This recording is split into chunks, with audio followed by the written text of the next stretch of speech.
Burj Al Arab na yan. Iaupaw daily.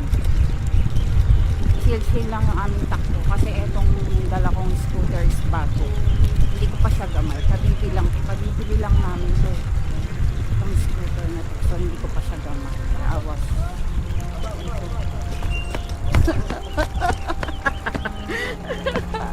Buisit kasi mga Indiano to. Buisit. Mga piling guwapo mga animal. Yan guys. Punta kami ngayon ng Burj Al Arab. Our location, Burj Al Arab. This day is Eid. So, public holiday. Public holiday dito sa Dubai. Eid po kasi ngayon dito. Opo. Now I know na.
This is our dinner, guys.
mga mamasulay, mga mama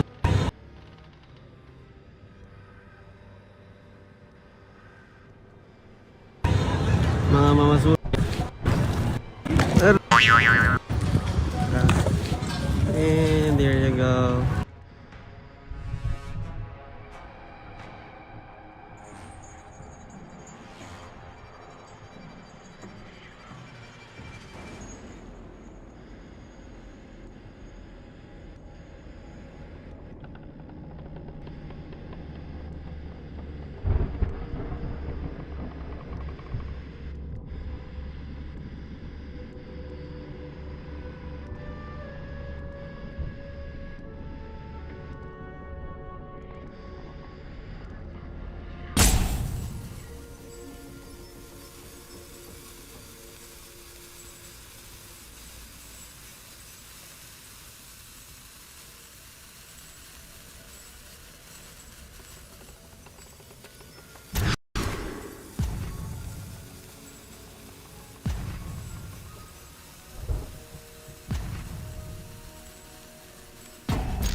Mission failed. We'll get them.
Nagigisa ko ng ating platuhan. May ipis sa loob. Isang piraso. Kadiri.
Hello and welcome to another standard video here in the preview event for Edge of Eternities.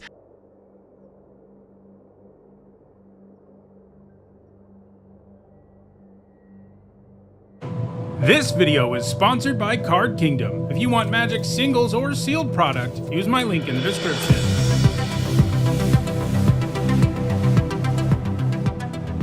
Hi everyone, I'm Nitsa Hone, and it's Saturday. That means it's time for Nitsa Notes, my weekly vlog series about limited Magic.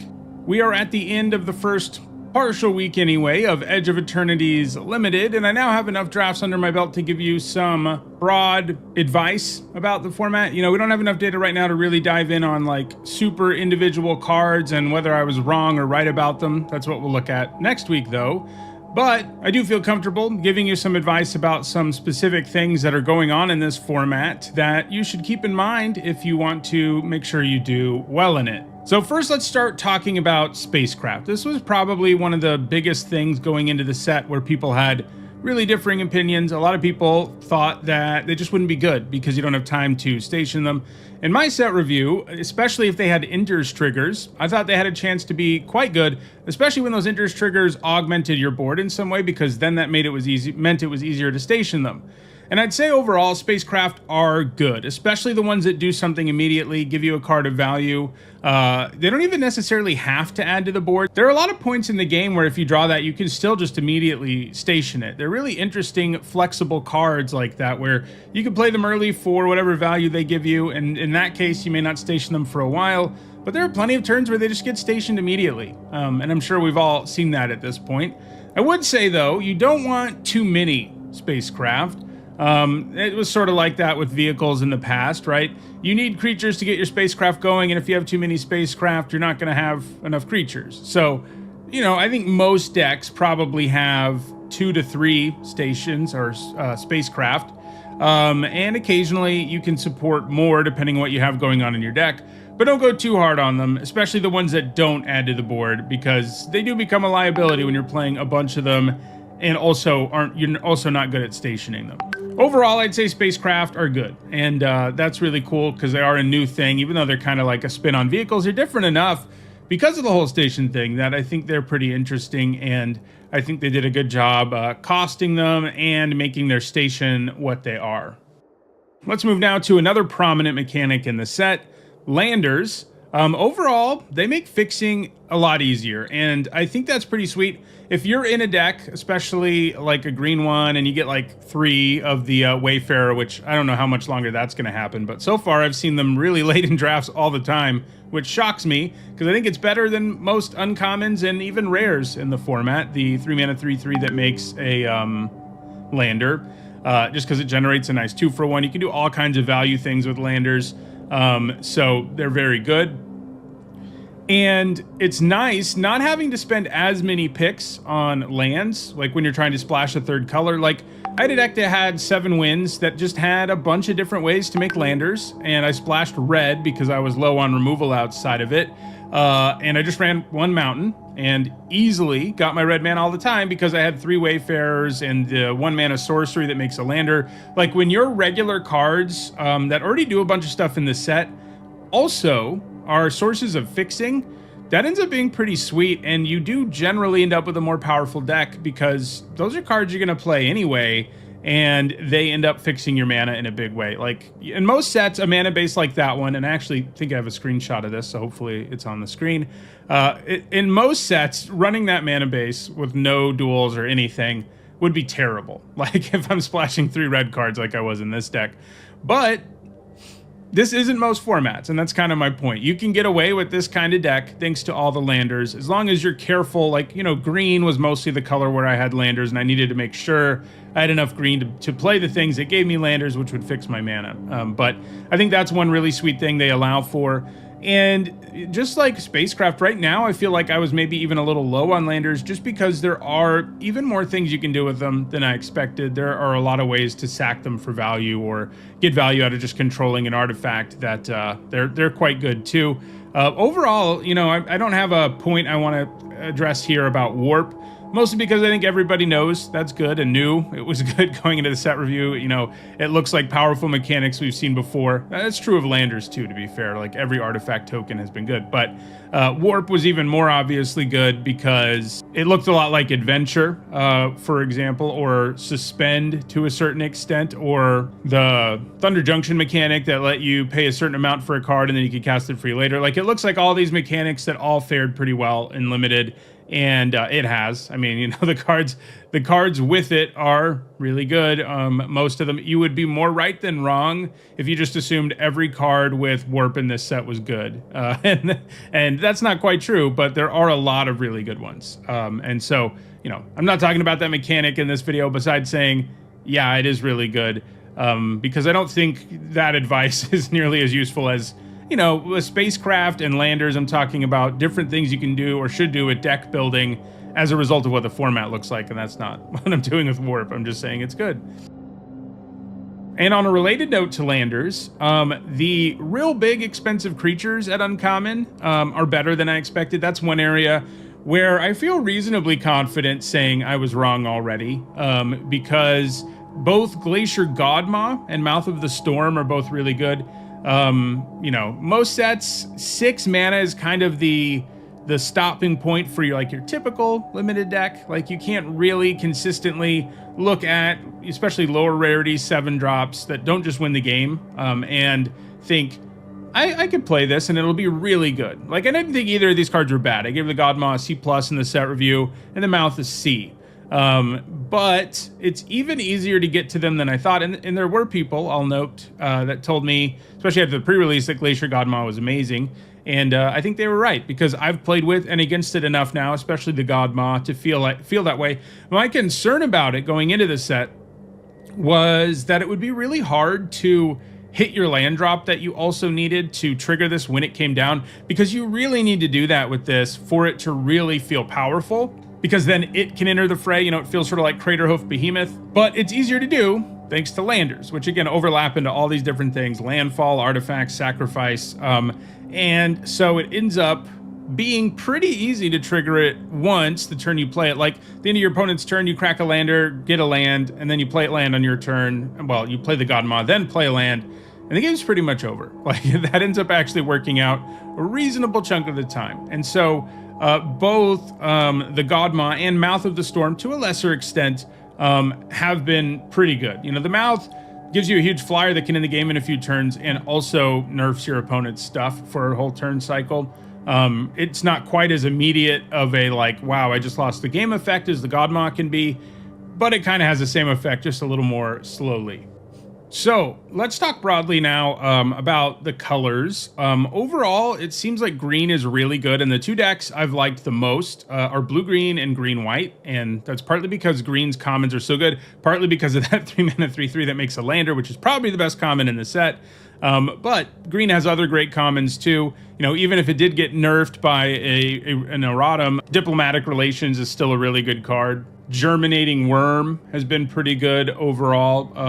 You know, I was a little low on that one in the set review because it just seemed weaker than most of the like big creature that gains you life that green decks often need to stabilize. But because it's cheaper, it kind of makes up for that, and you can even warp it earlier, which, you know, gives you some serious value. One green card in particular that has surprised me early and been way more useful than I expected is Gene Pollinator. Didn't hate it in the set review, but I did think it would be way too hard to consistently produce mana of any color with it. Like, you know, once you're tapping your lands alongside it, it's not really doing anything. But it turns out that it's actually a pretty good way to fix your mana. Like, it's another thing that can make your mana really great in this format without needing any fixing lands. And this is another area where landers are really useful. Warp creatures are really useful. Like, there are just so many different ways. They designed a lot of cards like this in this set, that this card ends up having something to tap that doesn't really hurt you all that often. And sometimes it's worth tapping something to get that extra mana or fix your mana. And then later in the game, you can just like sacrifice Gene Pollinator for value once you don't need the mana anymore. And there are lots of ways to do that, like the 4-mana 3/4 artifact creature that sacks an artifact, puts a counter somewhere, and draws you a card. Like, that feels pretty great later in the game. So yeah, I mean, green is pretty deep at common. It does have one that stands like head and shoulders above the rest, and it doesn't have any others that I think are like incredible other than the Wayfarer. But the Wayfarer is so good, and then there's this super deep roster of like C+ level commons that ends up making it a really good color in the format overall. It's also really good because you have probably the most access to landers in most green decks, and you can just end up playing powerful cards and splashing them, which is a relatively easy thing to do in the format. Red, meanwhile, has not impressed me that much. You know, I thought it was going to be a pretty deep color for commons overall. I especially liked Kov Landseeker and Zookeeper Mechan, and they're both pretty good, but both of them are not as good as the cards that I just mentioned in green overall. One card in red that is worth mentioning that is better because of landers too, by the way, is Nebula Dragon. I don't think it's good as the other two, but I thought it was going to be terrible. But it's another big, expensive creature that landers make far more viable. You know, comes down, lightning bolts something, and that's pretty sweet.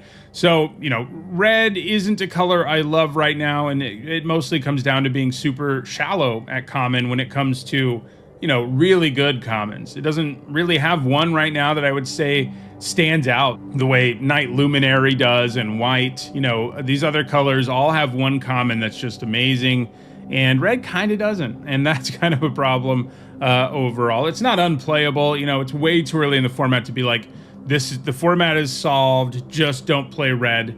I rarely say that anyway, but there are occasionally formats where you kind of need to avoid a color. And right now, I mean, I don't think it's that bad. It's just not, the payoffs for being in red just aren't that amazing. So overall, you know, as a splash color where you play a little bit of removal or whatever, that's one thing. But beyond that, it hasn't been that impressive of a color.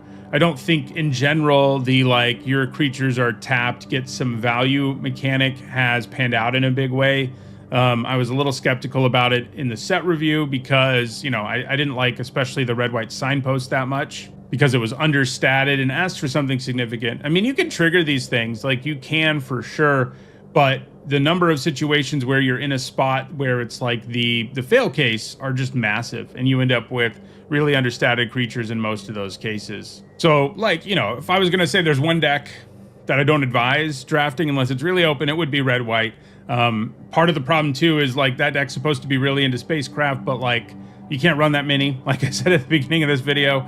So, you know, it ends up not going super well. You know, I've had red-white decks do fine.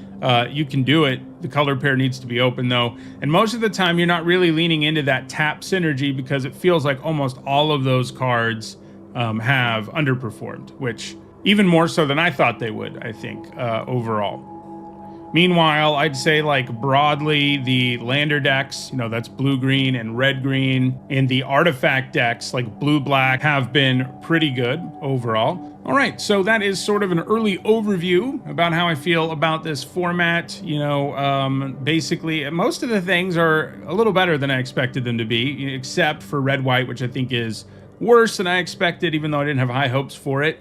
And I think that the landers are even a little better than I thought they'd be. Spacecraft, even a little better than I thought they would be. So overall, I think it's a pretty sweet format. There's lots of cool little things you can do with, you know, various artifact value things you have going on or land value things. It feels like a reasonably grindy set thanks to the landers and everything too.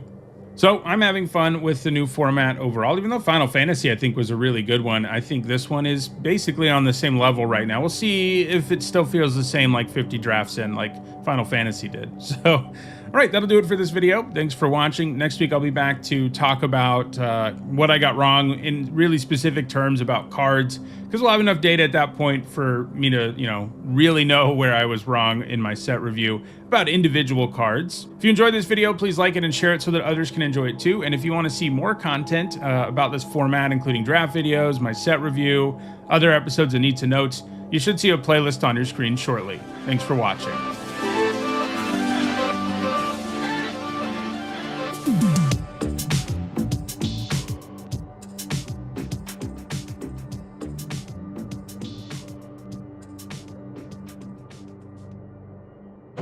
This video is sponsored by Card Kingdom. If you want Magic singles or sealed product, use my link in the description.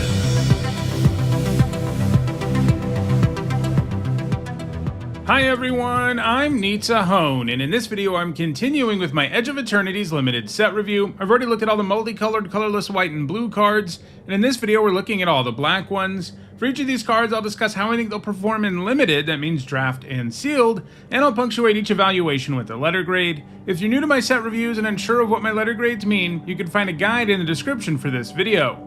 There are some important things to keep in mind as I review these cards. First, we're only talking about draft and sealed, and that means I'm only talking about cards that can be found in the main set in play boosters. There will also be a separate video after I look at all the main set cards that looks at the special guests and the bonus sheet. But for example, cards from the commander decks aren't going to be in this video because those cards aren't in the limited format. These are also my evaluations of the set before playing with the cards in it, and that's because my goal is to get this set review done for you ahead of the pre-release. But as the format comes into focus, I'll be doing videos on how things have actually turned out. Lastly, I want to let you know that there are some set review related perks for being a channel member or a patron. You get access to my ongoing set notes during preview season, and you'll also get a spreadsheet with all of my grades once a set review is complete. If those perks interest you, check out the description where you can find out how to support the channel using one of those methods. Alright, without further ado, let's look at all the black cards in Edge of Eternities. First, we've got Alfariel, Stone Chosen, which for 3 generic and 2 black is a 3/3 legendary creature human cleric at Mythic Rare. It has Ward, discard a card at random, and it has Void. This is a mechanic in the set which means a card gets better if a non-land permanent left the battlefield this turn, or if a spell was warped this turn. And in the case of Alfariel, when he attacks, the defending player loses half their life rounded up if you've triggered Void that turn. A 5-mana 3/3 is pretty bad, but at least Ward means your opponent has to 2-for-1 themselves to kill him with removal. Of course, the question is, how much do they really need to take care of him? He's small enough that it's likely all of their creatures can just swing right into him after you spend 5 mana on him, and that's a bad feeling. His Void ability is good, of course, and can put them under pressure, but this type of ability is always surprisingly difficult to trigger consistently, and because it's an attack trigger, you always have to wait at least a turn to do it. But that's part of the problem. I already think Void is often narrow enough because you need to have a card with Void in play and actually trigger it, which is of course doable. It's just not automatic either, even with Warp and stuff and Landers and all of that in the set. But in the case of Alfariel, he also has to attack. And that means a lot of the time you won't even be able to trigger it. The best way to trigger it with him will be to warp something because you have more control over, but all of that is a lot of different hoops to jump through, and a card with a pretty bad baseline just because it's a 5-mana 3/3. The ward does keep him from being completely terrible. It makes it more likely he sticks around and gets the attack in, and if your opponent is worried about him, they do have to 2-for-1 themselves.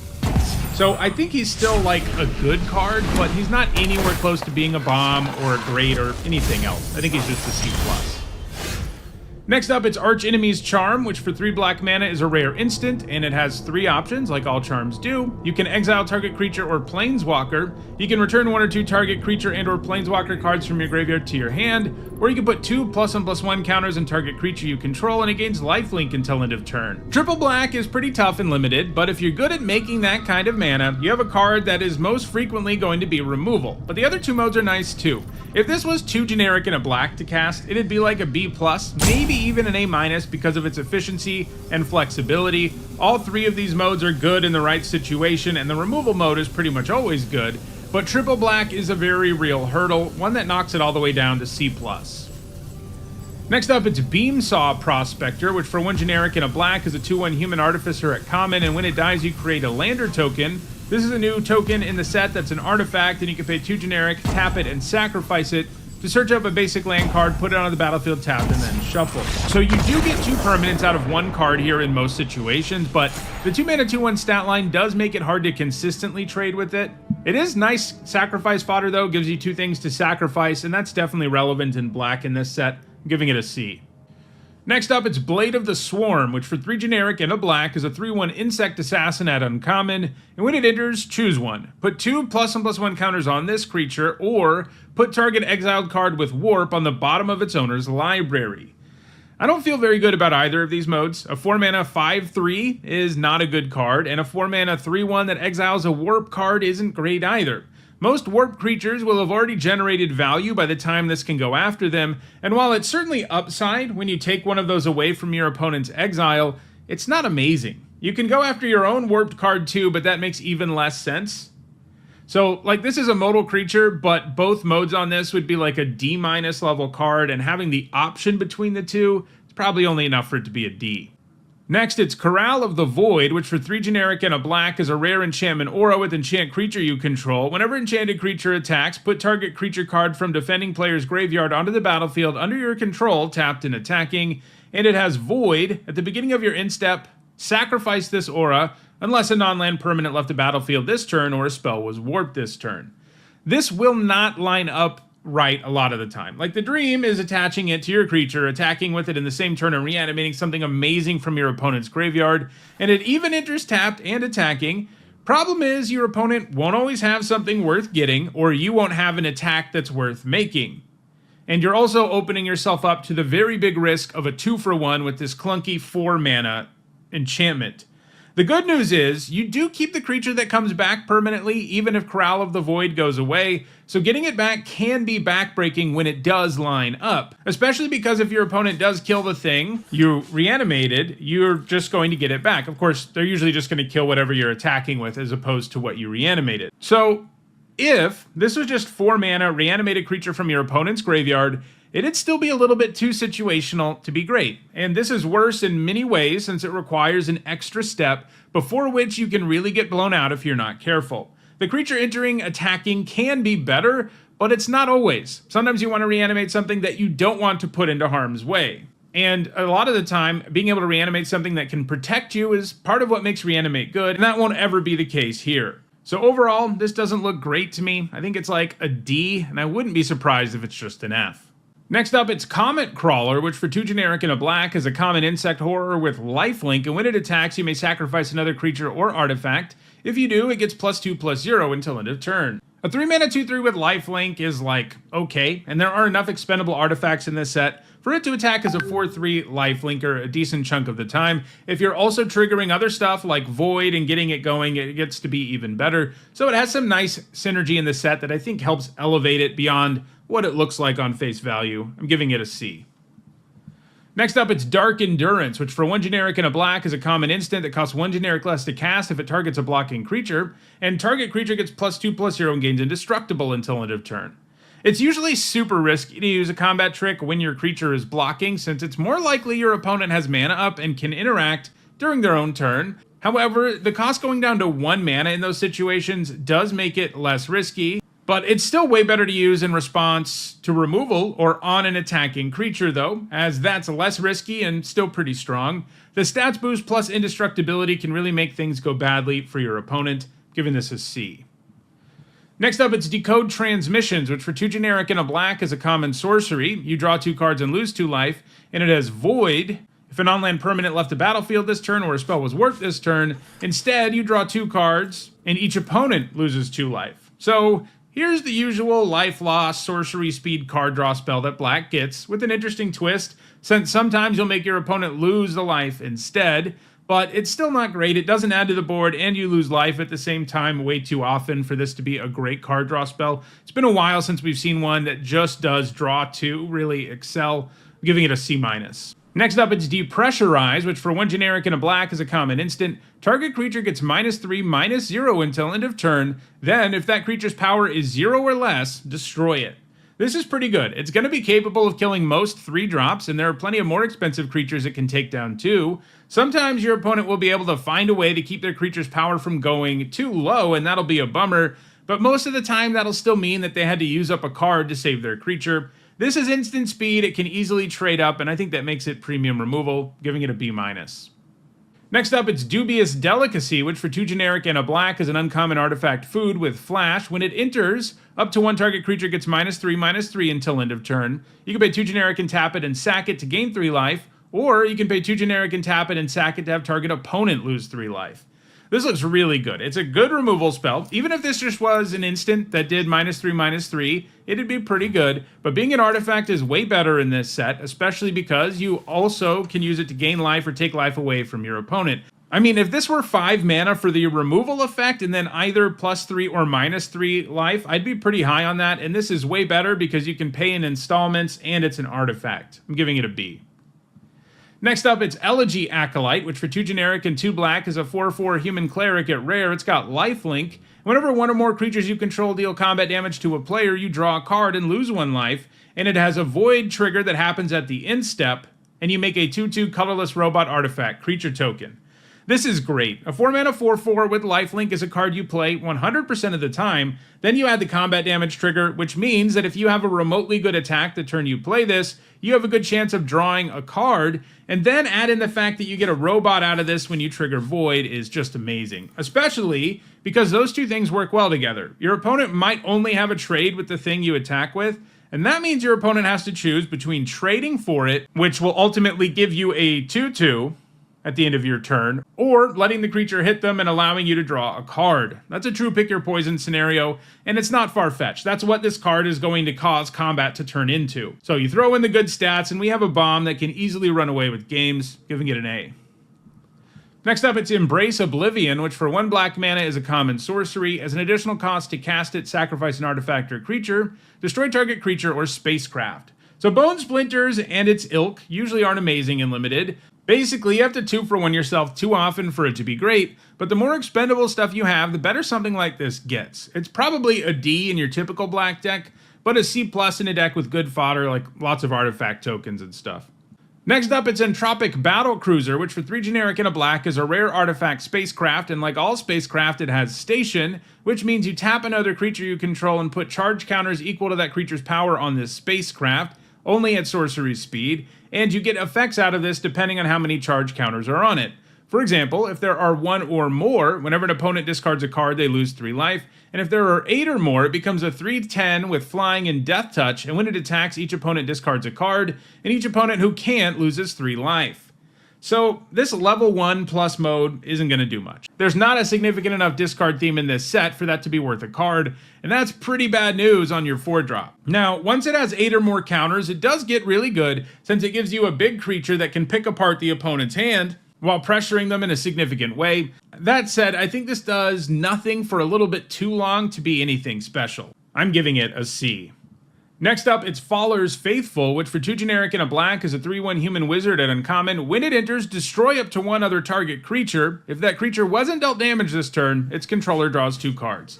This is a cool design. It can be the usual destroy a damaged thing creature that black always gets. None of those end up being very good. But in a pinch, this can also go after any creature. And while letting your opponent draw 2 is obviously a huge downside, it does mean that the Faithful is great in situations where killing 1 blocker allows you to do lethal. And those situations definitely happen. And what this card usually is, capable of only destroying a creature that's been damaged, is horrible in that kind of situation. It does have bad stats, and typically you have to give your opponent card advantage one way or another for this to kill something, whether you use up a card to damage their creature or let them draw 2. It is interesting, like if this were just a 3-mana 3/1 with this first sentence, a creature that enters and destroys target creature, it would be like an A-, just because you're adding a body to the board and removing something else and getting a very real 2-for-1, but this can basically never deliver a 2-for-1, no matter how you use it. So I think it's just a C. Next up, it's Fell Graveship, which for 2 generic and a black is an uncommon artifact spacecraft. When it enters, you mill 3, then return a creature or spacecraft card from your graveyard to your hand, and if it gets 8 or more charge counters, it's a 3/2 with flying and lifelink. This reminds me a bit of Carrion Cruiser from Aetherdrift. It has the same mana value, but a better enters trigger and more upside, since it has flying and lifelink once it has enough charge counters. While this card doesn't really add to the board immediately, it does give you a card up front and helps you with other graveyard synergy in this set too, and whatever you get back might even be able to help station it. I'm giving this a B-. Next up, it's Graveblade Heavy, which for 3 generic and a black is a human soldier at common, and as long as you control an artifact, it gets +1/+0 and has Death Touch. A vanilla 4-mana 3/4 is like a D at best, but a 4-mana 4/4 with Death Touch is obviously quite a bit better, and I think you'll be able to meet that requirement relatively easy in black. I'm giving it a C. Next up, it's Grav Kill, which for 3 generic and a black is a common instant and exiles target creature or spacecraft. This is a little bit costly, but the fact it can hit creatures or spacecraft, exiles, and only has 1 colored pip helps make up for a lot of that. Being an instant means it can produce some real blowouts sometimes too. I think this is sort of teetering right on the edge of premium removal. The cost is high, but so is the power. I'm going to start it at a C+, but I wouldn't be surprised if it's more like a B-. Next up, it's Gravpack Monoist, which for 2 generic and a black is a 2/1 human scout at common. It's got flying, and when it dies, you create a tap 2/2 colorless robot artifact creature token. This is a good rate. A 3-mana 2/1 flyer obviously isn't a good starting point, but dying into a very real token is awesome, even if it does enter the battlefield tapped. This is very capable of generating 2-for-1s on the cheap, and I like that on a common, giving it a C+. Next up, it's Hull Carver, which for 1 black mana is a 1/1 artifact creature robot assassin at common, and it has Death Touch. 1 mana 1/1s with Death Touch are always solid or better in limited. They can trade for anything and really alter the board no matter when you get them, so they're pretty nice. I think this one's going to fall into the or better category, as being a 1-drop artifact itself has value in this set, giving it a C+. Next up, it's Hilderblade, which for 1 black mana is an uncommon artifact equipment. The equipped creature gets +3/+1, and it has a void trigger at the beginning of your instep, which allows it to attach to target creature you control, and it has equip for 4 generic. So, a 1-mana artifact with equip 4 and this buff is terrible. Though, this set having an artifact theme probably makes it almost okay. 4 mana is just way too much though, and you often don't have time for that, especially after playing a 1-drop that doesn't add to the board. There are plenty of ways to trigger Void, of course, and this equipping for free is good, but it occupies an awkward space where you need something to have left the board, but you also need something to equip this to. And while that can line up, there's going to be a reasonable percentage of the time where achieving both in the same turn is a real challenge. I also don't love that if you aren't playing this like on turn 1 and you draw it later, it's never going to equip for free until you're in step, and if you don't have the extra mana left over, you're not going to be able to equip it, and so it will go quite a while before actually adding to the board. All of that said, I do think this is going to make the cut in decks that really care about artifacts, and when it does equip for free, it's going to feel pretty good. I'm giving it a C-. Next up, it's Hymn of the Faller, which for 1 generic and a black is an uncommon sorcery. It surveils 1, then you draw a card and lose 1 life, and it has Void, draw another card. So without Void, this would be like a D+. Seeing 2 cards for 2 mana isn't too bad, and this does contribute 2 cards to the graveyard, or at least it can. But with Void, this becomes incredibly good. 2 mana to draw 2 with the Surveil in there is incredibly efficient, and the Hymn is cheap enough that finding a window to cast it and get that trigger is doable. It won't always happen, of course, but the baseline's an okay card. And it would be like a B+ if you could always trigger it, so I think it's a C+. Next up, it's Insatiable Skittermaw, which for 2 generic and a black is a 2/2 insect horror at common. It's got Menace, and it has an instep Void effect, and you put a +1/+1 counter on it. We've seen almost this exact card several times. That is a 3 mana 2/2 Menace. It gets a counter when the right thing happens, and they've all been pretty awful. 3 mana 2/2 is a miserable starting point, and you just can't consistently get a counter on this quickly enough to make up for it. It's a D. Next up, it's Lightless Evangel, which for 1 generic and a black is a 2/2 Vampire Cleric at uncommon, and whenever you sacrifice another creature or artifact, you put a +1/+1 counter on this creature. A 2 mana 2/2 isn't a great starting point, and this only triggers off of sacrifices, so it grows in a narrow number of situations.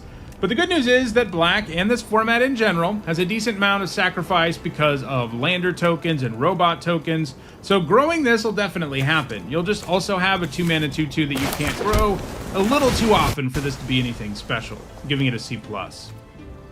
Next up, it's Monoist Circuit Feeder, which for 4 generic and 2 black is a 4/4 artifact creature Nautilus. It's got flying, it's an uncommon, and when it enters, until end of turn, target creature you control gets +X/+0, and target creature an opponent controls gets -0/-X, where X is the number of artifacts you control.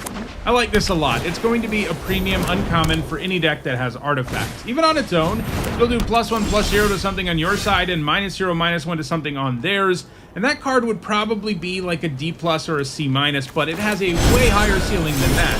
And there are plenty of black artifacts in the set to really get this going.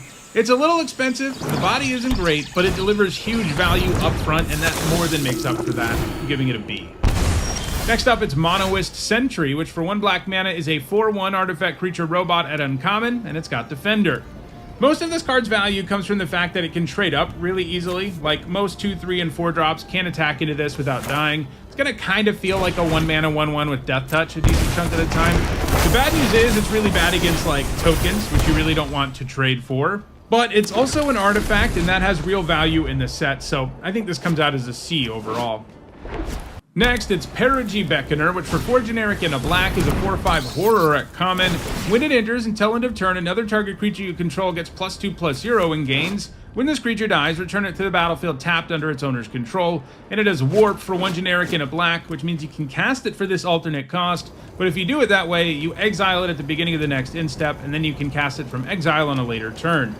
This trigger is interesting. Most of the time we see it on combat tricks, not as an effect that you get before combat, which is substantially worse. Still, it can force a creature through that couldn't attack before, whether you warp it or cast it normally, and it has kind of an acceptable body, so I think it's a C.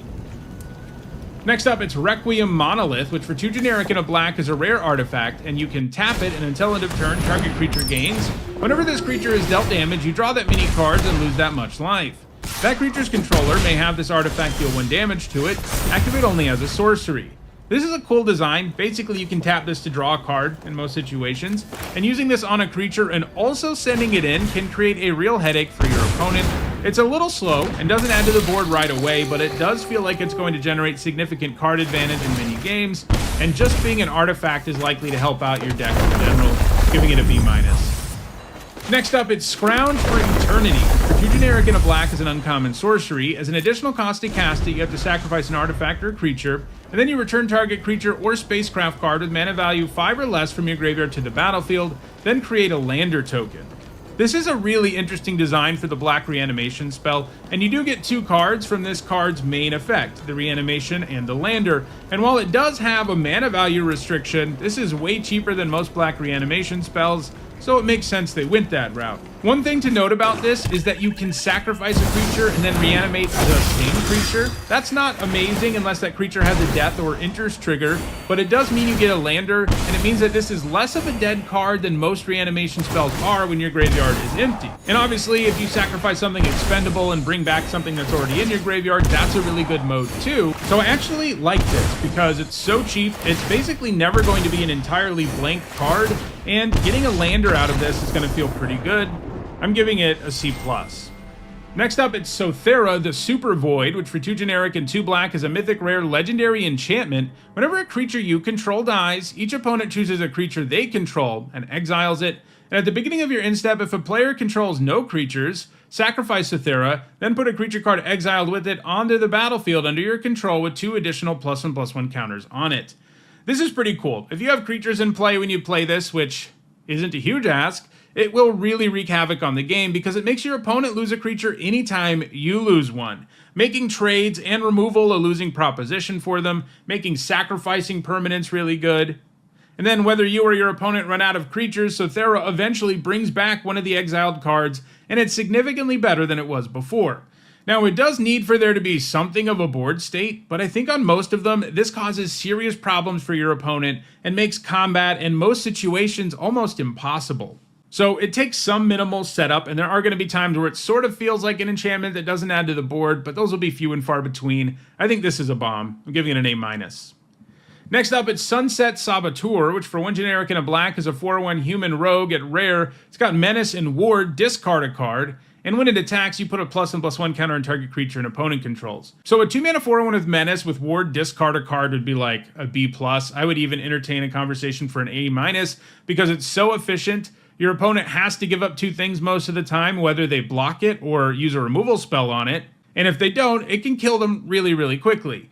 But of course, this comes with a colossal downside. Giving your opponent stuff +1/+1 counters isn't great, but I do still think this ends up being a pretty quality 2-drop overall. Like, you can just stop attacking if you don't want your opponent to keep getting counters, and then you have a card that's okay at trading up. So you get to make some decisions here that I think make this card look a little better than it might seem at first because of its downside. I'm giving it a C+.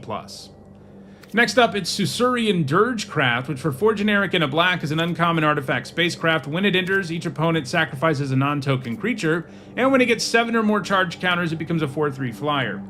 Attaching removal to a spacecraft is definitely a way to get me to like it, even when it's only an edict effect, which tend to be a lot weaker on turn 5 than they are in the early game, but still, it takes a card away from your opponent, most of the time, hopefully, and only asks for a modest number of charge counters to get going. I'm giving it a C+.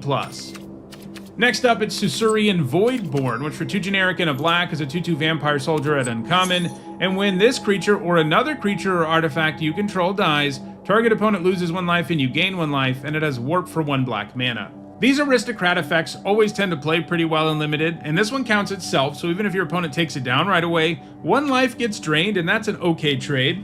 The warp on this is interesting because, like, it's not the kind of thing that's worth warping on turn 1, which you can do, but there's not really a reason to.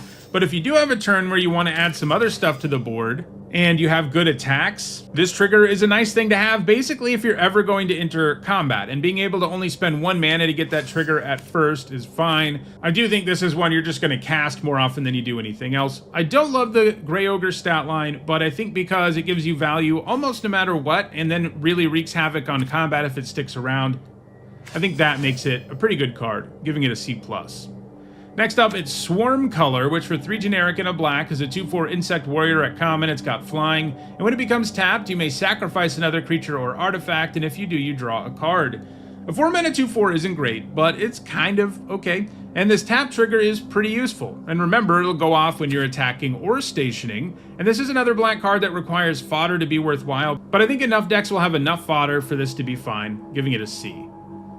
Next up, it's Temporal Intervention, which for 2 generic and a black is a common sorcery, and it has Void. This spell costs 2 generic less to cast, and target opponent reveals their hand. You choose a non-land card from it, that player discards that card. So cast normally, this is Coercion, which is not a good card in Limited. It's just too much mana for a conditional 1-for-1 that doesn't add to the board. But if you're spending 1 on this consistently, it does get way better. Setting it up doesn't sound impossible, but this card has such a bad floor that I don't think it's that good overall. I'm giving it a D+. Next up, it's Timeline Color, which for 2 black mana is a 2/2 Drix Warlock and uncommon with haste. You can cast it from your graveyard using its Warp ability, and its Warp ability is 1 black mana, pay 2 life. So a 2 mana 2/2 haste is okay, although the double black does mean you can't consistently drop it on turn 2, but the fact you can bring this out of your graveyard over and over again is pretty sweet. It means your opponent has to account for the damage it can do, and that you have a pretty cheap way to recur something that's good for sacrificing. I'm giving it a C+. Next up, it's Tragic Trajectory, which for 1 black mana is an uncommon sorcery. Target creature gets -2/-2 until end of turn, and it has Void. That creature gets -10/-10 until end of turn instead. So even without the Void mode, this would be a really good removal spell. 1 mana for -2/-2, even at sorcery speed, is going to give you lots of great exchanges where it trades up. Add in the Void mode, and you have a card that can kill pretty much anything for 1 mana on many turns, and yeah, this is very easily premium removal, giving it a B+. Next up, it's Umbral Collar Zealot, which for 1 generic and a black is a 3/2 human cleric at uncommon, and you can sacrifice another creature or artifact to surveil 1. This has nice stats and a free sacrifice ability with no restrictions. Sure, surveil 1's not that exciting, but it does mean you can cash stuff in at instant speed, and if you have any payoffs for doing that at all, this can do some serious work, giving it a C+. Next, it's Virus Beetle, which for 1 generic and a black is an artifact creature insect at common. When it enters, each opponent discards a card. When we saw this in Neon Dynasty, it was one of Black's best commons. The 2 mana 1/1 that makes the opponent discard a card is virtually always a solid card in Limited, as a disruption coupled with the body on the board just ends up being a great turn 2 play, and it can stay relevant beyond that. Throw in the fact it's an artifact in a set where that matters, and it also makes great sacrifice fodder because it claims a card up front, and this is likely to again be one of the best commons in Black. The one thing this set doesn't have is Ninjutsu, which also made Virus Beetle extra good, but I think with everything going on in this set, this still looks pretty good. I'm giving it a C+.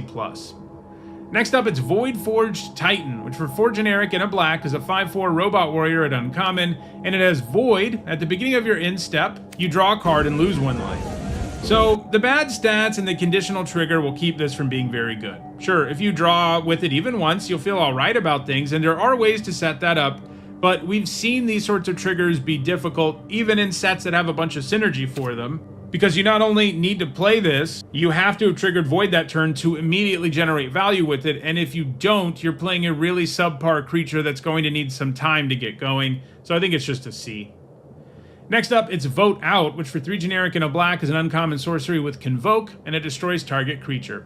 Convoke always plays really well in Limited. That's one of the reasons I'm kind of high on Spacecraft, at least higher than I've seen a lot of people be, because something like Convoke, where you tap your creatures down just to decrease the cost of a spell, has been really good in the past. It's just really easy to have a turn where you can feel fine about tapping things down to cast this on the cheap. Obviously, if it always costs 4, it'd be like a C at the very best, but it will very rarely cost that much, and even casting it for 3 mana is a much better deal. I think it's premium, giving it a B-. Next up, it's Zoo Ifrit, Osteoharmonist, which for 1 generic and 2 black is a 2/3 human wizard at rare. It's legendary, and you can tap it to return target creature card from your graveyard to the battlefield. It's a skeleton in addition to its other types and has no abilities. Activate only as a sorcery. So this is a repeatable way to reanimate stuff, and the stuff you get back also doesn't have a finality counter, so there are some serious shenanigans that can be had here, since you can reanimate the same creature multiple times. Now, that creature's going to be weaker than it would normally be, but if you think of this as like a 3 mana 2/3 that can tap and put a 1/1 skeleton into play, or a 2/2 skeleton into play, or maybe a bigger one, it starts to sound a lot better than it looks at first. And you do need to set up your graveyard a little bit, but even just activating this ability a single time, which doesn't cost any mana, is going to feel pretty good. And if it can stick around and keep using that ability, it'll really go off. The stat line holds it back a little bit, but this is very clearly a powerful value engine. I'm giving it a B+. And our last card is 0 Point Ballad, which for X and a black is a rare sorcery. Destroy all creatures with toughness X or less, you lose X life. If X is 6 or more, return a creature card put into a graveyard this way to the battlefield under your control. This looks pretty strong to me. While Wrath effects are awkward because of their symmetry in Limited, this one comes with a built-in way to break that symmetry. Casting this for 6 and a black is likely to kill everything, and then you reanimate whatever the best creature is. That's an absolutely backbreaking play, and earlier in the game when it's advantageous to cast this because it mostly hits your opponent's stuff, you still have access to that mode, which is also really powerful when it becomes more one-sided. Now, having to lose life is a significant cost. I mean, the good news is you know you're not going to be under very much pressure after this resolves, but if you're at a very low life total and you have to cast this, it's going to be scary, even though the board state is going to be put into such a good spot that you'll be in good position. But I do still think it's a bomb. There is that big life loss downside, but this thing can reshape the board and pull you way ahead in a way few cards can, giving it an A-. So those are all the black cards in Edge of Eternities. In the next video, I'll look at all the red ones. If you enjoyed this video, please like it and share it so that others can enjoy it too. If you want to make sure you catch future videos, don't forget to subscribe. And if you want to catch up on the rest of the set review videos that are already out there, you should see a playlist on your screen shortly. Thanks for watching.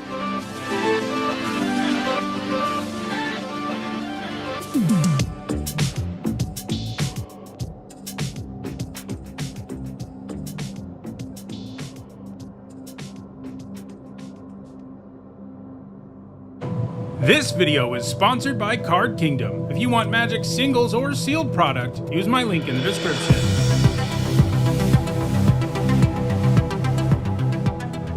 Hi everyone, I'm Hone, and earlier today the entire card gallery for Edge of Eternities dropped, and that means it's time to start my limited set review. Over the next several days, I'll give my thoughts on every single card in the set and how I think they'll perform in the limited format, and we're starting with a look at the multicolored and colorless cards. This is always a fun place to start because multicolored cards tend to introduce us to the format's 2 color archetypes, and they also tend to be some of the most powerful cards in the set. For each of these cards, I'll discuss how I think they'll perform in Limited, that means draft and sealed, and I'll punctuate each evaluation with a letter grade. If you're new to my set reviews and unsure of what my letter grades mean, you can find a guide in the description for this video. There are some important things to keep in mind as I review these cards. First, because we're only talking about draft and sealed, I'm only going to be talking about cards that can be found in play boosters.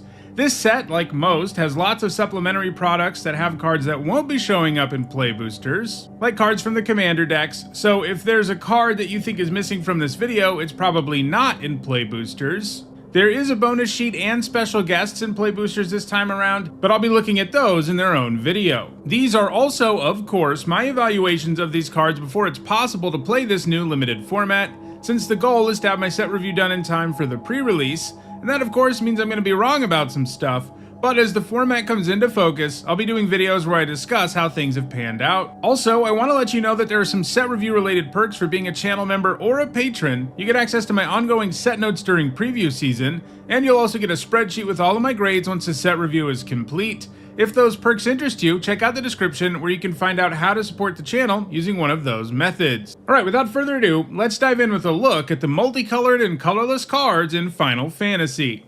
So let's get started with the colorless non-artifacts. That means we're beginning with Anti-Causal Vestige, which for 6 generic mana is a 7/5 rare Eldrazi, and when it leaves the battlefield you draw a card, then you may put a permanent card with mana value less than or equal to the number of lands you control from your hand onto the battlefield tapped, and it has Warp for 4 generic. This is a new mechanic in the set, and it means you can cast this for that cost, but if you cast it that way, you exile it at the beginning of the next end step, but then you can cast it from exile on a later turn. So basically you can choose to pay 4 generic here to get this down briefly, which will give you the leave the battlefield trigger when it leaves the battlefield because of Warp. It also works with a couple of other mechanics in the set like Station and Void, which we'll see later on in this video. But the big deal here is that you can cast this for 4 generic, get this trigger, and then later play it again, get your 6 mana 7/5, and then when it dies, you're going to get the trigger again. So warping this won't always let you do something super meaningful other than draw a card in Limited, but it will sometimes, especially when you warp it for 4. This looks really good to me overall. So a lot of the time you don't have a card in your hand to put into play with this kind of effect, but because this also draws you a card, it increases the chances of that happening. And if you really do warp this on turn 4, there's a pretty good chance you end up getting to draw a card and put a creature of some kind on the battlefield. It's a little less likely that you'll actually take advantage of the trigger when you cast it later, but if the card you draw with the trigger happens to be a creature or something else meaningful, you can put it directly on the battlefield. And it does this with lands too. That's just not particularly exciting overall, especially on turn 6. But yeah, we have potential here for 3-for-1 value, because when things go right, you're going to get the trigger twice, and you get a 6-mana 7/5 body that your opponent can't really ignore. So this looks like a bomb to me. I'm giving it an A. Next up, it's Tezzeret Cruel Captain, which for 3 generic is a legendary planeswalker Tezzeret at Mythic Rare, starts with 4 loyalty, and whenever an artifact you control enters, you put a loyalty counter on Tezzeret. He's got a 0 that untaps target artifact or creature. If it's an artifact creature, put a +1/+1 counter on it. He's got a -3 that says search your library for an artifact card with mana value 1 or less, reveal it, put it into your hand, and then shuffle. And he has a -7 that gives you an emblem with, at the beginning of combat on your turn, put 3 +1/+1 counters on target artifact you control. If it's not a creature, it becomes a 0/0 robot artifact creature. Being able to raise his loyalty just by playing artifacts is nice, and it also means that his -3 kind of gives you back a loyalty since you grab an artifact. He's also really cheap and really easy to cast, but I do think he has some problems in Limited, including the fact that he doesn't really have a removal mode, has only a kind of narrow way to protect himself by untapping something, and his -3 is highly restrictive. A lot of Limited decks aren't going to have very many targets for it. This set definitely has artifacts, but overall, Tezzeret doesn't feel like a planeswalker that's going to go wild in Limited. His effects are too small and not good at helping him stay around or impact the board in a super meaningful way. He definitely needs a build around grade, because I think he just won't be good in your typical deck in the format. He'll be like a D. I mean, most decks in the format will have enough artifacts that he's not an F, but if he had like 10 or more artifacts, I could see him reaching the B- level. Next up, it's Alfariel, Dreaming Acolyte, which for 1 generic, a blue and a black, is a 2/3 legendary human cleric at uncommon. When it enters, you draw 2 cards and discard 2 cards unless you discard an artifact card, and during your turn, it has Death Touch. So even without the artifact clause, I'm in on a 3-mana 2/3 that loots twice. That lets you dig deeper into your deck and see lots of cards while also loading the graveyard for value, which is what the blue-black deck wants to be doing in the format. And he's almost always going to be a relevant attacker too because of Death Touch. I'm giving it a B-. Next up, it's Biomechan Engineer, which for a green and a blue is a 2/2 Insect Artificer at uncommon. When it enters, you create a Lander token. This is a new type of token in the set. It's an artifact with 2 generic, tap, sacrifice. Search your library for a basic land card, put it on the battlefield tapped, and then shuffle. And you can pay 8 generic and draw 2 cards and create a 2/2 colorless robot artifact creature token. So I'm already really in on a 2-mana 2/2 that makes a Lander token when it enters. These Lander tokens are going to be pretty good. When's the last time we saw an artifact token that didn't end up being a really great part of whatever Limited format it was a part of? And this isn't going to be one that flops because it just does so much stuff. This format cares about artifacts. This format has landfall in it. This format has sacrifice decks. So it's going to overlap into synergy, in addition to the fact that just having one of these tokens, which generates mana, ramps your mana, and fixes your mana, that's already pretty good, but it's going to be even better because of some stuff going on in the set. So this helps you ramp and fix your mana while helping you with other synergies with that Lander token. And then later in the game, you're going to have enough mana, at least in the extreme late game, thanks to Landers and stuff, to use this activated ability, which activating once is often the kind of thing that can just win you a really long game of Magic. So this delivers a ton of value. I'm starting it at a B+, and like, I wouldn't be shocked if it's an A- level uncommon. Next up, it's Biotech Specialist, which for a red and a green is a 1/3 Insect Scientist at rare. When it enters, you create a Lander token, and whenever you sacrifice an artifact, this creature deals 2 damage to target opponent. So, another good 2-drop, 2-mana 1/3 that gives you a Lander, and in this case, you get to use those Landers to generate more than just value for your mana base and stuff, because every time you sacrifice one, you get to do 2 to your opponent. Works with other artifacts too, so this delivers a lot of value up front and has an effect that can grind out some wins, giving it a B+. Next up, it's Cosmogoyf, which for a red and a green is a rare elemental Lurgoyf. and its power is equal to the number of cards you own in exile, and its toughness is equal to that number plus 1. So the absolute ceiling here is a big vanilla creature, and you have to do some work to make it even reach that ceiling. And by the time you can play this and have it actually be big, it's not going to be that relevant because there will be other big creatures around. It's also an awkward non-bow with the warp mechanic because you ultimately end up casting your warp cards from exile, which will shrink Cosmogoyf. So this is going to be a really inefficient creature early, and then by the time it's big, if it ever gets big, it's not going to be that impressive. I think it's just an F. It's going to be a card that has a minimal impact on the game more often than not. Next up, it's Diadrine Synthesis Amalgam, which for an X, a green, and a white is a 0/0 legendary artifact creature construct. At rare, it's got Trample. It enters with a number of +1/+1 counters on it equal to the amount of mana spent to cast it. Whenever you attack, you may remove a +1/+1 counter from each of 2 creatures you control. If you do, draw a card and create a 2/2 colorless robot artifact creature token.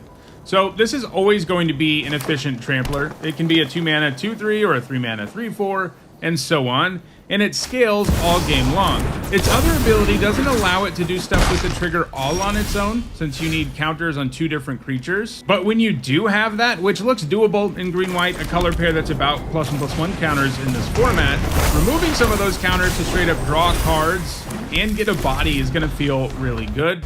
And it's an attack trigger, so you don't even have to risk Diadrine to get a chance at doing that. So this looks good to me overall. I'm giving it a B+. Next up, it's Gene Morph Imago, which for a green and a blue is a 1/3 insect druid. At rare, it's got flying. Whenever a land you control enters, target creature has base power and toughness 3/3 until end of turn. And if you control 6 or more lands, that creature has base power and toughness 6/6 until end of turn instead. So if nothing else, this can buff itself with landfall, meaning if you play this on 2 and then play a land drop on the next turn, which is highly likely, this is going to feel like a 2 mana 3/3 flyer, and that's pretty good. It's going to do a lot of damage in the early game, and because this landfall trigger gets better late, by the time you reach a point in the game where a 3/3 is no longer that exciting, you can just start making things into 6/6s. And oftentimes the Imago is going to be the best thing to buff because of its flying, but you can use it on other stuff too that might have other abilities that make it even better when you change its stats. So this looks really good to me, giving it a B+. Next up, it's Halia, Ascendant Cadet, which for 2 generic, a green, and 2 white is a 3/3 legendary human soldier at uncommon. When she enters or attacks, you put a +1/+1 counter on target creature you control. And whenever 1 or more creatures you control with +1/+1 counters on them deal combat damage to a player, draw a card. So a 5 mana 3/3, especially with 2 white pips in the cost, is pretty bad. But her enters or attacks trigger does result in you getting something out of her when she comes down, especially if you put the counter somewhere else, which I recommend in most cases, and she can keep on delivering value thereafter. Her combat damage trigger will be available for you the turn she comes down a decent chunk of the time too, since you can put that counter on something else. Like if you put it on a flyer or something else you know can get in, it's going to feel really good because you get to draw a card right away. So she has a pretty bad baseline, but she can snowball value pretty impressively. I'm giving her a B-. Next up, it's Infinite Guideline Station, which for 1 mana of each color is a 7/15 legendary artifact spacecraft at rare. So spacecraft is a new thing in this set, of course, and that means it comes with the station mechanic, which means you can tap another creature you control to put charge counters equal to its power on a spacecraft, and you station only as a sorcery. And then with all of them, once they get enough charge counters, they start doing something. In this case, you get something even before that, because when it enters, you create a 2/2 colorless robot artifact creature token for each multicolored permanent you control. And when it gets to 12 or more charge counters, it's a 7/15 with flying.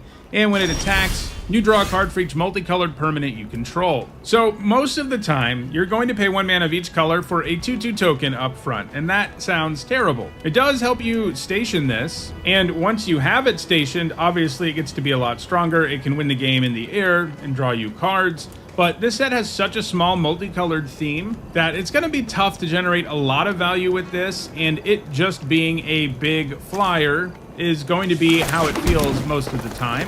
I do think a lot of people are underrating stationing to a certain extent. I think people are thinking like, how am I going to have time to tap my creatures? But there are lots of times in limited games where there are boards where attacking doesn't help you that much, and it's better to put charge counters on a creature like this. And I think these are going to become creatures more frequently than people expect. But this one does worry me in terms of its viability in limited, mana bases. Even with lander tokens around, aren't going to be so good that it's easy to cast. And this set doesn't have a preponderance of multicolored cards. The only ones at uncommon are 1 signpost uncommon in each color pair. So there are 10 at lower rarities, in other words. So you're highly reliant on getting cards that are not going to be cards you see all the time for this to really go off. And I think you need to be getting at least 2 robots out of this to feel good about it. So just getting 1, which is going to be the usual outcome, just isn't going to do it. So yeah, between the difficult casting cost and then like the additional setup it requires to really be worth using, I think all of that just means it's an F in limited. Next up, it's Interceptor Mechan, which for 2 generic, a black and a red, is a 2/2 artifact creature robot at uncommon. It's got flying, and when it enters, you return target artifact or creature card from your graveyard to your hand, and it has Void, which means you get something else out of this. If a non-land permanent left the battlefield this turn, or a spell was warped this turn, in this case, you put a +1/+1 counter on this at your end step. 4 mana 2/2 flyers really don't fare well in limited. We've seen that set after set recently, but this one comes with an enters trigger, offsetting that usual problem. That problem being that they can die to multiple 1 mana removal spells in the format. In this case, you don't care too much if they do it because you got a card back. And while I think stationing is going to be easier than people think, I think triggering Void is going to be harder because this is a mechanic. We've seen a mechanic like it time and time again. Morbid and similar mechanics, Revolt, and they're all way harder to trigger in the window you need to trigger them than it seems. So I'm a little low on Void overall, but this card's already good without Void, and because it has Void, it can actually become a pretty relevant flying body. Like even if you just get 1 counter on this, which I think will be doable, even if it's not automatic, even just getting 1 counter on it though does make it quite good. I'm giving this a B-. Next up, it's Memnon Uthros Exile, which for 1 generic, a blue and a red, is a 1/3 legendary jellyfish advisor at uncommon. It's got flying, and whenever an artifact you control enters, you put a +1/+1 counter on target creature. So the baseline here is pretty rough as a 3 mana 1/3, but at least it has more than 2 toughness. And the fact that this counts artifacts entering means it includes basically all the tokens in the format. Lander tokens, drone tokens, robot tokens, and this set has lots of artifacts in general, so I imagine this is going to spit out tons of counters. We can put them on Memnon if that's best. It does have flying, so sometimes it will be. Even just getting 1 counter out of this will feel like you're getting a good deal, and you'll often be able to get a lot more. So I think this looks like a strong signpost uncommon. I'm giving it a B-. Next up, it's Mutinous Massacre, which for 3 generic, 2 black, and 2 red is a rare sorcery. Choose odd or even. Destroy each creature with mana value of the chosen quality, then gain control of all creatures until end of turn, untap them, they gain haste until end of turn. This looks pretty insane to me. Whatever you choose, you end up killing some stuff and then gaining control of everything. That's just going to result in lethal damage most of the time, especially because you get to make the optimal choice when it comes to odd or even, and you're going to end up with several creatures and your opponent's not going to have any. And you can attack with all of them right away. This is a card that legitimately wins you the game out of nowhere, and unlike Wrath effects and stuff, which can have like a similar impact on the game, this is going to be good basically no matter what the board state is. The one downside we have here is that double black, double red isn't exactly easy to produce, but I think we're splitting hairs there. This card is just going to end games in the format, and I think it's an A. Next up, it's Pinnacle Emissary, which for 1 generic, a blue and a red, is a 3/3 artifact creature robot at rare.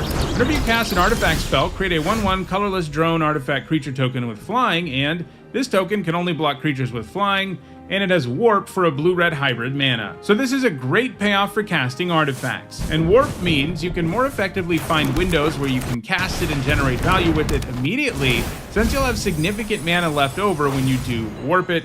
And even without Warp, this would be a powerful engine in a set with this many artifacts. Even just getting 1 token out of this is going to feel like you're getting a great deal, and if you can do more than that, it's insane. I think this reaches into the lower bomb range. I'm giving it an A-. Next up, it's Ragost Deft Gastronaut, which for a red and a white is a 2/2 legendary lobster citizen at rare. Artifacts you control are foods in addition to their other types and have 2 generic taps, sack this artifact, gain 3 life. And you can pay 1 generic, tap it, and sacrifice a food to have Ragost deal 3 damage to each opponent. And at the beginning of each end step, if you gain life this turn, untap Ragost. So turning your artifacts into food is already some quality upside. Like in the late game, sometimes gaining life is more important than grabbing lands with your lander tokens, for example. And that's doubly true when you can just chuck your artifacts at your opponent to bolt them in the face. And then you have an okay baseline as a 2-mana 2/2 creature. All of that said, there are also going to be lots of board states where this is nothing more than a 2-mana 2/2 that was kind of hard to cast, because sometimes you don't really have artifacts in play that are expendable and worth giving up with this. So I think it's a C+. Next up, it's Sami, Ship's Engineer, which for 2 generic, a red and a white, is a 2/4 uncommon legendary human artificer. And at the beginning of your end step, if you control 2 or more tapped creatures, you create a tapped 2/2 colorless robot artifact creature token. So the idea here is that you can tap your creatures in multiple ways in the format. You can do it from attacking, but stationing spacecrafts is the way that you can tap creatures without having to put them at risk at all. And this trigger is strong. A 2/2 is pretty much worth the card. It has a very mediocre stat line, and while I think you'll have tapped creatures reasonably often, it isn't exactly something that happens every single turn either. Now, you can wait to cast Sami until you have met the requirement, in which case it'll feel kind of like an enters trigger, but you don't always have the luxury of waiting, in which case this feels like kind of a bad card. I just think it'll be hard enough to get this going that it isn't anything special. I'm giving it a C. Next up, it's Sami Wildcat Captain, which for 4 generic, a red and a white, is a 4/4 legendary human artificer rogue at Mythic rare. It has double strike and vigilance, and it gives your spells affinity for artifacts. 6 mana for a 4/4 with double strike and vigilance isn't too bad. It is a little understated to the point that some cheap removal can take this thing down, some in this set that cost 2 mana even. But at least it's really hard to successfully attack through because double strike makes combat kind of a nightmare for your opponent, and then the fact this card has vigilance means that it can really effectively attack on most turns too. The affinity for artifacts part is kind of exciting, but it's not going to come up as much as you would think in limited, especially because this costs 6 mana. If this was cheap and gave your spells affinity, that would be one thing, but it doesn't. By the time you get to 6 mana and you play this thing, your other spells costing less isn't going to come up that much because you probably already have enough mana to play the card you draw every turn anyway. There are going to be times where you can go off with it. It gets kind of interesting with card draw, where you can rip through multiple cards and then play all of them and stuff like that. But I wouldn't put too much stock in that part of the card being great. So most of what we have here is just 6 mana for a 4/4 with double strike and vigilance, and I think that card is a B-. There's a chance it's even worse because this set does have some really efficient cheap removal. Even paying 3 to kill this feels pretty good. So I wouldn't be utterly shocked if it ends up more in the C range, but I do like those keywords enough to start it at a B-. Next up, it's Siege Ship Brood Tender, which for a black and a green is a 2/3 insect citizen and uncommon. When it enters, you mill 3 cards, and you can pay 3 generic, a black and a green, and sacrifice it to reanimate a spacecraft or creature from your graveyard. Activate only as a sorcery. So I always love signpost uncommons that are both payoffs and enablers, and that's what this is. It mills stuff, which will allow you to set up your other graveyard stuff in the black-green deck, which is all about the graveyard, of course. And then it is a payoff for getting stuff into your graveyard, since it can just straight up reanimate something. Throw in the fact that it has a pretty good stat line that means it's a formidable creature on turn 2, as well as the fact that it's just a good card at like all stages of the game. If you draw this really late, you'll be able to immediately reanimate something, which is going to feel pretty good on board states where a 2-mana 2/3 doesn't matter that much. So this looks really good to me overall. Most of the signposts do in this set, really, giving it a B. Next up, it's Singularity Rupture, which for 3 generic, a blue, and 2 black is a rare sorcery. Destroy all creatures, then any number of target players each mill half their library rounded down. A 6 mana Wrath isn't great in limited most of the time. Like, if you manage to draft a legit control deck, this can be pretty good. But being this expensive means you have to survive a while to get there, and even then there are many awkward situations with this, even in a control deck. Milling your opponent can be worthwhile sometimes for sure, as can milling yourself, but symmetrical Wraths like this just have a hard time really being consistently good and limited. Even if they do have some incredible upside, there are also lots of situations where they don't really do anything meaningful. Like, if you're at parity, it's not an especially useful card. I'm giving this a C+. Next up, it's Space-Time Anomaly, which for 2 generic, a white and a blue is a rare sorcery. Target player mills cards equal to your life total. So pure mill cards in limited are rarely very good. They kind of need to be mill engines that can do it a lot over the course of the game. Cards that are like one-shot mill don't tend to play very well, especially when they don't add to the board or do anything else. And this definitely doesn't. It's tempting to think about this milling 20 cards, but most of the time you're not going to have 20 life when you cast it. And even when it does mill 20 cards, you spent 4 mana, didn't add to the board, might have helped your opponent with graveyard nonsense, which increases their chances of killing you before they run out of cards anyway, in which case this card basically does nothing. It does get a little bit interesting when you have recursion, or multiple copies of it. Like, it does get better in those situations, because then casting this twice can be more of a legitimate win condition, but even that is pretty far from a guarantee. This is just too one-dimensional and too dependent on what your life total is to be good and limited. I'm giving it an F. Next up, it's Station Monitor, which for a white and a blue is a 2/2 Lizard Artificer at uncommon. Whenever you cast your second spell each turn, you create a 1/1 colorless drone artifact creature token with flying, and this token can block only creatures with flying. This is a great payoff for casting an extra spell in a turn, and that's what blue-white's about in this set. And the ideal thing to do is wait to run it out until you have a turn where you can double spell. That way you get the value immediately, so even if your opponent untaps and kills it, you're already way ahead because you have a body. If you're in blue-white, you're going to be playing lots of cheaper spells to really help you enable this sort of thing. Void is going to work pretty nicely with this too, since some void costs are really cheap. So overall, this looks really great to me. It's just going to generate a lot of value in blue-white decks. It's going to be an important card in them, giving this a B+. Next up, it's Servandum, Sunstar Exemplar, which for a black and a white is a 2/2 legendary human knight at rare. It's got Vigilance and Menace. Whenever another creature you control dies or is put into exile, put a +1/+1 counter on Servandam and you gain 1 life. When Servandum dies or is put into exile while its power is 4 or greater, destroy up to 1 target non-land permanent. So this looks really good. I'm already pretty happy with a 2-mana 2/2 with Vigilance and Menace, even when you can only cast it on turn 2 kind of inconsistently. And then this ability to grow can be a very real problem for your opponent. Also, I like that they made his death trigger happen when he has 4 power or more. It doesn't have to be 2 counters on him or something like that. So equipment and combat tricks can sometimes allow you to turn his death into significant value, giving him a B+. Next up, it's Servandum the Lucent, which for 2 generic, a white, and 2 black is a 4/4 legendary human knight at uncommon. It's got Death Touch and Lifelink, and whenever it enters or attacks, other creatures you control get +1/+0 and gain Death Touch until end of turn. This is a legitimate buff that can make almost anything into a relevant attacker, and offering it again on attacks is pretty scary. His own stat line, though, is not great, even with Lifelink and Death Touch in the mix, especially when you consider the double black you have to produce. Still, I think he does enough to be a B-. Next up, it's Tanuk, Memorial Ensign, which for 1 generic, a red and a green, is a 2/4 Kavu Pilot, a legendary one, at uncommon, and it has a landfall trigger, and it does 1 damage to each opponent, and if this is the second time this ability has resolved this turn, you draw a card. Landfall to do 1 damage is not exactly a powerful thing in Limited. We've seen that numerous times, including in the last set.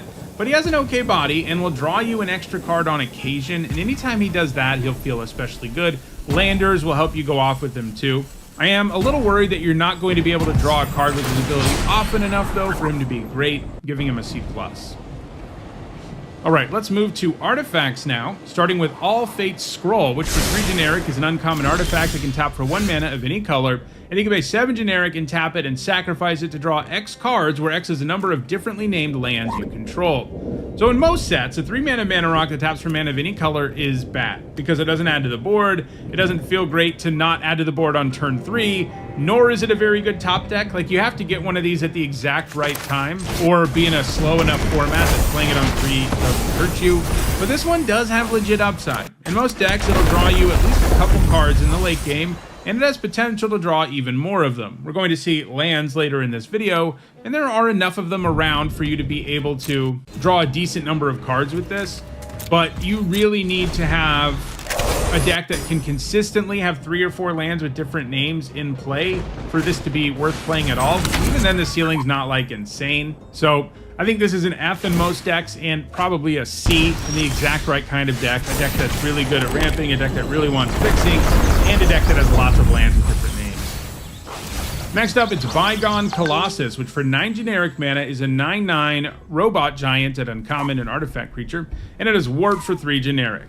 So Warping this is largely meaningless. There are a few things you can do. You can trigger artifact payoffs. The most notable thing you can do with this is that you can use it to station something. So put 9 charge counters on something. And that sounds exciting, but I'm not that into it at all, really. Mostly because it's just all in on doing that. Is using up an entire card for the sake of stationing something worth it? My guess is no. Like, you want your cards that are doing the stationing to be okay cards to begin with, that are creatures that you can put into play. Playing this on turn 3 and hoping that you have a space station in play so that you can turn it into a creature and thus actually add to the board is not where you want to be. Like, there are going to be lots of times where you just can't warp this and do anything meaningful with it. And it's not like a 9-mana 9/9 is great. I mean, it's nice that it's just sort of out there, and if you ever get to that much mana, you can cast it. But overall, this looks like a really one-dimensional card that is all about stationing. And we rarely see cards that are like all in on one really specific thing in the format actually work. Like we saw it with cards that cared about vehicles and Aether Drift. That said, it had lots of vehicles, but almost all of the all-in on vehicle cards were pretty bad. And this kind of feels like the same thing, only with spacecraft, so I think it's probably an F. Next up, it's Chrome Companion, which for 2 generic is a 2/1 artifact creature dog at common. When it becomes tapped, you gain a life. You can pay 2 generic and tap it to put target card from a graveyard on the bottom of its owner's library. So this has really mediocre stats, a very small effect for tapping it, and an effect that is really inefficient at hitting on the graveyard, or helping you recycle your cards. It is a 2-drop artifact, and that likely has some value, but it's the kind of 2-drop card that you're only going to play when you're desperate. I'm giving it a D. Next up, it's Dauntless Scrapbot, which for 3 generic is an uncommon artifact creature robot at uncommon. It's a 3/1, and when it enters, you exile each opponent's graveyard and create a lander token. This is a quality card. The stat line is bad, but this gives you 2 artifacts, something that has significant value in the set to begin with. And landers are an amazing way to fix and ramp your mana. This will generate a 2-for-1 most of the time, and that's enough for me to want to play this despite the stat line. I'm giving this a C+. Next up, it is Dawnsire Sunstar Dreadnought, which for 5 generic mana is a legendary mythic rare spacecraft with station. And when it gets 10 or more charge counters, when you attack, Dawnsire deals 100 damage to up to 1 target creature or planeswalker. And when you get it to 20 or more charge counters, it becomes a 20/20 flyer. So this does stone nothing until you station it, but if you can get 10 charge counters on this thing, you get to kill something every time you attack, and that's really powerful. And if you can ever get to 20, obviously it's going to end the game.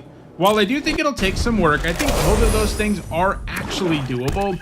The problem is the time during which Dawnsire isn't impacting the board at all, and there will almost always be a little bit of time like that where you're kind of like walking a tightrope and trying to survive by stationing it. But the good news is once you do reach that number of charge counters, attacking is going to be really powerful because it'll just kill something. So this does look good to me, but obviously it's way too slow to be like an insane bomb, even though it'll feel like one if you are getting it obviously to 10 all the time. So I think it's a B-. Next up, it's the Dominion Bracelet, which for 2 generic is a mythic rare legendary artifact equipment. The equipped creature gets +1/+1 and has 15 generic mana. Exile the Dominion Bracelet. You control target opponent during their next turn. This ability costs X less to activate, where X is this creature's power. Activate only as a sorcery, and it has equipped for 1 generic. This card's really interesting. 2 mana to play and 1 to equip for +1/+1 is already a kind of passable equipment in a set that cares about artifacts. It's not great, but that's the baseline, and this has a somewhat accessible ability that lets you steal your opponent's turn, and that ability is incredibly strong. You can make all of your opponent's creatures make ugly attacks, point their removal at their own creatures, and just generally wreak havoc, and because this doesn't do stone nothing up until that point, I think this ends up being a quality card. You do need to have some ways to buff creatures, or at least a couple of like 6/6s, but having a mediocre equipment that can turn into a game-breaking effect in the late game sounds pretty good to me. I'm giving it a B-. Next up, it's the Instone, which for 7 generic is a mythic rare legendary artifact. Whenever you play a land or cast a spell, draw a card. At the beginning of your end step, your life total becomes half your starting life total rounded up. So if you untap with this in play, it's likely to let you do a whole lot of stuff, since you get to draw a card when you do pretty much anything, except that if you make a land drop and then draw another land, your turn's pretty much over. So The other ability is interesting because if you have more than 10 life, it's going to make you lose life. But if you have less, it's going to gain you life. So where does that leave this card? Well, I think it's not very good in limited. It's 7 generic mana. It doesn't add to the board. If you are allowed to untap with it, there's a chance you go off, but it's far from guaranteed. And if you're having to lower your life total to play this, especially, it's not going to feel very good. If you draw it when you're really low on life, that effect is going to feel pretty good, but that's too narrow of a situation. So overall, I think this is just an F in limited. Next up, it's the Eternity Elevator, which for 5 generic is a rare legendary artifact spacecraft. It can tap for 3 colorless, and if it has 20 or more charge counters on it, you add X mana of any one color where X is the number of charge counters on the Eternity Elevator. So this is a super expensive mana rock, albeit one that does give you a huge mana boost. Problem is, one can't always take advantage of that in limited, and it has super diminishing returns, and this card never does anything to actually impact the board, which is always a problem for a 5 mana card. Like this, Spacecraft never ever turns into a creature, unlike most of the others. I do think you play this sometimes in decks that need the ramp, but you're probably never going to bother stationing it in those decks just because it's already pretty good at producing mana. I'm starting it at a D, and it wouldn't shock me if it's an F. Next up, it's Extinguisher Battleship, which for 8 generic mana is a rare artifact spacecraft, and when it enters, you destroy target non-creature permanent, then this spacecraft deals 4 damage to each creature, and when it has 5 or more charge counters, it gains flying and trample and becomes a 10/10.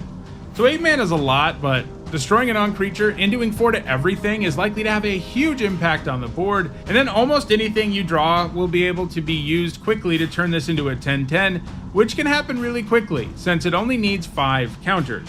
Like, imagine if this didn't have station and was just the creature. That would be an insane card. Obviously this takes more setup, and sometimes you won't be able to kill enough stuff with the trigger, and like 8 mana is a pretty big hurdle, even in a format with landers and stuff. So I think it's just a B, but that's mostly because sometimes it ends up stuck in your hand. Most of the time when you cast this, you're just going to win the game.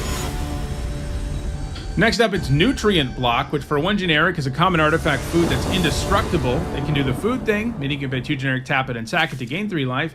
And when it's put into a graveyard from the battlefield, you draw a card. Artifacts matter in this set, and there are even a handful of ways to animate them, mostly at higher rarities, which is kind of fun with an indestructible artifact, but I wouldn't count on doing that consistently. Mostly, this gives you a tiny bit of artifact synergy while also being good sacrifice fodder and a way to gain life and draw a card in a pinch. It's hard for a card that replaces itself and gains you life to be completely terrible, but it's not that good either. I'm giving this a D. Next up, it's Pinnacle Kill Ship, which for 7 generic mana is an artifact spacecraft at common. When it enters, it deals 10 damage to up to 1 target creature, and if it has 7 or more charge counters on it, it's a 7/7 flyer.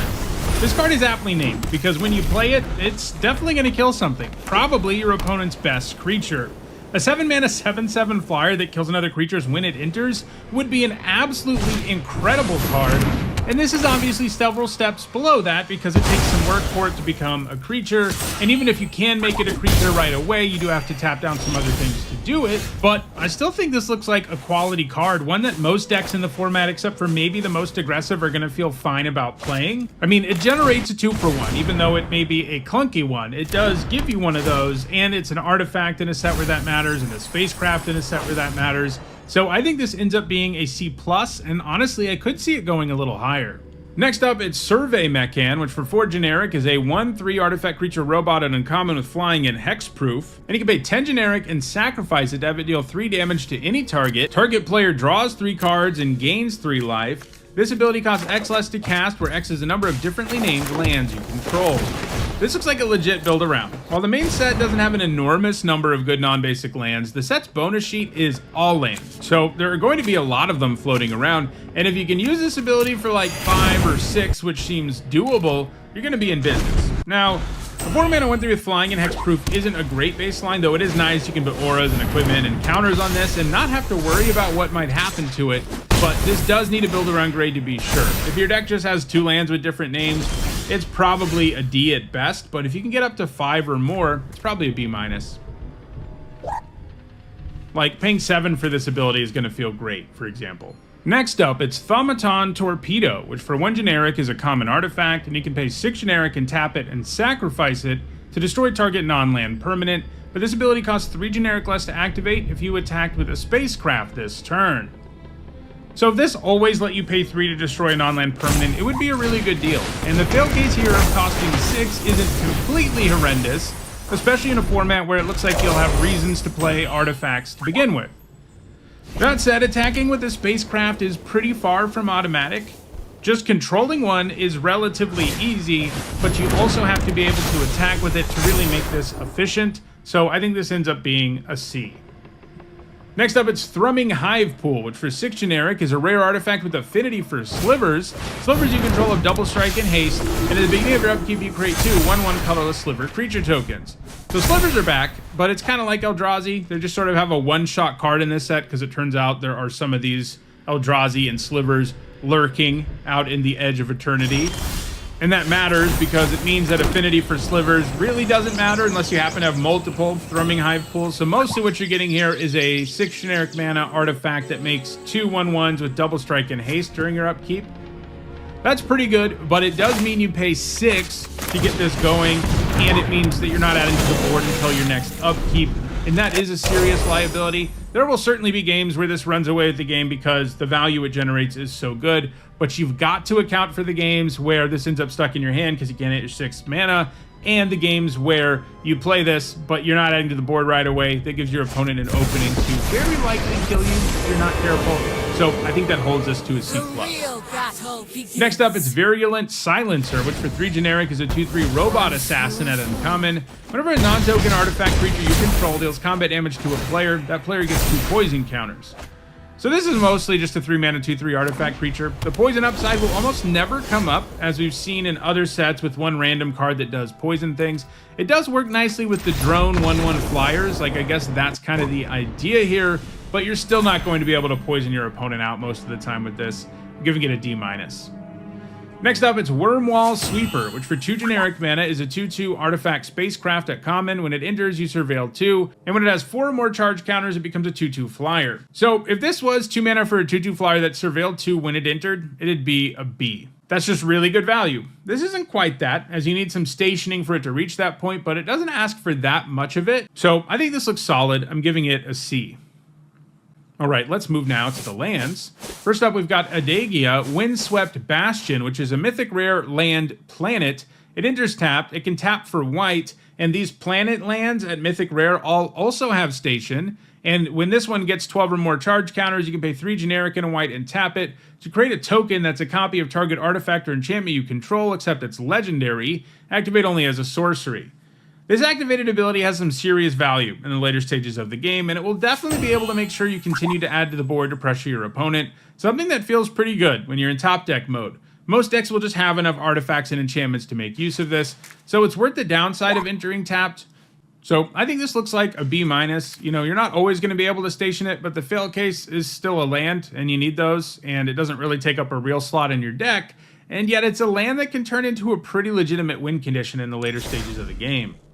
We've also got 5 of the shock lands in this set, like Breeding Pool here, which is a rare land forest island, meaning you can tap for green or blue, and when it enters, you may pay 2 life, and if you don't, it enters tapped. That's how all of them work. They all have 2 land types, meaning they can tap for either of those colors, and then you can choose to shock yourself or have it entered tapped when it enters. So these always provide great fixing. You're always happy to play them, whether they are in your primary color or helping you splash. I'm giving this a B-. Next up, it's Command Bridge, which is a common land that enters tapped, and when it enters, you sacrifice it unless you tap an untapped permanent you control, and you can tap it to add 1 mana of any color. Both entering tapped and requiring you to tap a permanent is a pretty real bummer, but it's possible for some stuff in like red-white to take advantage of actually tapping something, and it gives you mana of any color, and it's flexible about what you can tap at least, but it does look like it's clunky enough that it's not like amazing fixing, but it's certainly solid, giving it a C. Next up, it's Avendo, Waking Haven, which is a mythic rare land planet that enters tapped. It can tap for green, and when it gets to 12 or more charge counters, you can pay a green and tap it to add green for each creature you control. So this becomes Gaia's Cradle when you get enough counters on it. But part of what makes Gaia's Cradle really good is that you can play it early and produce multiple mana with it, right? That's not the case here. You're going to play this early, it's going to enter tapped, and you're going to use windows when you can, I guess, to put counters on this. But then, by that stage of the game, being able to produce a ton of mana is a lot less likely to matter. I think this is going to feel like a forest with downside, more often than it feels like a forest with upside, giving it a D.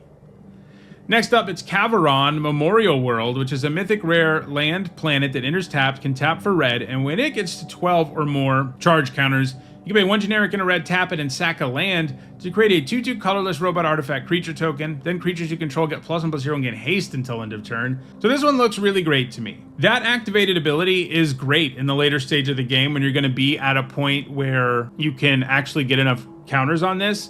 Adding a body to the board and buffing everything, obviously that means the robot itself can attack as a 3/2. Like, that's an effect that can win the game in a single activation. And even when it's not doing that, the fact that you can give up lands to put bodies on the board is going to feel pretty good. So this one looks great to me. It's a value engine that can win the game, in addition to just being a land that is useful early because it's a land, giving it a B+. Next, it's Secluded Starforge, which is a rare land that can tap for colorless. You can pay 2 generic and tap it, and tap X untapped artifacts you control, and target creature gets +X/+0 until end of turn, activate only as a sorcery, and you can pay 5 generic and tap it to make a 2/2 colorless robot artifact creature token. I think this is a solid utility land, especially because of the ability to make creature tokens. The ability to buff power is a lot more finicky and a lot more risky because it asks you to do so much stuff, and if you don't have a creature that can get in or attack a lot better, it's not going to be worth it a lot of the time. But the fact that this can just churn out tokens in the later game after producing much needed mana for you in the early game is pretty good. When you look at a land in Limited that only produces colorless, you always have to judge whether or not they do more harm than good, since they're so bad for your mana base. But I think this one does enough to make the cut in most decks, especially artifact ones, giving it a C+.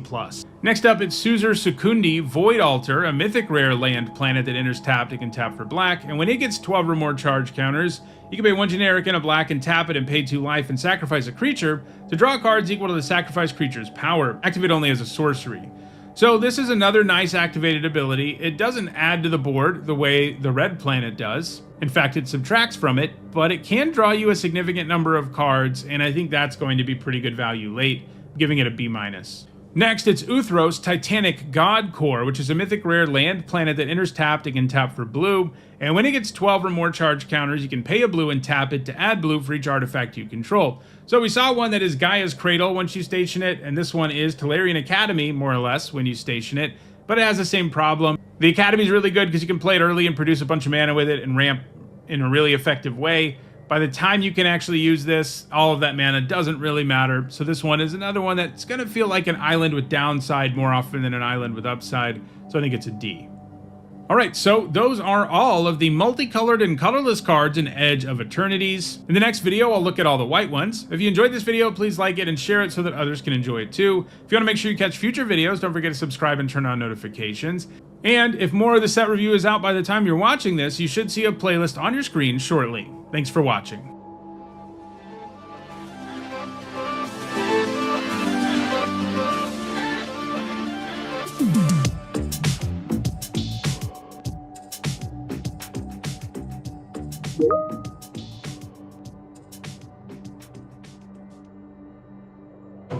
This video is sponsored by Card Kingdom. If you want Magic singles or sealed product, use my link in the description.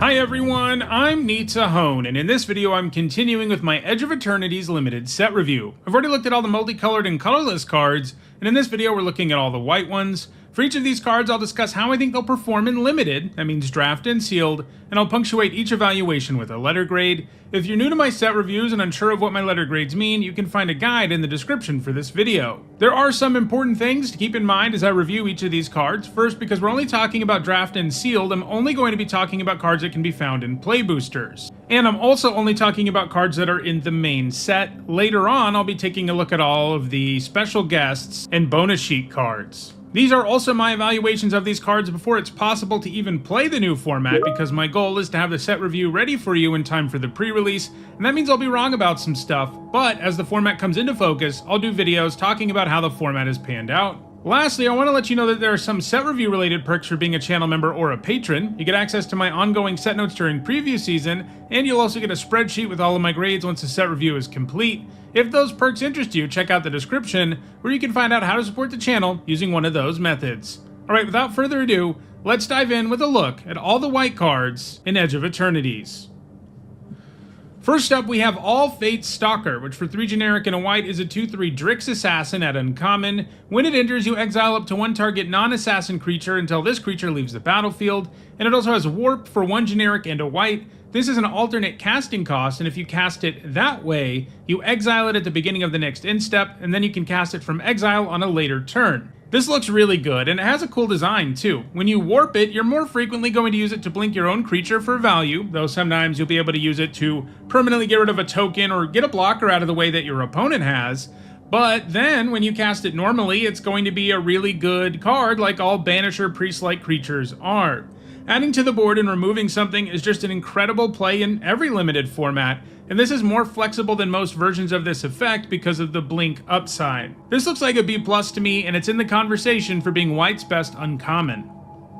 Next, let's look at Esteli Reclaimer, which for 3 generic and 2 white is a 5/4 Angel Warrior at rare. It's got flying, and when it enters, you return target non-creature, non-land permanent card with mana value X or less from your graveyard to the battlefield, where X is the amount of mana spent to cast this creature, and it has Warp for 2 generic and a white. So a 5 mana 5/4 flyer is already a pretty solid card in limited, and this can give you its trigger twice thanks to Warp. Now, it is pretty restrictive because it only looks at non-creatures, non-lands, and they need to be mana value X or less. And you're just not always going to have something that you can get back, especially when you warp it. But when you cast it normally, a few turns later, you are more likely to get something back. The thing that I see this working with the most frequently and the most effectively is probably Spacecraft, because they're not creatures, but they can become creatures.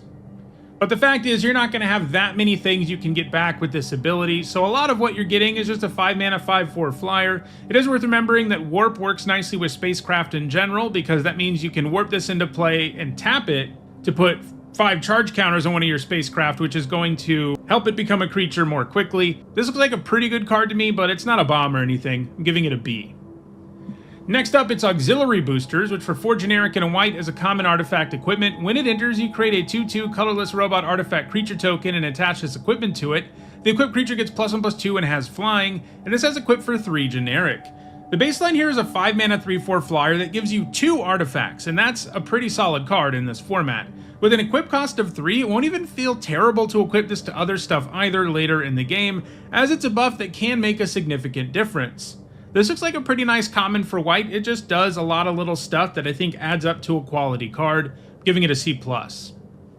Next up, it's Banishing Light, which for 2 generic and a white is a common enchantment, and when it enters, you exile target non-land permanent an opponent controls until this enchantment leaves the battlefield. So this is a card that is always good removal because it can hit any non-land permanent. It doesn't always feel super efficient these days as we have more and more creatures with enters, triggers, and stuff like that, and they get a lot of value out of those, so spending 3 at sorcery speed to kill something isn't always great, but the flexibility really helps overcome that. It's always at least a C+ when we see it. It can be better, but it's usually better in sets that have an enchantment theme, and there's a very small one in this format. Not really enough of one for it to get like a big bump, and I think it falls a little short of being premium just because it's a lot clunkier these days than it used to be, giving it a C+. Next up, it's Beyond the Quiet, which for 3 generic and 2 white is a rare sorcery that exiles all creatures in Spacecraft. Sweepers are always pretty awkward and limited, as most games just don't play out in such a way that your opponent is the only one who gets destroyed by this kind of card. Still, a card like this is strong. It can pull you back ahead from being behind in a way that few cards can, but it's pretty bad when you're ahead or at parity when it's kind of a blank card. So, like most 5+ mana sweepers that don't do anything else but exile and destroy stuff, I think it's probably a C+. Next up, it's Bright Spear Zealot, which for 2 generic and a white is a 2/4 human soldier at common. It's got vigilance, and it gets +2/+0 as long as you've cast 2 or more spells this turn. A 3 mana 2/4 with vigilance is honestly a pretty solid card, and this will sometimes be a more impressive 4/4, and you'll be able to do that at instant speed on occasion, which is pretty sweet. It does have a couple of weird things going on in this set with regard to Spacecraft. One of them is that the red-white theme is about having tapped creatures, And you can do that by stationing spacecraft, but you can also do it by attacking. This guy can't because he has vigilance. So it's a little bit of a non-bo with cards that pay you off for having tapped stuff, except that it's also good with spacecraft because you can attack with it and then also station in the same turn, which not that many cards in the set can do. So this looks like a nice common to me. I'm giving it a C+. Next up, it's Cosmogrand Zenith, which for 2 generic and a white is a 2/4 human soldier at Mythic Rare. Whenever you cast your second spell each turn, choose one, create 2 1/1 white human soldier creature tokens, or put a +1/+1 counter on each creature you control. These triggers are both amazing. You'll make the tokens when you need bodies, and if you've already gone wide, you'll be thrilled with the counters. Double spelling is far from automatic, but cheap warp costs in this set do make it easier than it would be in most, and just waiting until you have a turn where you can play this and a second spell can ensure you get amazing value right away, so even if your opponent untaps and kills Cosmogrand Zenith, you're already ahead, and if they don't kill it, you can usually snowball your way to victory. Throw in the solid stats, and I think we have a card that will help you run away with a lot of games, and deliver you good fail case value too, giving it an A-. Next up, it's Dawnstrike Vanguard, which for 5 generic and a white is a 4/5 human knight at uncommon. It's got lifelink, and at the beginning of your end step, if you control 2 or more tapped creatures, put a +1/+1 counter on each creature you control other than this creature. So here is one of those payouts for having tapped creatures. And it's a pretty strong one. Buffing your entire board except for this permanently is a big deal. And on turns where you can cast this and almost make this feel like an interest trigger, it's going to feel pretty insane. But there are going to be times where you can't do it, and when this is just a 6 mana 4/5 lifelink, it isn't very impressive, but the set is set up in such a way that it's very possible to trigger this once, and even just triggering it once is going to be very powerful and make you feel pretty good about things. And putting those counters on your creatures means it's more likely you can attack effectively with them and trigger it again on the next turn. So overall, I think this does deliver the kind of value you need out of a 6 mana card. It's not going to do it consistently enough to be great, but I do think it's a C+. Next up, it's Dockworker Drone, which for 1 generic and a white is a 1/1 artifact creature robot at common. It enters with a +1/+1 counter on it, and when it dies, you put its counters on target creature you control. This is a solid 2-drop. It works nicely in the +1/+1 counter decks, as well as the artifact decks, and sometimes you'll be able to do something sweet with the counters when it dies, giving it a C. Next up, it's Dual Sun Adepts, which for 2 generic and a white is a 2/2 human soldier at uncommon. It's got double strike, and you can pay 5 generic to give creatures you control +1/+1 until end of turn. The 3 mana 2/2 stat line can be rough, because removal for 1 mana can often take these things down, and there is more than one way to do that at common and uncommon in this format. And that is a big risk, but I think the reward is worth it in this case. A 3 mana 2/2 double striker is at least pretty good at blocking. Like, your opponent can't attack into this 3 mana 2/2 like they can most. And this kind of pump effect being on a creature that's already solid, we've seen it perform well in countless formats at this point, and this is another one that I think gets there. Obviously, buffing itself is a huge deal too because it has double strike, so I think this overcomes the problem of the Grey Ogre stat line, and I'm giving it a B-.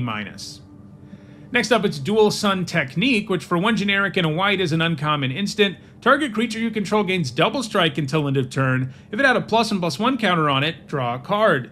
Double strike is pretty nice for a trick, though it's less good on really small creatures than actual stats boosts are. It does still manage to win you most combats, and you can sometimes do lethal out of nowhere. The times where you draw a card with this will feel completely absurd because it probably means you get a 2-for-1, but this also isn't the kind of trick that's useful against removal in any way, shape, or form, and that limits how great it can be in Limited. I'm giving it a C. Next up, it's Emergency Eject, which for 2 generic and a white is an uncommon instant. It says destroy target non-land permanent. Its controller creates a lander token. This is an artifact with 2 generic, tap, sacrifice this token, and search your library for a basic land, put it onto the battlefield tapped, and then shuffle. So white actually has 2 flexible non-land removal spells in this set between Banishing Light and this, which is interesting. This one's an instant, unlike Banishing Light, but it also gives your opponent a card back. Don't underestimate how significant that is, as you could help them fix and ramp their mana, help them with artifact synergies, help them with the void mechanic, the list goes on. These landers are really good, and giving your opponent one definitely isn't good. That said, it does become less of a problem later in the game, and hitting any non-land for 3 is definitely a big deal at instant speed. You do still kind of 2-for-1 yourself, but this is better than cards like Stroke of Midnight, which give your opponent a 1/1 token instead, because at least you can get like a blocker out of the way and attack without having to worry about a new token being in the way. So I think this is solid removal. It's definitely not great. Giving your opponent a lander is a massive downside, but I think it's a C because it can deal with so many things at instant speed. Next up, it's Exalted Sunborn, which for 3 generic and 2 white is a mythic rare angel wizard. It's a 4/5 with flying and lifelink, and if one or more tokens would be created under your control, twice that many of those tokens are created instead, and it has warp for 1 generic and a white. So this would be good even without warp, and that's good because warping it isn't going to be meaningful most of the time in limited, because you have to have the mana to warp, and then you need to make tokens in the same turn, and that's going to be hard to achieve. It's not impossible, but generally just playing a 5 mana 4/5 flying lifelink by the time you can warp this and put tokens into play is just going to be better than going the other route, because this stat line is really good. I think this is going to make more tokens once you play it on turn 5 and it does some damage, and then you get a couple of lander tokens or robot tokens or whatever later in the game.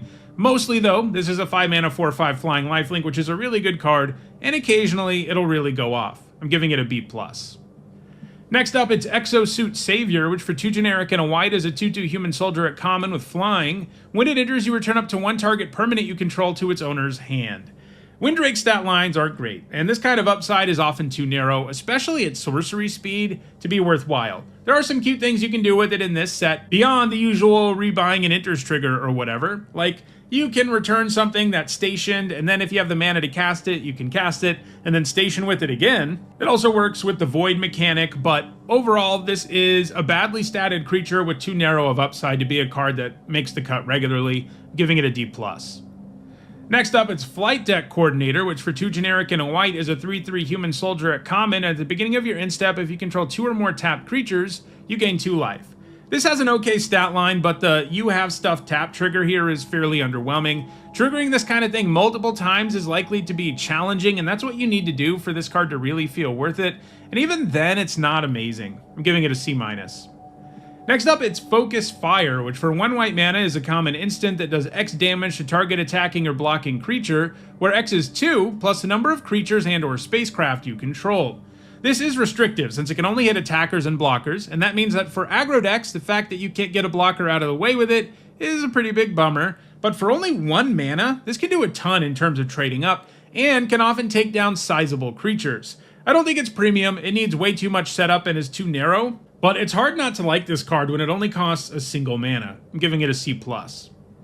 Next up, it's Halia, Guided by Light, which for 2 generic and a white is a 3/3 legendary human soldier at rare. When she or another creature or artifact you control enters, you gain 1 life.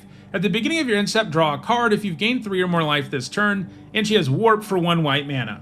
So even if she just had the first ability, she'd be a good card, as solid stats plus lots of incidental life gain is a good place to be, and she'll draw you a card every now and then. I wouldn't count on it a lot. It's not that easy to gain 3 life in a turn off of her triggers alone. You're going to need some other life gain around to really pull it off.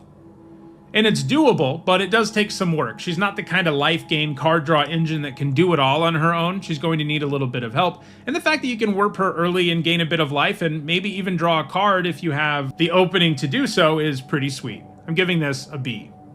Next up, it's Hardlight Containment, which for 1 white mana is a rare enchantment aura with enchant artifact you control. When it enters, you exile target creature an opponent controls until this aura leaves the battlefield, and the enchanted permanent has ward 1.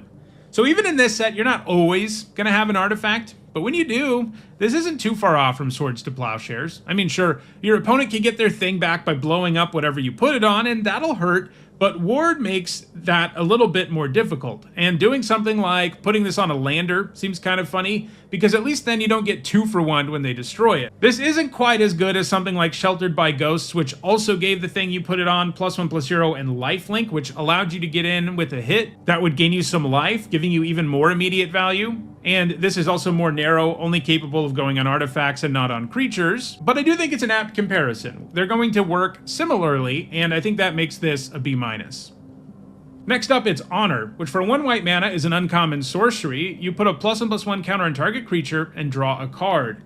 I think this is sneaky good. A counter isn't quite worth a card, but you end up paying 1 mana for significantly more than a card worth of value here, and it synergizes nicely with +1/+1 counter stuff in the set. Improving your board and drawing a card is a good feeling. It can help you double spell too. I'm giving this a C+. Next up, it's Honored Knight Captain, which for 1 generic and a white is a 1/1 Human Advisor Knight at uncommon. When it enters, you create a 1/1 white Human Soldier creature token, and you can pay 4 generic and 2 white and sacrifice it to search your library for an equipment card, put it onto the battlefield, and then shuffle. I'm already signing up for a 2-mana 1/1 that makes another 1/1. We see that kind of card a lot, and it's always a good 2-drop. Good when you drop it on turn 2, but good at any other point in the game as well, because 2 bodies significantly alter how combat's going to go for your opponent on their next turn.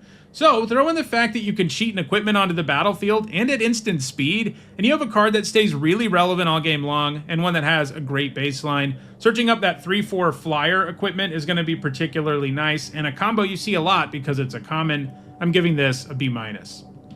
Next up, it's Knight Luminary, which for 3 generic and a white is a 3/2 human knight at common, and when it enters, you create a 1/1 white human soldier creature token, and it has warp for 1 generic and a white. This is a pretty good common. I'm already in for this card without warp. It would be like a C if that's all it was, but with warp, well, you have a card that fills 2 separate slots on the curve and helps you go wide and gives you 3 total bodies. That sounds pretty good to me. I'm starting this at a C+, and I could see it going higher. Next up, it's Lightstall Inquisitor, which for 1 white mana is a 2/1 Angel Wizard at rare. It's got Vigilance, and when it enters, each opponent exiles a card from their hand and may play that card for as long as it remains exiled. Each spell cast this way costs 1 generic more to cast, and each land played this way enters tapped. I think this is solid in limited. It's going to be like amazing and constructed as a 1-drop for aggressive white decks. Here, it's just solid. It gives you some pretty good disruption, and I love that they made sure it even nerfs lands. Sometimes attacks won't matter much, and obviously you don't choose the card, your opponent does, which makes it a lot less impressive as your opponent gets to choose something that impacts them the least. But you do get a pretty good return on only 1 mana here. I'm giving it a C+.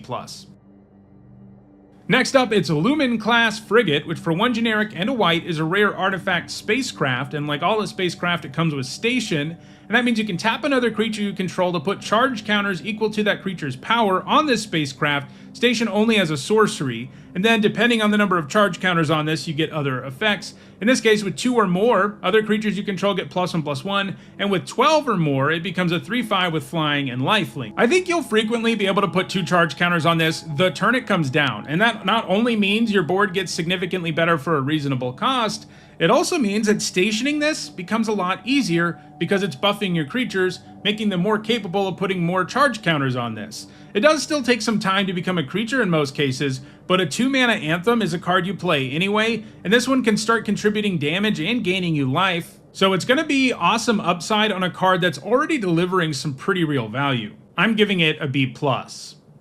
Next up, it's Lux Knight Breacher, which for 3 generic and a white is a 2/2 human knight at common. It enters with a +1/+1 counter on it for each other creature and or artifact you control.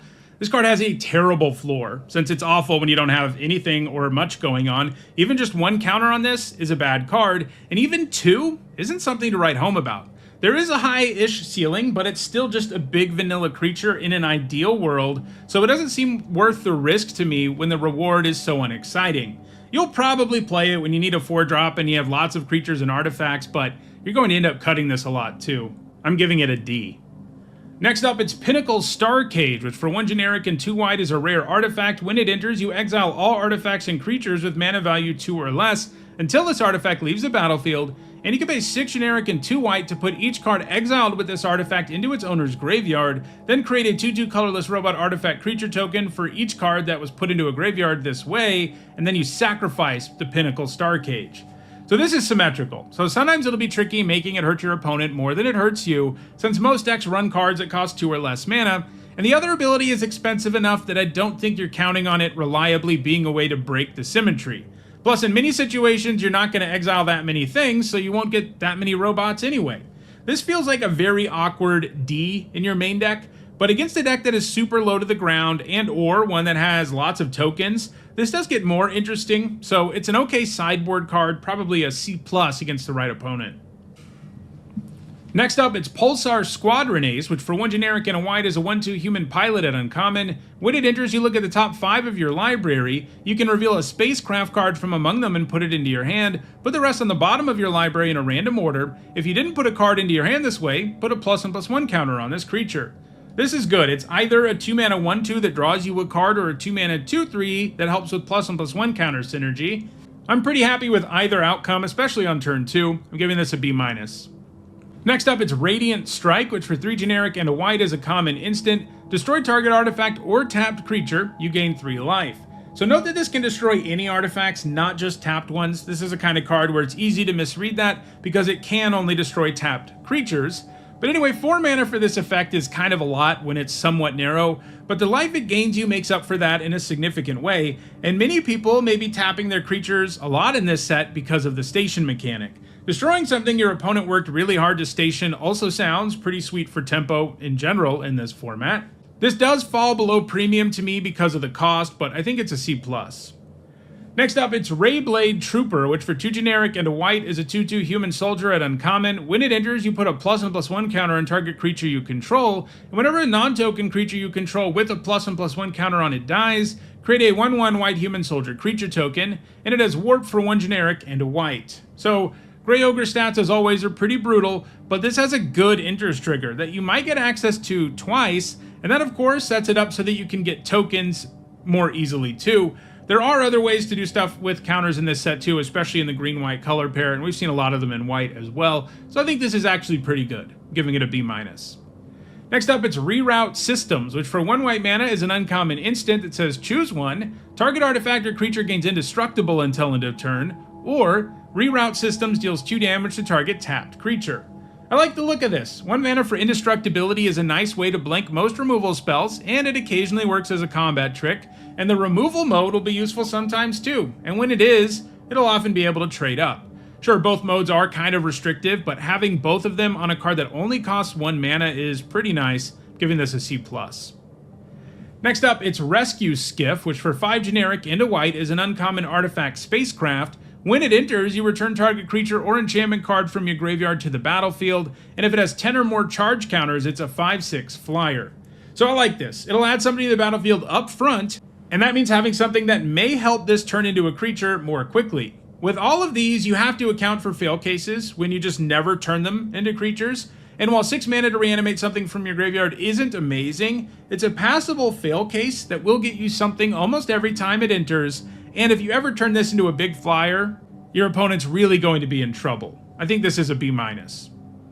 Next up, it's Scout for Survivors, which for 2 generic and a white is an uncommon sorcery. It says return up to 3 target creature cards with total mana value 3 or less from your graveyard to the battlefield. Put a +1/+1 counter on each of them. So these really cheap white reanimate effects are rarely good and limited. They're just too narrow because they can only bring back really specific things, and you need things in your graveyard to begin with. This one does have me a little intrigued, since you can potentially reanimate multiple things, and that might even be preferable, since they get counters, but even reanimating just a 3-drop with this doesn't seem terrible. You just have to account for the times where you don't have a target, and those are unfortunately fairly common. I think that holds it to a C. Next up, it's Seam Rip, which for 1 white mana is an uncommon enchantment, and when it enters, you exile target non-land permanent opponent controls with mana value 2 or less until this enchantment leaves the battlefield. So Portable Hole was a solid limited card, and this is an enchantment version. It would definitely be better in this set if it was an artifact, but it still does the job. It's narrow, but you can often spend 1 mana to exile 2 mana things, and that is trading up. I'm giving it a C. Next up, it's the Seriema, which for 1 generic and 2 white is a rare legendary artifact spacecraft, and when it enters, you search your library for a legendary creature card, reveal it, put it into your hand, and then shuffle. And if it gets 7 or more charge counters on it, it becomes a 5/5 flyer, and other tapped legendary creatures you control have indestructible. So this set has fewer legendary creatures in it than we've seen in a while. For example, not all the Signpost uncommons are legendary creatures. So the number of legendary creatures we actually have at lower rarities is actually pretty limited, and I think that really hurts the Seriema. If this was in Final Fantasy, for example, it would have been way better, because most decks just have like 4 legendary creatures that can be tutored up, but in this format you'll be lucky to have 2. As such, I think this is probably just a D, since it won't deliver much value initially, and it won't be that great once it becomes a creature either. Next up, it's Squire's Lightblade, which for 1 white mana is a common artifact equipment with flash. When it enters, attach it to target creature you control. That creature gains first strike until end of turn. The equipped creature gets +1/+0, and this can equip for 3 generic. So we just saw Coral Sword be an okay card, and this is pretty much the same card, but actually worse, because the equip cost is 2 mana higher. Now, this does work nicely for decks trying to cast multiple spells because it's so cheap, and it's also an artifact, which matters. But I can't help but think this card won't really give you the card of value you want most of the time. The idea is to use it as a trick and win combat with it, but this buff just doesn't do that good of a job, and then the buff that's left over also is pretty insignificant, especially when it costs 3 mana to move it around, so I think this is a D+. Next up, it's Starfield Shepherd, which for 3 generic and 2 white is a 3/2 angel at uncommon. It's got flying. When it enters, you search your library for a basic plains card or a creature card with mana value 1 or less, reveal it, put it into your hand, and then shuffle, and it does warp for 1 generic and a white. I really like this. Warping it is good value that lets you hit a land drop, and casting it later still nets you another card, whether you grab a land or a 1-drop. It's actually sort of reminiscent of Call the Mountain Chocobo, only you don't add to the board right away with this. Not permanently, anyway. Still, this is lots of value on 1 card. I'm giving it a B. Next up, it's Starfighter Pilot, which for 1 generic and a white is a 2/2 human pilot at common. When it becomes tapped, you surveil 1. 2 mana 2/2s are pretty bad these days. They need some real upside to really overcome that, and this one doesn't really get there. Sure, you're going to tap it to surveil sometimes, especially when you have spacecraft and maybe it attacks early and lets you surveil before trading, but none of that's very exciting. I think it's just a D+. Next up, it's Starport Security, which for 1 white mana is a 1/1 artifact creature robot soldier at common. You can pay 3 generic and a white and tap it to tap another creature, but it costs 2 less to activate if you control a creature with a +1/+1 counter on it. Man, this tap ability used to be so good in Limited in the olden days where most of creatures' value were in their ability to attack or block, but Limited has changed a lot, and we haven't seen one of these tap abilities perform very well in a long time. And I don't see this one being any different, especially when you're paying 4 for it. It's absolutely horrendous. When you're only spending 2 on it, which is doable in a deck like Green-White, it does get better. But a lot of the time, you'd much rather be using your mana for effects that have a more permanent impact on the board than you would on a card like this. I just think it's a D.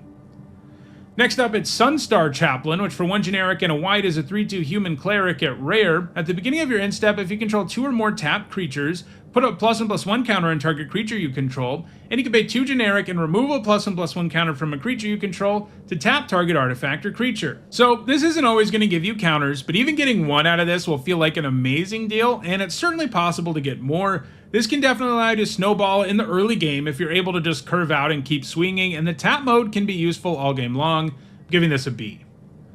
Next up, it's Sunstar Expansionist, which for 1 generic and a white is a 2/3 human knight at uncommon, and when it enters, if an opponent controls more lands than you, you create a lander token, and it has landfall. Whenever a land you control enters, this creature gets +1/+0 until end of turn.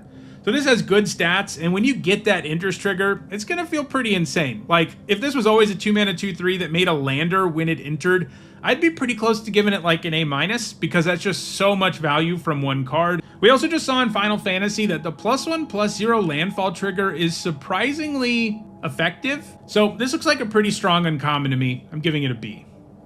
Next up, it's Sunstar Lightsmith, which for 3 generic and a white is a 3/3 human artificer at uncommon. Whenever you cast your second spell each turn, put a +1/+1 counter on this creature and draw a card.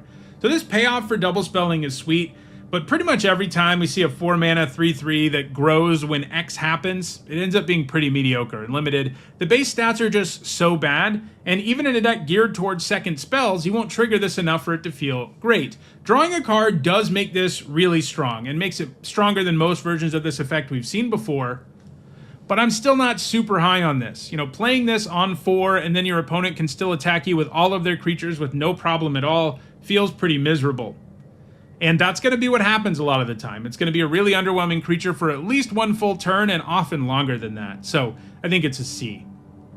Next up, it's Wedgelight Rammer, which for 3 generic and a white is an uncommon artifact spacecraft, and when it enters, you create a 2/2 colorless robot artifact creature token, and if you get 9 or more charge counters on it, it's a 3/4 with flying and first strike. I love that this gives you a body up front, and the body even enters untapped, so you can use it right away to put a couple charge counters on this, and once it gets to 9, it has a body that's relevant all game long. Also, it gives you 2 artifacts, which really matters in white, so I'm giving this a B-.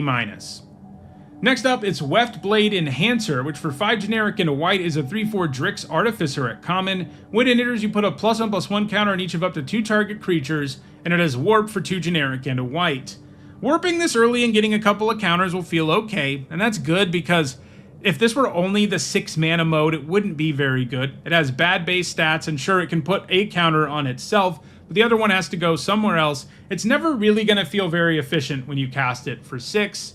But when you factor in warping it and then casting it for 6 later and getting 4 counters out of 1 card, it sounds a lot better, but it still feels pretty underwhelming to me because of the cost of both modes, so I think it's a C-.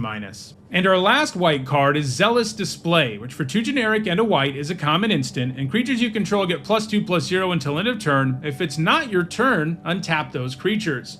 While the untap part is an upgrade over most versions of this effect, it's a pretty minimal one. You only use this kind of card like that in an absolute emergency, since the lack of a toughness boost probably doesn't do you that many favors when you're the one who's blocking. This is still far better when you're attacking, and still only useful in the most narrow of decks that are insanely aggressive. I'm giving it a D+. Alright, so those are all the white cards in Edge of Eternities. In the next video, I'll look at all the blue ones. If you enjoyed this video, please like it and share it so that others can enjoy it too. If you want to make sure you catch the rest of the set review, don't forget to subscribe. And if you want to catch up on the set review videos that are already out, you should see a playlist on your screen shortly. Thanks for watching.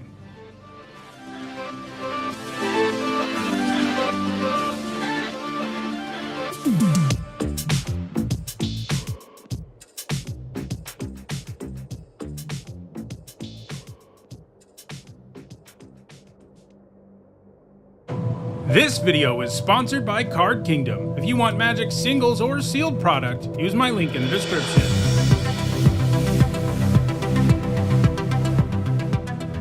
Hi everyone, I'm Nita Hone, and in this video I'm continuing with my Edge of Eternities limited set review. I've already looked at all the multicolored, colorless, and white cards, and in this video we're looking at all the blue ones. For each of them, I'll discuss how I think they'll perform in limited, that means draft and sealed, and I'll punctuate each evaluation with the letter grade. If you're new to my set reviews and unsure of what my letter grades mean, you can find a guide in the description. There are some important things to keep in mind as I review these cards. First, because we're only talking about draft and sealed, I'm only talking about cards that can be found in play boosters. And for this first part of the set review, I'm also only looking at cards from the main set. There are also special guests and a bonus sheet in this set, but those will be looked at in their own video. These are also my evaluations of these cards before it's possible to play this new limited format, because my goal is to have the set review ready for you in time for the pre-release, and as the format comes into focus, I'll be doing videos where I discuss how the format has panned out.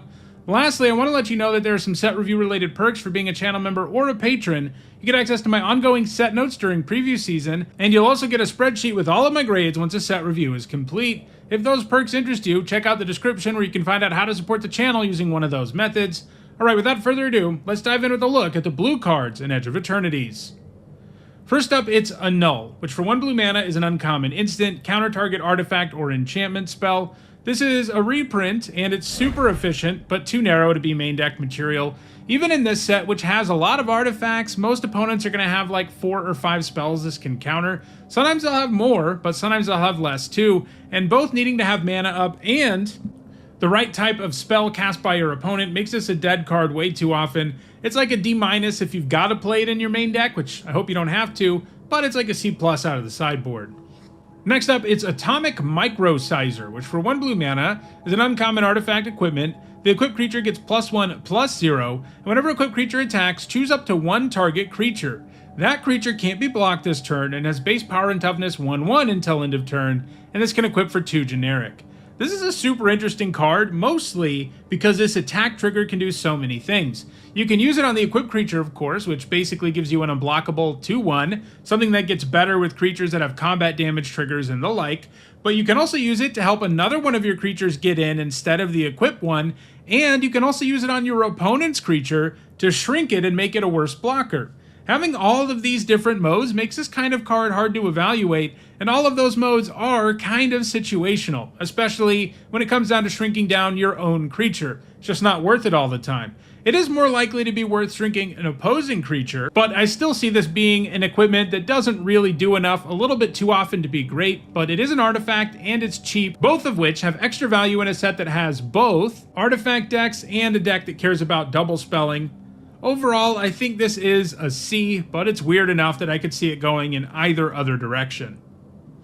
Next up, it's Cerebral Download, which for 4 generic and a blue is an uncommon instant. Surveil X, where X is the number of artifacts you control, then draw 3 cards. 5 mana to draw 3 at instant speed is okay in some limited formats, and the fact you get Surveil means that this can allow you to see a ton of cards, and maybe even load up your graveyard with value. It's still a card that doesn't add to the board, but it does feel like you're going to see tons of cards when you cast this, and if you can afford to take a turn off, and that's not possible in all limited formats, but if you can do it, this is likely to pull you really far ahead because of your card advantage and card quality. I think the first copy of this, especially in a deck with artifacts, is going to be like a C+, but you don't want too many cards in your deck that don't add to the board.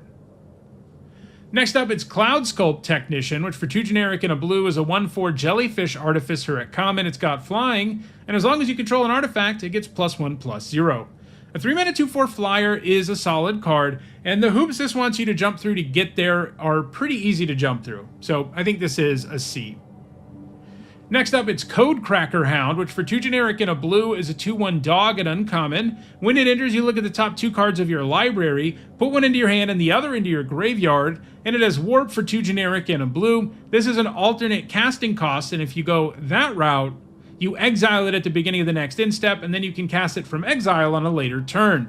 So this is Sibsig Appraiser in dog form, and that was an incredibly powerful limited card, and this is actually better because of Warp, which gives you the ability to get this really good trigger twice, and gives this hound 3-for-1 potential.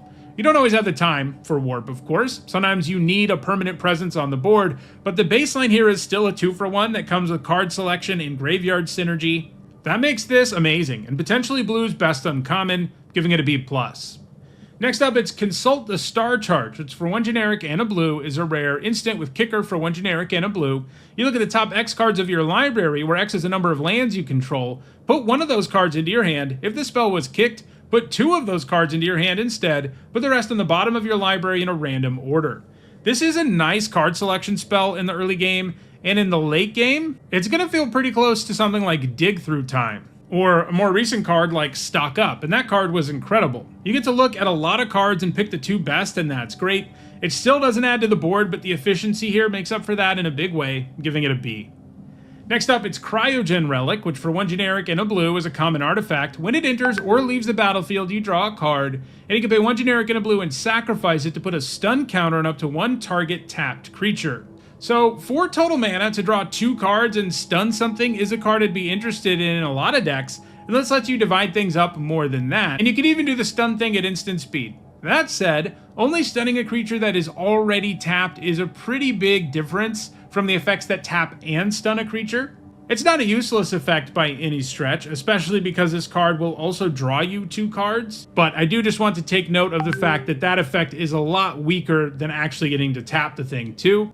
And that means that this frequently won't add to the board, or at least won't do something that meaningful when you sacrifice it, so I think it's a C. Next up, it's Cryo Shatter, which for 1 blue is a common enchantment aura with Enchant Creature. Enchanted creature gets -5/-0. When enchanted creature becomes tapped or is dealt damage, destroy it. Lately, they've been giving us super cheap removal in blue, and while this effect doesn't entirely get rid of a creature, which can be problematic when they have static abilities and stuff, plus no matter what, you do allow that creature to block at least once, which itself really minimizes how great a removal spell can be, since it takes an extra step to actually fully remove that creature. But I think all of that's okay because this is so cheap and does deal with like most of what a creature can do. It doesn't quite trade 1-for-1, but because it only costs 1 mana, it's kind of acceptable. I'm giving it a C. Next up, it's Desculpting Blast, which for 1 generic and a blue is an uncommon instant. Return target non-land permanent to its owner's hand. If it was attacking, create a 1/1 colorless drone artifact creature token with flying, and this token can block only creatures with flying.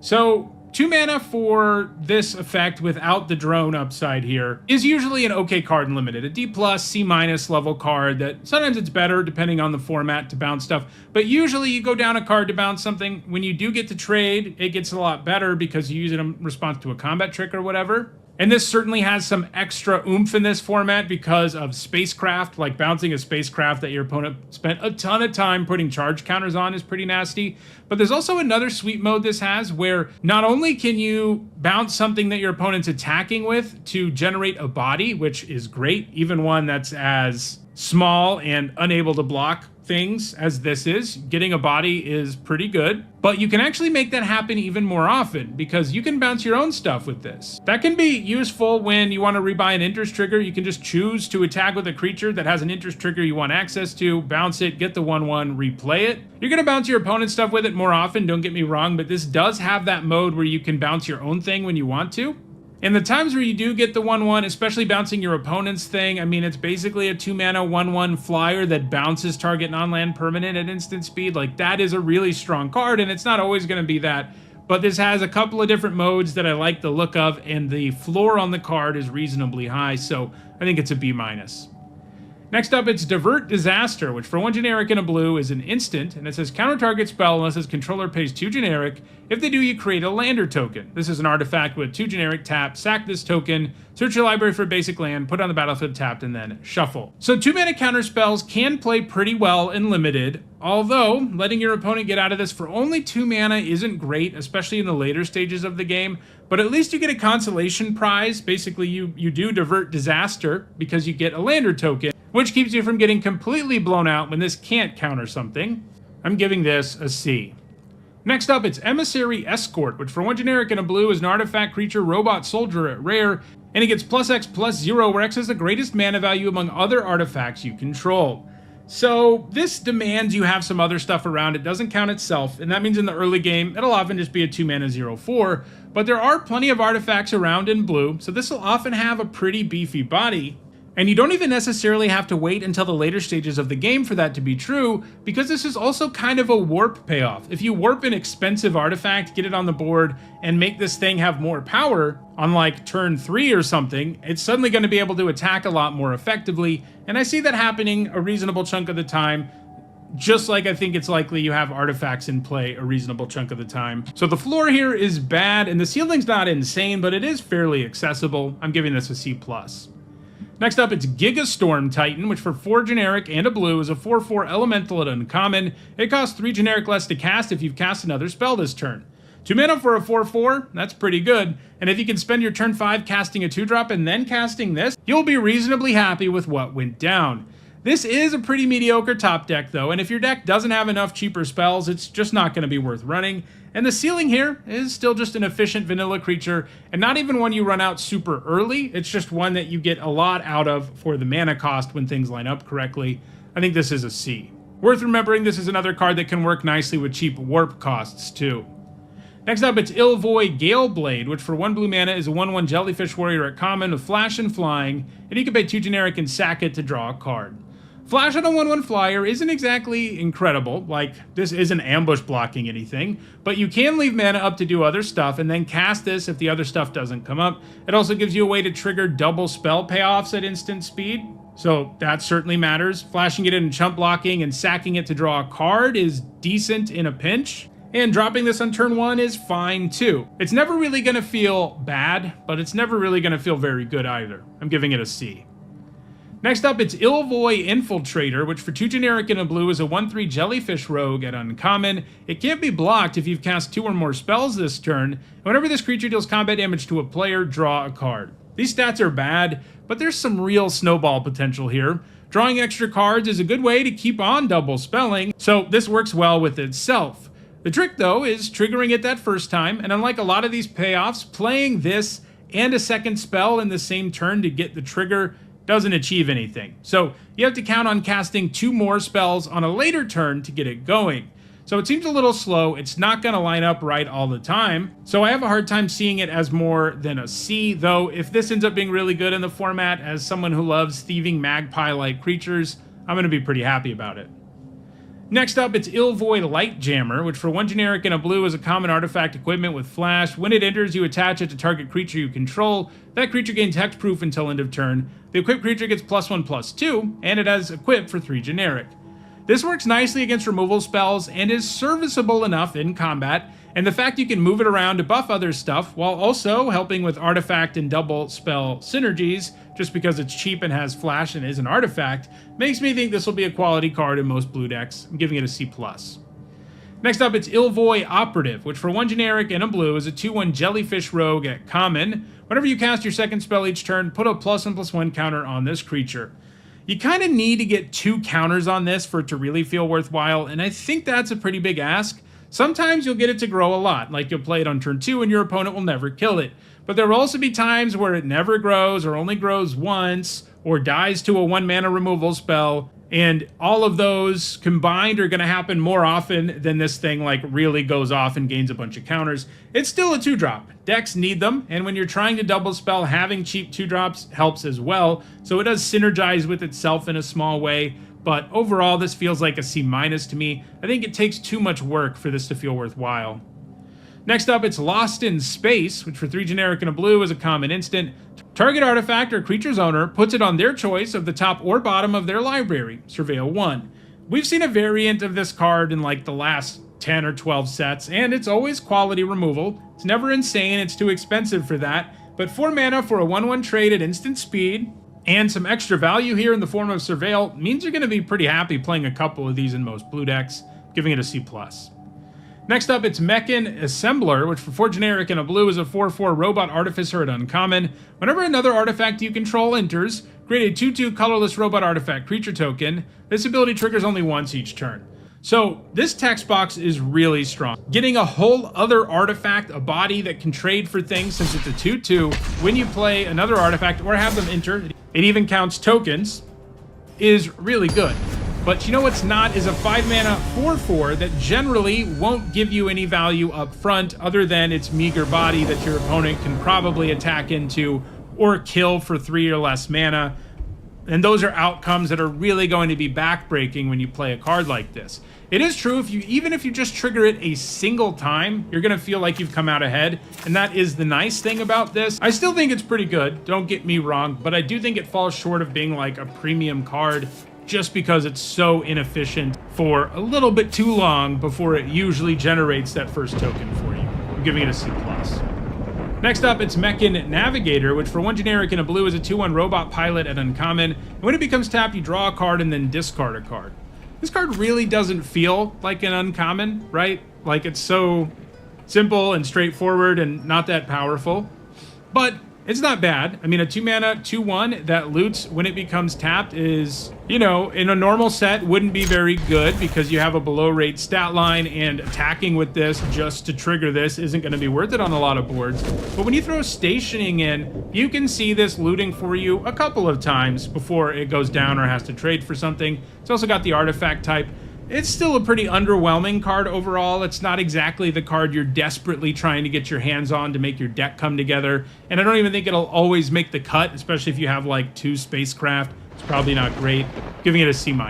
Next up, it's Mechan Shieldmate, which for 1 generic and a blue is a 3/2 Robot Soldier at common. It's an artifact creature. It's got Defender, and as long as an artifact entered the battlefield under your control this turn, this creature can attack as though it didn't have Defender. So this will frequently lose Defender, but a vanilla 2 mana 3/2 isn't a very good card in Limited these days. It's not that much better than a 2/2. It is, but it's only slightly better. It still dies to all the cheapest removal in the format. It can still be attacked into easily by a bunch of 1-drops in the format, and there are a lot of 3-drops that are big enough that... So I'm not that high on this. You know, maybe the artifact typing itself, you know, where it's an artifact payoff and an enabler, will help push it higher than I'm expecting, but overall this looks pretty underwhelming. I'm giving it a D+. Next up, it's Mechanizoa, which for 4 generic and 2 blue is a 5/5 artifact creature Robot Jellyfish at uncommon. When it enters, you tap target artifact or creature an opponent controls and put a stun counter on it, and it is warp for 2 generic and a blue. So if this was always 6 mana 5/5 for this stun trigger, it would be a playable card. Like, you add a body to the board and you don't fully take away from your opponent's board, but you get to tap down whatever their best creature is, which often allows you to have pretty good attacks. Like, that would be a card that you play, especially in decks that care about artifacts and stuff like that. But you throw in Warp, and it does make it substantially better, because unlike most 6-drops, which don't do anything until you get to 6 mana, you can Warp this earlier and get that trigger, while also potentially stationing something for 5, which is a pretty big deal. This is one of those cards that goes really good with that 2-mana 0/4 rare, by the way, because if you Warp this on 3, it'll be a 6/4 on turn 3, and you'll stun the opposing creature, so you probably smash in for 6. This is the kind of thing that can enable that card. And yeah, I mean, I think this is a pretty good card all on its own. I'm always really into these Mana War-esque creatures that let you add a body to the board and really significantly impact your opponent's board. And this definitely does it at 6, while also having an earlier game mode that has various synergies with Artifact and Station and all sorts of other stuff going on in the set. So I think this is a pretty good comment, giving it a B-.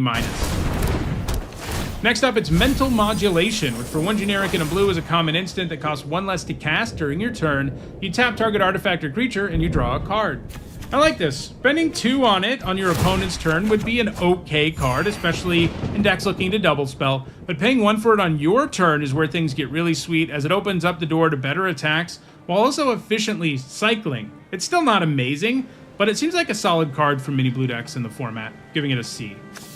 Next up, it's Memenon, the Right Hand, which for 3 generic and 2 blue is a 3/4 Jellyfish Advisor at rare. It's got flying. You may look at the top card of your library anytime. You may cast artifact spells from the top of your library, and artifacts you control have tap, add blue. Spend this mana only to cast the spell from anywhere other than your hand. So a 5 mana 3/4 flyer isn't the worst stat line ever, and this thing can generate lots of value. There are plenty of artifacts in this set, and even just casting 1 off the top will make this feel well worthwhile, as it effectively means that you drew a card. You get a 2-for-1. Now, that said, even in an artifact-heavy format, you're typically only going to have like 10 cards in your deck that this lets you cast, and you'll frequently have fewer. But keep in mind that the second ability doesn't actually only specify artifacts. I mean, it does for the mana, but you can use it to help you cast warp stuff, which certainly matters in this set. So the whole package here feels quite good to me, even if it does take a little bit of work and time to go off. I'm giving it a B+.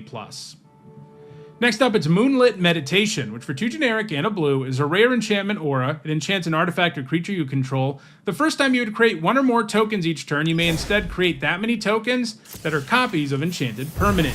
This kind of thing is way too hard to set up in Limited. You risk a 2-for-1 in a big way, and it does stone nothing to upgrade your creature. Sure, getting creature tokens instead of landers seems kind of cool, especially if your creature is amazing, but things have to line up just right. Your creature has to be good, your opponent has to be completely unable to interact, and then you also need to start making tokens. And having all of that line up perfectly, it just won't happen. This card is going to lose you a lot more games than it wins you, either because it does nothing, or you get completely blown out. I'm giving it an F. Next up, it's Mouth of the Storm, which for 6 generic and a blue is a 6/6 elemental at uncommon. It's got flying and word 2, and when it enters, creatures your opponents control get -3/-0 until your next turn. This enters trigger lasting until your next turn is pretty good, as it will typically mean your opponent has no worthwhile attacks, and that's pretty good when you have a huge flyer, and it may also make attacks for the turn you cast this better too, and ward makes sure your opponent can't just spend a tiny amount of mana to kill this, but it's still an expensive creature that can definitely be taken down for 4 or 5 mana in this set. And the Enter's ability isn't always the most relevant thing, and this does cost a lot of mana, so I think it's just a C. Next up, it's Nanoform Sentinel, which for 2 generic and a blue is a 3/2 artifact creature robot at common. When it becomes tapped, untap another target permanent. This ability triggers only once each turn. This is kind of cute with stationing stuff, and sometimes it can even help you ramp, but it has an underwhelming upside for a creature with below rate stats. Being an artifact helps a little, but I still think this is a D+. Next up, it's Quantum Riddler, which for 3 generic and 2 blue is a 4/6 Sphinx at Mythic Rare. It's got flying. When it enters, you draw a card, and as long as you have 1 or few cards in your hand, if you would draw 1 or more cards, you draw that many cards +1 instead, and it is warped for 1 generic and a blue. So this is kind of like the best Think Twice ever. Drawing with it early is going to be a fine thing to do on turn 2, or at any point before you have 5 mana. And then casting a 5 mana 4/6 that draws you a card when it enters, that's already a bomb level card. It gives you a 2/1 up front and has great stats. Throw in the fact that it has warp and this ability that lets you draw extra cards once you really enter into top deck mode, and you have a card that's just completely insane. It can win the game with its body on its own, but it can also give you insurmountable card advantage in a really easy way. It's going to generate a 3-for-1 even before its ability to draw you extra cards really starts triggering. So this just looks like an A+ to me. Next up, it's Scour for Scrap, which for 3 generic and a blue is an uncommon instant. It says choose one or both. Search your library for an artifact card, reveal it, put it in your hand, and then shuffle. And the other option is return target artifact card from your graveyard to your hand. So this is a 4 mana draw 2 at instant speed, but you're always going to get 2 artifacts, and one of them will be whatever the best artifact left in your deck is. The other will be whatever it is you can get back from your graveyard. And you do need to be getting both of those consistently for this to be worth it. If you're just using this as a tutor, it's a horrendous card. And if you're just using it to get an artifact from your graveyard to your hand, it's a horrendous card. So you need a lot of artifacts. That's doable in blue. It never adds to the board, which is always a problem, but I do think the 2-for-1 value it generates is going to make this a nice late game play, giving it a C. Next up, it's Self-Craft Mechan, which for 3 generic and a blue is a 3/4 artifact creature, robot artificer at common. When it enters, you can sacrifice an artifact, and when you do, you put a +1/+1 counter on target creature and draw a card. 4 mana 3/4s are kind of okay, and sometimes this will be a 4/5 that draws you a card for 4. Although drawing that card isn't quite as great as it seems, since you have to give something up.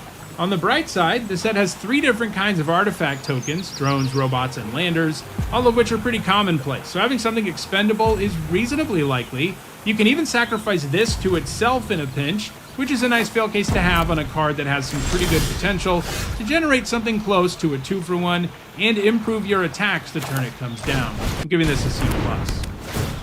Next up, it's Sinister Cryologist, which for 2 generic and a blue is a 2/3 jellyfish wizard at common. When it enters, target creature an opponent controls gets -3/-0 until end of turn, and it has warp for 1 blue. So this kind of effect is super underwhelming as an interest trigger, and pretty underwhelming if you're warping too. The stat line's not good either, but it is at least a good enabler for double spelling thanks to that really cheap warp cost, so I think it's a C-.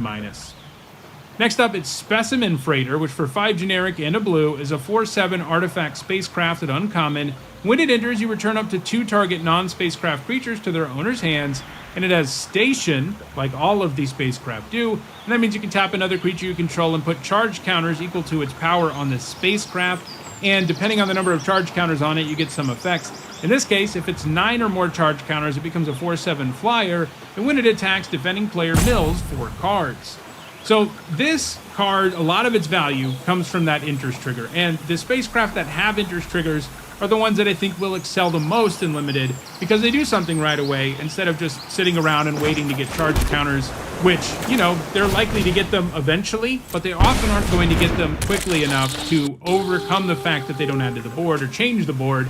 This does, by bouncing a couple of things, and that can be a big effect. And then, later in the game, it can turn into a pretty real creature. The mill thing is kind of a throwaway effect. Sometimes, I guess, you can attack into your opponent's 5/5 flyer and try to mill them out, but mostly that's a throwaway effect, but you do still end up with a pretty good flying creature without needing like a million charge counters, and you get an effect right away. So this looks pretty good to me, giving it a C+. Next up, it's Starbreach Whale, which for 4 generic and a blue is a 3/5 whale at common. It's got flying. When it enters, you surveil 2, and it has warp for 1 generic and a blue. A 5 mana 3/5 flyer that surveils 2 when it enters is an okay card. Got high enough toughness and power to be a relevant flyer, and surveil improves your draws a little bit. So throwing in warp here does make it even better, obviously. You're probably only going to do it like on turn 2 though if you have nothing better to do, and that's true for a lot of these that don't have some sort of interest trigger that is more meaningful. Like if your options are play a 2 mana 2/2 or surveil 2 for 2, you're usually going to choose the former because you want to be able to add to the board permanently. But it does still give it extra value. It can surveil 4 ultimately when you get around to it, and that's not a terrible effect for the cost. So this looks pretty solid to me, giving it a C. Next up, it's Starfield Vocalist, which for 3 generic and a blue is a 3/4 human bard at rare. If a permanent entering the battlefield causes a triggered ability of a permanent you control to trigger, that ability triggers an additional time, and it has warp for 1 generic and a blue. So these days, so many creatures have enters, triggers, and in this set you get access to them a little earlier than you normally would because of other cards with warp that have enters, triggers, that I think this is going to be able to double triggers reasonably often.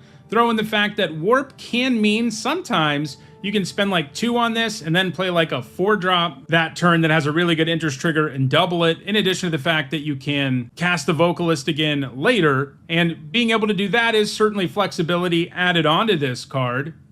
And it also has a passable stat line. I just think these days we have so many interest triggers, especially in a set that has warp, that this is going to end up being pretty good, giving it a B-. Next up, it's Starwinder, which for 5 generic and 2 blue is a 7/7 Leviathan at rare. Whenever a creature you control deals combat damage to a player, you may draw that many cards, and it is warp for 2 generic and 2 blue. So you're going to be really happy to warp this one on any turn when you know you're going to get an attacker in, as this can draw you multiple cards. It draws one for every single damage your creatures do, so you can get insane value. Then, playing this as a 7-mana 7/7 later in the game is no joke either, as it can threaten to draw lots of cards, and can even do it on its own. It's even a May clause, which takes away the risk of drawing too many cards. The downside here is that you aren't always in a spot where you can draw those cards, but I think you'll be able to often enough, either when you warp it or cast it normally, for this to be a B+. Next up, it's Steel Swarm Operator, which for 1 generic and a blue is a 1/1 artifact creature robot soldier at uncommon. It's got flying and it can tap for blue, spend this mana only to cast an artifact spell. It can also tap for 2 blue, but you can spend this mana only to activate abilities of artifact sources. So this has some pretty bad stats, and I think that holds it back in a big way. This set does have enough artifacts for these abilities to be useful, though. I'm giving it a C. Next up, it's Synthesizer Lab Ship, which for 1 blue mana is a rare artifact spacecraft. If you get 2 or more charge counters on it, at the beginning of combat on your turn, up to 1 other target artifact you control becomes an artifact creature with base power and toughness 2/2 and gains flying until end of turn. And if you get 9 or more charge counters on it, it becomes a 4/4 with flying and vigilance.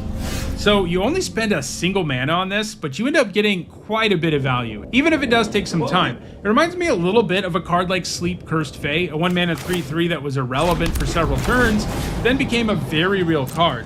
This will probably take even longer to turn into a creature most of the time, but its first ability unlocks at only 2 charge counters, and it can even turn non-creature artifacts into creatures, or upgrade a non-creature artifact you have that wasn't going to be able to attack into one that can, because now it's a 2/2 flyer.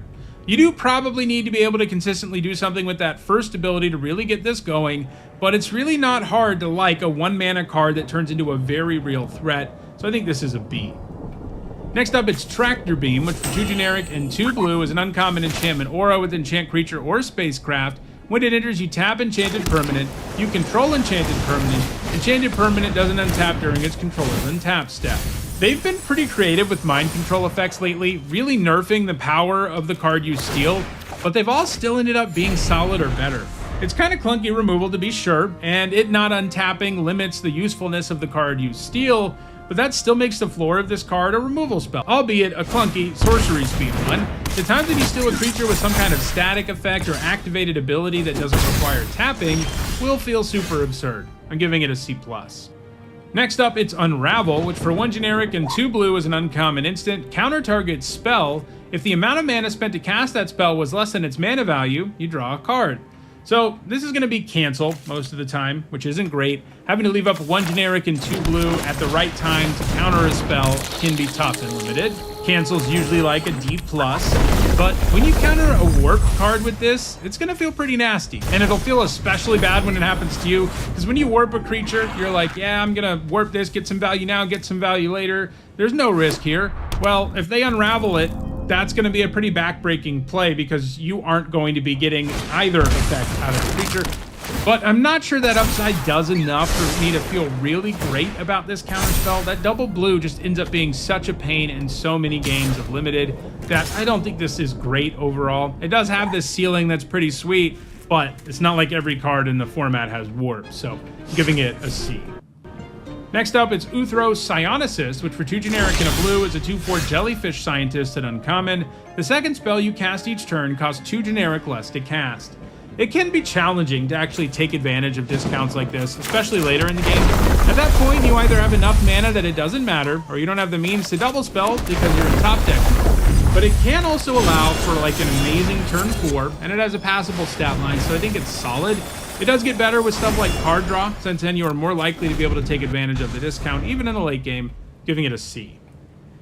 Next up, it's Uthro's Scan Ship, which for 3 generic and a blue is a 4/4 spacecrafted uncommon. When it enters, you draw 2 cards and then discard a card, and if it gets 8 or more charge counters, it becomes a 4/4 flyer. So this doesn't add to the board right away, but that enters trigger is an okay one. I do worry that it's too slow, especially because the payoff for stationing it isn't that exciting for the amount of work you have to do, and for a card that didn't add to the board initially, so I'm giving it a C. Our last blue card is Weft Walking, which for 4 generic and 2 blue is a mythic rare enchantment. When it enters, if you cast it, shuffle your hand and graveyard into your library, then draw 7 cards. The first spell each player casts during each of their turns may be cast without paying its mana cost. This card's a little bit weird, but I actually think it's pretty good and limited. The wheel effect only lets you draw 7 new cards, and reloading your hand entirely is huge. The downside is, of course, you give your opponent a free spell before you get to have one, but by the time you play this in a lot of games, it won't matter that much that your opponent has a free spell per turn, because they only have 1 spell per turn available to them in the first place. Meanwhile, you have a hand full of cards when you untap, and can most definitely take advantage of casting something for free, and then probably cast a bunch of other stuff. Now, it still doesn't add to the board, and being behind with this sounds pretty miserable. However, drawing 7 cards is nuts, even with the associated downside, giving this a B. So, those are all the blue cards in Edge of Eternities. If you enjoyed this video, please like it and share it so that others can enjoy it too. If you want to make sure you catch future videos, don't forget to subscribe. And if you want to catch up on the rest of the set review videos that are already out there, you should see a playlist on your screen shortly. Thanks for watching.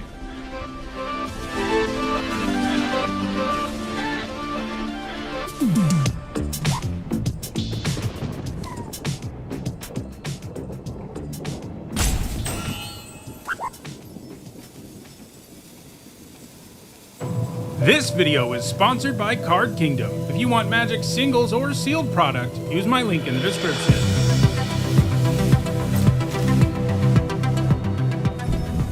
Hi everyone, I'm Mythic, and in this video I'm continuing with my Edge of Eternities limited set review. I've already looked at all the cards in the main set, but there are some other cards that can show up in play boosters too that I still need to cover. First, there's a bonus sheet called Stellar Sights, all of which are reprints of non-basic lands. These cards aren't quite as common as previous bonus sheets have been. In Final Fantasy, we had a bonus sheet card in 1 in 3 packs, and there have been some sets where there's a bonus sheet card in every pack. In this set, there's only one every 8 packs or so. But that does still mean you're definitely going to see some of them at the pre-release. There are also 10 special guests in this set, all of which are incredibly rare, showing up in only 1.8% of play boosters. As usual, as I evaluate each of these cards for limited, in other words draft and sealed, I'll punctuate each evaluation with a letter grade. If you're new to my set reviews and unsure of what my letter grades mean, you can find a link in the description. I also want to remind you that there are some set review related perks for being a channel member or a patron. During preview season, you get access to my ongoing set notes, which are basically the rough draft of my set review. And at the end of the set review, you'll get a spreadsheet with all of my grades. If either of those perks interest you, check out the description where you can find out how to support the channel using one of those methods. Alright, without further ado, let's take a look at the bonus sheets in Edge of Eternities. And we'll be starting with the Stellar Sights, the first of which is Ancient Tomb. It taps for 2 colorless and does 2 damage to you. So this is a powerhouse in the Eternal formats, and one of the strongest lands ever printed. Getting 2 mana out of a single land is insane, and it's pretty good and limited too, though it is sometimes hard to find places to spend the mana. Like, as far as late game top decks go, it's a pretty miserable one. Taking 2 damage every time you do it can add up in a hurry too. The mana boost is still really nice though. It's the kind of thing that gives you a big enough advantage that you can kill your opponent before it really matters. So I don't think you're ever cutting this from a deck and giving it a B-. Next up, it's Blast Zone. It enters with a charge counter on it. It can tap for colorless. You can pay XX and tap it to put X charge counters on it. And you can pay 3 generic and tap it and sacrifice it to destroy each non-land permanent with mana value equal to the number of charge counters on this land. This was fine when we saw it in both War of the Spark and the Brothers' War.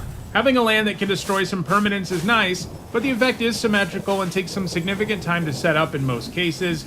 It's also not great for your mana base. I'm giving it a C.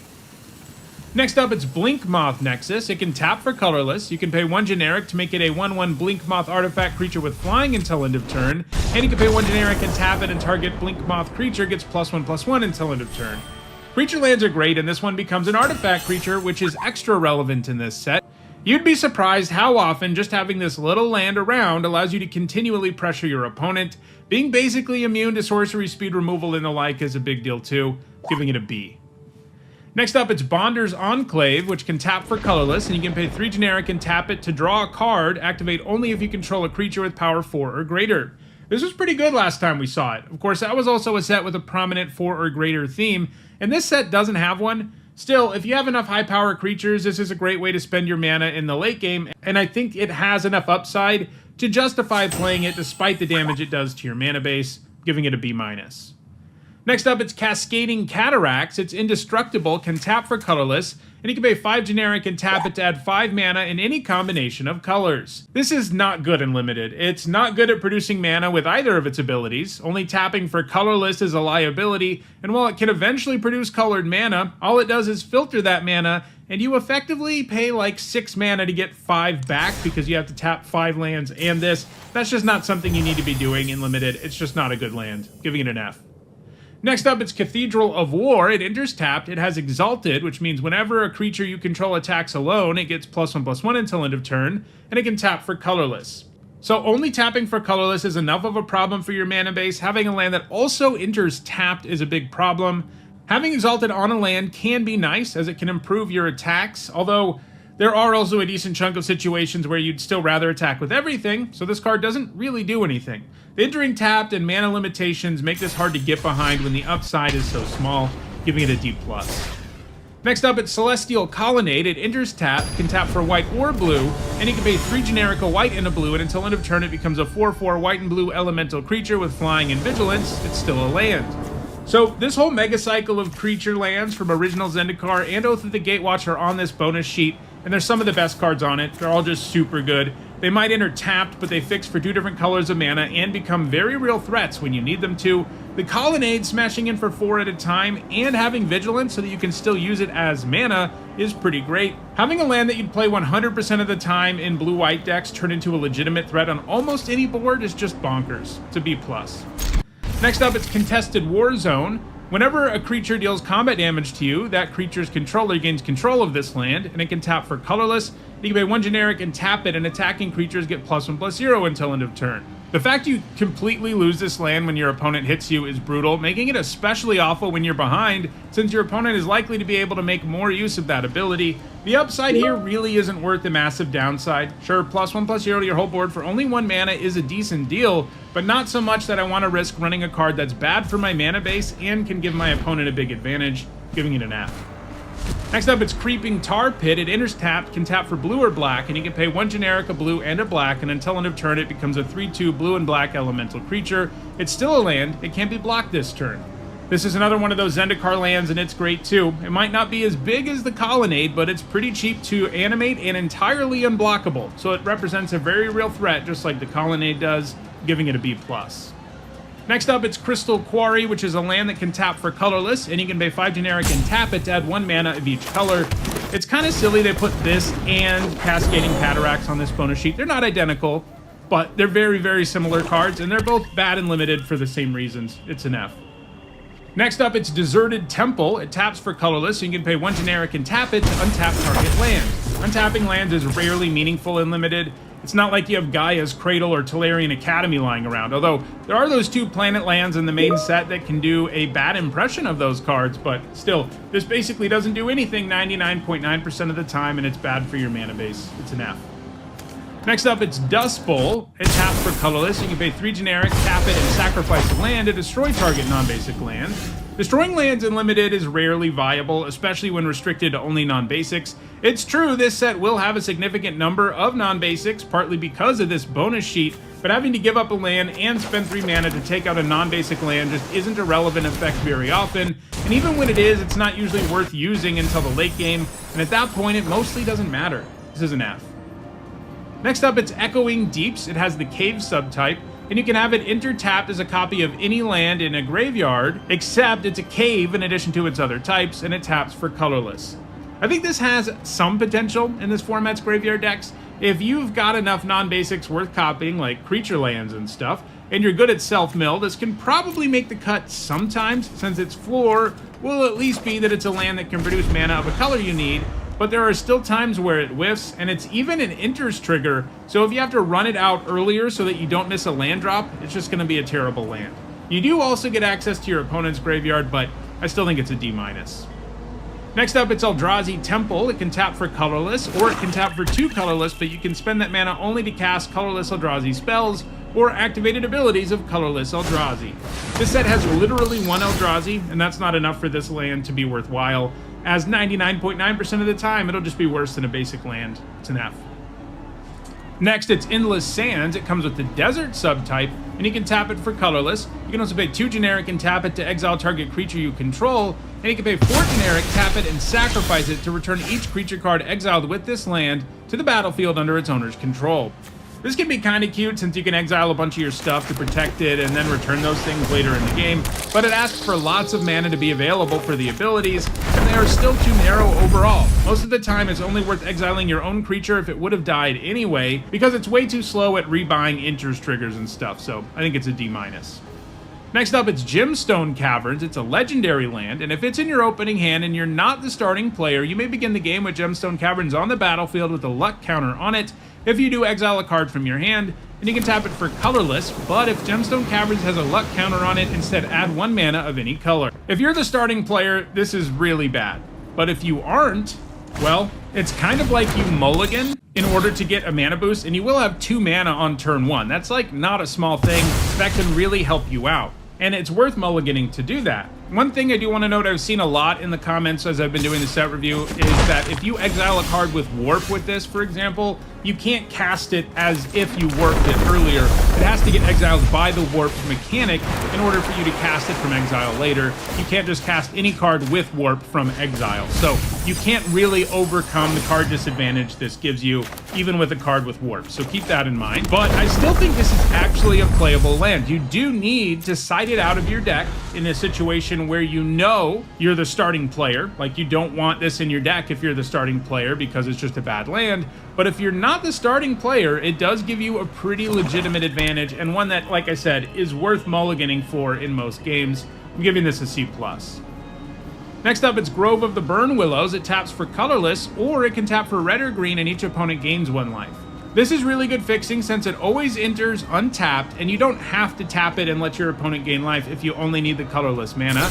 And giving your opponent life with your land isn't optimal. This isn't a set with ways to punish your opponent for gaining life, but it's definitely worth the downside to have a land that's so good for your mana base, giving it a B-. Next up, it's High Market. It can tap for colorless, and you can tap it and sack a creature to gain 1 life. So this is a free sacrifice outlet, but it's rarely worth giving up a creature to only gain 1 life. That said, there are reasons to sacrifice stuff in this format, especially in Black-Red, which is the deck that's the most into Void, a mechanic that pays you off for having things leave the battlefield, and this gives you a way to do that. There are also some straight-up sacrifice payoffs in Black-Red, so I think in that deck this is actually playable if you get there on having enough expendable things and enough bonuses for sacrificing things like Void, but I think it's an F in most decks and a C in that kind of deck. Next up, it's Hissing Quagmire. It enters tap, can tap for black or green, and you can pay 1 generic, a black, and a green, and it becomes a 2/2 black and green elemental creature with Death Touch until end of turn. It's still a land. So here's the black-green creature land. It's not quite as intimidating when it becomes a creature as like the Tar Pit or Colonnade are, as a 2/2 Death Touch isn't going to be that great at pressuring your opponent, but it does mean this is a land that can potentially trade for their best creature, along with all the usual creature land upside, giving it a B.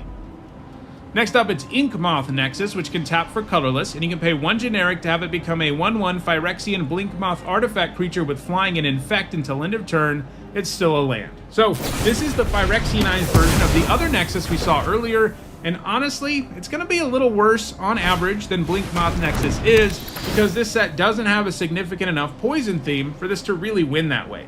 It does get interesting with stats boosts and stuff, but in Limited, you'd much rather just do damage the usual way than give your opponent counters. But It's still a land that can become an artifact and a creature. It also does damage to creatures in the form of -1/-1 counters, so blocking something with it even has some value.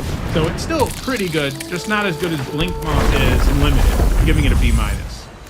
Next up, it's Inventor's Fair. It's a legendary land. At the beginning of your upkeep, if you control 3 or more artifacts, you gain a life. It taps for colorless, and you can pay 4 generic, tap it, and sacrifice it to tutor up an artifact card and put it into your hand.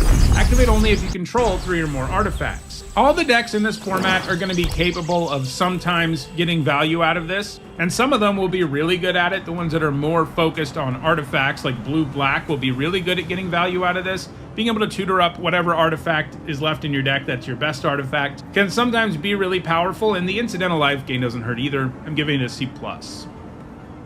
Next up, it's Lava Claw Reaches. It enters tapped, can tap for black or red, and you can pay 1 generic, a black and a red, and until end of turn it becomes a 2/2 black and red elemental creature token with X. This creature gets +X+0 until end of turn. It's still a land.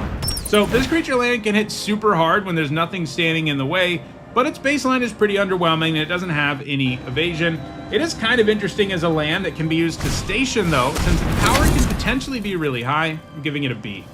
Next, it's Lotus Field. It has hexproof. It enters tapped. When it enters, you sacrifice 2 lands, and you can tap it to add 3 mana of any one color. So this is amazing in 60-card formats, especially Pioneer, where it powers a whole deck. But it's tough to do anything special with it in Limited. Having to give up lands kind of makes it a wash since it only produces 3 mana, and there aren't that many ways to untap it in the format. That's where this land gets really interesting, when you can untap it. But even then, you really need stuff to spend the mana on and a bunch of untap effects, and those two things are highly unlikely to come together in Limited. This is an F. Next up, it's Lumbering Falls, which is a land that enters tapped, and it can tap for green or blue, and you can pay 2 generic, a green and a blue, and until end of turn, it becomes a 3/3 green and blue elemental creature with hexproof. So hexproof on a creature land is pretty sweet. They are already largely immune to sorcery speed removal, just because they're generally only going to be creatures on your turn in most cases. And this makes it virtually immune to all removal, because it can't be targeted when it's a creature. The creature you get is kind of underwhelming. It's just a 3/3, but still big enough to be relevant on most boards, giving it a B. Next up, it's Mana Confluence, which is a land. You can tap it and pay a life to add 1 mana of any color. This offers amazing fixing and nothing else, but a land that enters untapped and can tap for any color of mana is really strong and limited, and paying the life is well worth the downside. It's a B-. Next up, it's Meteor Crater, which you can tap and choose a color of a permanent you control and add 1 mana of that color. It's pretty annoying that this can't produce any mana at all until you have a colored permanent in play. At some point, it's going to be able to produce both of your main colors of mana, but the downside of having a blank text box when you play it early is pretty disastrous, because sometimes you have to run lands out like that, and it's not good at helping you splash a 3rd color either, since you aren't going to have your 3rd color card in play most of the time. I think it's a D. Next up, it's Mirror Pool. It enters tapped and can tap for colorless. You can pay 2 generic and a colorless and tap it and sacrifice it to copy target instant or sorcery spell you control. You may choose new targets for the copy, and you can pay 4 generic and a colorless and tap it and sacrifice it to create a token that's a copy of target creature you control. This lane might enter tapped and only produce colorless, but it does have some very real upside that can allow you to grind out wins in longer games. However, this format doesn't really have any built-in ways to produce the colorless mana you need. In fact, there are only 2 cards that do it in the whole set.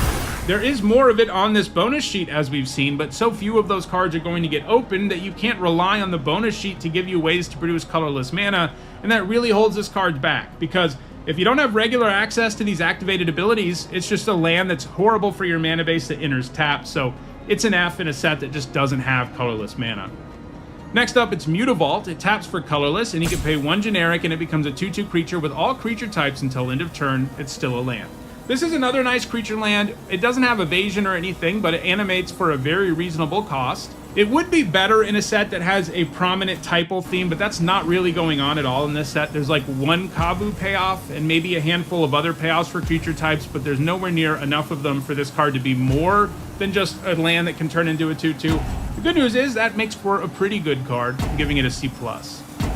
Next up, it's Mystifying Maze. It can tap for colorless, and you can pay 4 generic and tap it to exile target attacking creature an opponent controls. At the beginning of the next end step, return it to the battlefield tapped under its owner's control. This isn't very good for limited. It's tempting to imagine this blanking attacks, but because this is on the board, your opponent knows it's coming and can play around it quite easily. like by attacking with any of their mini creatures that likely have an enters trigger.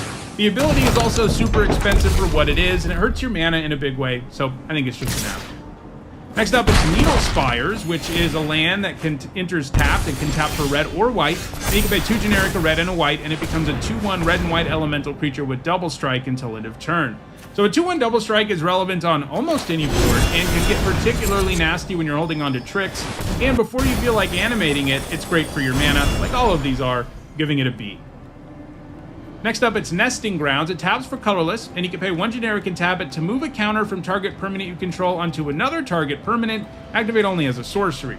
Moving counters has some relevance in this set. The green-white deck in the format is a +1/+1 counter deck, and the spacecraft is charge counters, but only moving one at a time is super slow, even for a relatively low cost, and this is another one of these lands that's just bad for your mana base, and it can't overcome that problem. I think it's a D.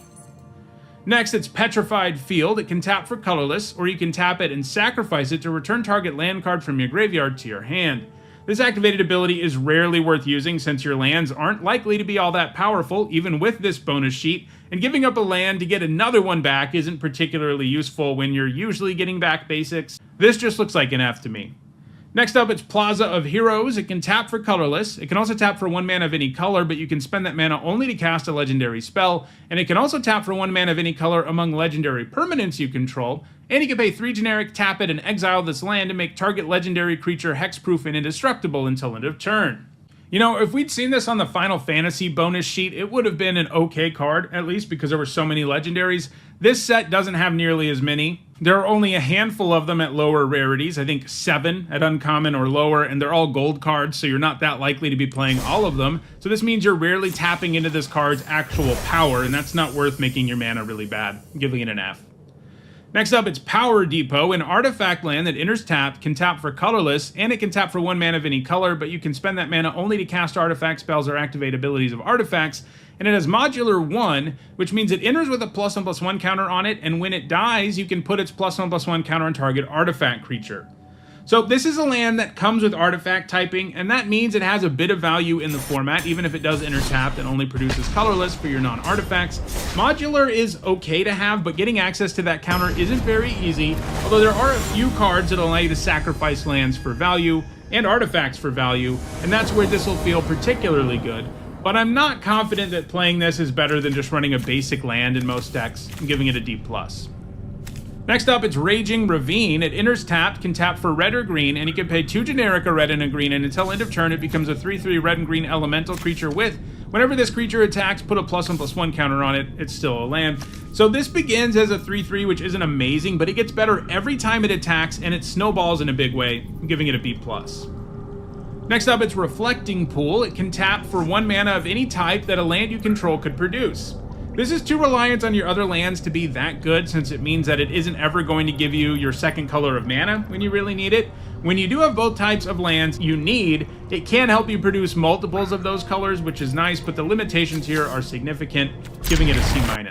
Next up, it's Scavenger Grounds. It has a desert subtype, can tap for colorless, and you can pay 2 generic, tap it, and sacrifice a desert to exile all graveyard. So this format does not have a massive graveyard theme. There's really only one color pair that's super into the graveyard in black-green, and black-red is kind of interested in the graveyard, but it's not all about it, and there's not a major mechanic in the set that allows you to do stuff out of the graveyard either. So this isn't the greatest set for this to show up in. There would be some sets where this would be worth main decking because there's such a graveyard theme in the set, you know, like Innistrad sets or Duskmourn. That's not really the case here, so that makes this a sideboard card since it's bad at producing mana and its effect is irrelevant against a lot of opponents. But if you're playing one of those really graveyard-oriented decks, it's going to be a pretty quality card for you. So I think it's an F in your main deck, but a C out of the sideboard. Next up, it's Shambling Vent. It enters tapped, can tap for white or black, and you can pay 1 generic, a white, and a black, and until end of turn, it becomes a 2/3 white and black elemental creature with lifelink. It's still a land. Yet another nice creature land. This one doesn't have an incredible body, but it does have lifelink, which makes it difficult for you to not get some value out of it, giving it a B. Next up, it's Stirring Wildwood. Enters tapped, can tap for green or white, and you can pay 1 generic, a green and a white, and until end of turn, it becomes a 3/4 green and white elemental creature with reach. So this is another good one. It offers significant size, and its ability to block flyers can be extra sneaky when your opponent isn't paying attention to your lands, giving it a B. Next up, it's Strip Mine, which can tap for colorless, and you can tap it and sacrifice it to destroy target land. So this is an incredibly strong card, one of the best lands of all time, and perhaps the best land destruction card ever printed, but it's typically not good in Limited. Mostly because giving up your own land to destroy one of theirs isn't meaningful most of the time, because lands on average just aren't strong enough in Limited. That said, there is one really nasty thing you can do with the Mine in this format. If you play the 4-mana 2/4, it lets you cast lands from your graveyard, and lets you play an extra land each turn, you can use the Mine to destroy 2 lands every turn, at which point it becomes completely absurd, and land destruction does start to matter when you're doing that much of it. Now, that other card is a rare, and you shouldn't count on pulling it off, but if you have a copy of that creature, and especially if you have 2, Strip Mine suddenly becomes worth it. It's going to be hard not to want to play Strip Mine in that situation, but it is a combo with only a single rare in the format, and I don't think that quite warrants a build around grade, so I'm just giving it a D. Next up, it's Sunken Citadel. It has the Cave subtype, enters tapped, and as it enters, you choose a color. You can tap for 1 mana of the chosen color, and you can tap it to add 2 mana of the chosen color. Spend this mana only to activate abilities of land sources. So this is mostly just a good source of fixing. Like, if it was only a land that has you choose a color and then taps for mana of that color, it'd be like a C or a C+. Its second ability won't come up a ton, but because of the bonus sheet, it's not impossible for you to have some lands to use that ability on. Like, it's good at helping you animate all these creature lands, for example. I'm giving it a C+. Next up, it's Swarm Yard. It's a land that can tap for colorless, and you can also tap it to regenerate target insect, rat, spider, or squirrel. The only one of these creature types that is in this set is insect, but there are a decent number of them, including 8 at common, so I think this is actually worth running in the right deck. Those insects are most concentrated in black-green, so if you're in a deck with those colors and you have 5 or more insects, which I think is doable, you'll be running this. But I think it's an F in your typical deck, which doesn't have more than 1 or 2 creatures that it can regenerate. But if you have a good number of insects, it's probably a C+. Regeneration is really strong when you don't have to pay any mana for it. Next up, it's Terrain Generator, which is a land that can tap for colorless, and you can pay 2 generic and tap it to put a basic land card from your hand onto the battlefield tapped. So this kind of effect is bad in Limited because you rarely have extra random basic lands in your hand to play. Even in the early game, it maybe gives you 1 extra land that gives you a bit of a boost for like a second, but that advantage quickly diminishes because as soon as you don't hit a land drop, things go back to how they were, and at that point the ability is never useful again. It does give you an instant speed way to trigger landfall, but I still think it's a D-. Next up, it's Thespian Stage, which can tap for colorless, and you can pay 2 generic and tap it, and it becomes a copy of target land, except it has this ability. Copying lands isn't going to be useful very often in Limited, although it does mean this land can produce more than just colorless mana, but having to spend the mana to get there is a pretty big problem. If you end up with a few of the best lands on this bonus sheet, it probably becomes worth playing, but I don't see that happening very often. It does also let you copy your opponent's lands, which does make it a little broader, but it's still not very good in Limited. I'm giving it a D. And our last card from the Stellar Sights bonus sheet is Wandering Fumarole. It enters tapped, can tap for blue or red, and you can pay 2 generic, a blue and a red, and until end of turn, it becomes a 1/4 blue and red elemental creature with pay 0, switch this creature's power and toughness until end of turn. It's still a land. So we're finishing off with another one of these good creature lands. This one can hit hard when it needs to and plays defense well when it needs to. Well, I'm giving it a B. All right, let's move now to the special guests. These are 10 reprints with special card frames meant to make them look like retro science fiction pulp magazines. Remember, these are even rarer than a bonus sheet with only 1.8% of packs containing them. And the first of these is Deafening Silence, an enchantment that costs 1 white mana, and each player can't cast more than 1 non-creature spell each turn. This is terrible in Limited. You go down a card for a symmetrical effect that rarely matters since people playing more than 1 non-creature spell a turn in Limited isn't exactly commonplace. It's an F. Next up, it's Robe of Stars, which for 1 generic and a white is an artifact equipment. Equipped creature gets +0/+3, and it also gives the creature the ability to phase out for 1 generic and a white, and the equip cost is 1 generic. So this is a good way to protect your creature. But cards like this that are almost purely protection don't fare very well in Limited since the power level of your creatures is low, and protecting the typical Limited creature isn't worth a whole card. Like, you'd much rather have a 2-mana 2/2 most of the time than this. It is an artifact, and its effect isn't irrelevant, so it's probably going to make the cut sometimes, but I think it's a D. Next up, it's Nexus of Fate, which for 5 generic and 2 blue is an instant that says take an extra turn after this one. If this card would be put into a graveyard from anywhere, reveal this card and shuffle it into its owner's library instead. So taking an extra turn is really strong, even when it costs 7, and in limited the chances of you drawing this thing again are kind of reasonable. It's too expensive to be insanely strong though. I'm giving it a C+. Next up, it's Paradox Haze, which is an enchantment aura with enchant player, and it costs 2 generic and a blue, and it says at the beginning of enchanted player's first upkeep each turn, that player gets an additional upkeep step after this step. It's very difficult to consistently take advantage of giving yourself another upkeep trigger. Mostly you're going to use up this card and it's never going to do anything, and even if it does give you like one more trigger, you're still not really at a point where you feel good about having spent this card. This is a kind of card where casting it will just feel like you mulligan for no reason, so I think it's an F. Next up, it's Darkness, which for 1 black mana is an instant, and it says prevent all combat damage that would be dealt this turn. Fogs never play well in Limited. You go down a card for an effect that only delays the inevitable in most cases. People always look at these and they imagine the scenario where their opponent alpha strikes and then they cast this and prevent all the damage and then they destroy their opponent on the backswing. But those situations need so many things to line up for a card like this to actually be relevant that it just doesn't happen enough for this to be a card that's ever worth running. It's an F. Next up, it's Magus of the Moon, which for 2 generic and a red is a human wizard. It's a 2/2, and non-basic lands are basic mountains. Nerfing non-basic lands isn't meaningful in Limited, and this has horrible stats. It's another F.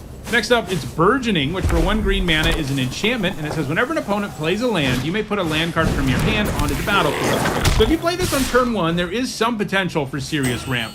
But you do need to have the lands, which is not guaranteed, and you'll find that you quickly run out of them. And it's a pretty awful card from the mid-game on, so yeah, this is another F. Next up, it's Green Sun Zenith, which for an X and a green is a sorcery, and you search your library for a green creature card with mana value X or less, put it onto the battlefield, and then you shuffle Green Sun Zenith into its owner's library. Well, it looks like we're going to break our string of Fs at least, although it's not like this is incredible in Limited either. Tutoring something up directly to the battlefield is good, but keep in mind it's restricted to green creatures. But if you're playing green, you probably have plenty of those. The Zenith does mean you overpay by 1 for whatever creature you grab, but it's worth the cost for that flexibility. I'm giving it a B-. Next, it's Sliver Overlord, which costs 1 of each color of mana for a 7/7 legendary Sliver mutant. And you can pay 3 generic and search your library for a Sliver card, reveal that card, put it into your hand, and then shuffle. Or you can pay 3 generic to gain control of target Sliver.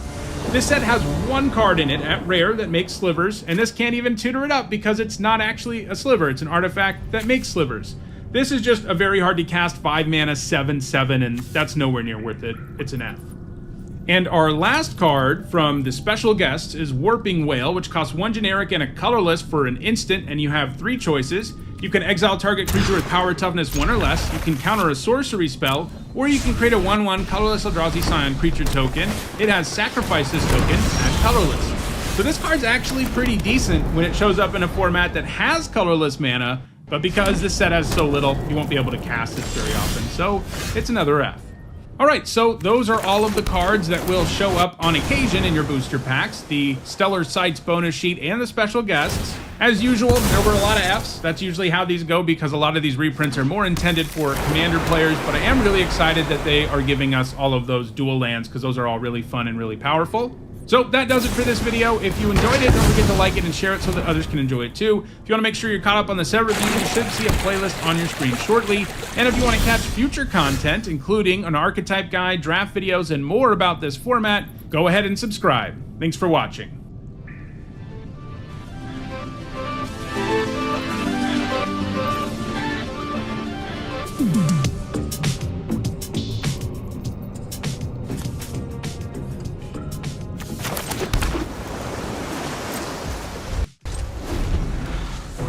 This video is sponsored by Card Kingdom. If you want Magic singles or sealed product, use my link in the description.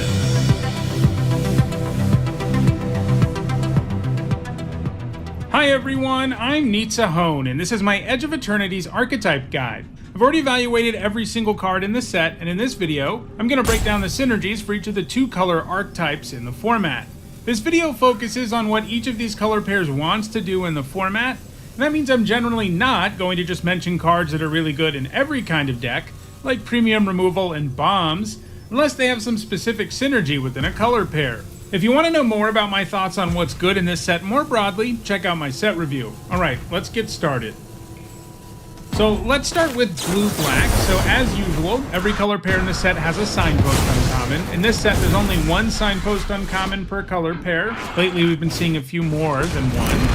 And this time around, the blue-black signpost uncommon is Alfariel, Dreaming Acolyte. When he enters, you draw 2 and discard 2 unless you discard an artifact. So blue-black is an artifact deck. That's what this signpost uncommon wants to tell us. And it's sort of a grindy deck for artifacts where you want to be drawing cards and generating value a little more slowly with your artifact stuff.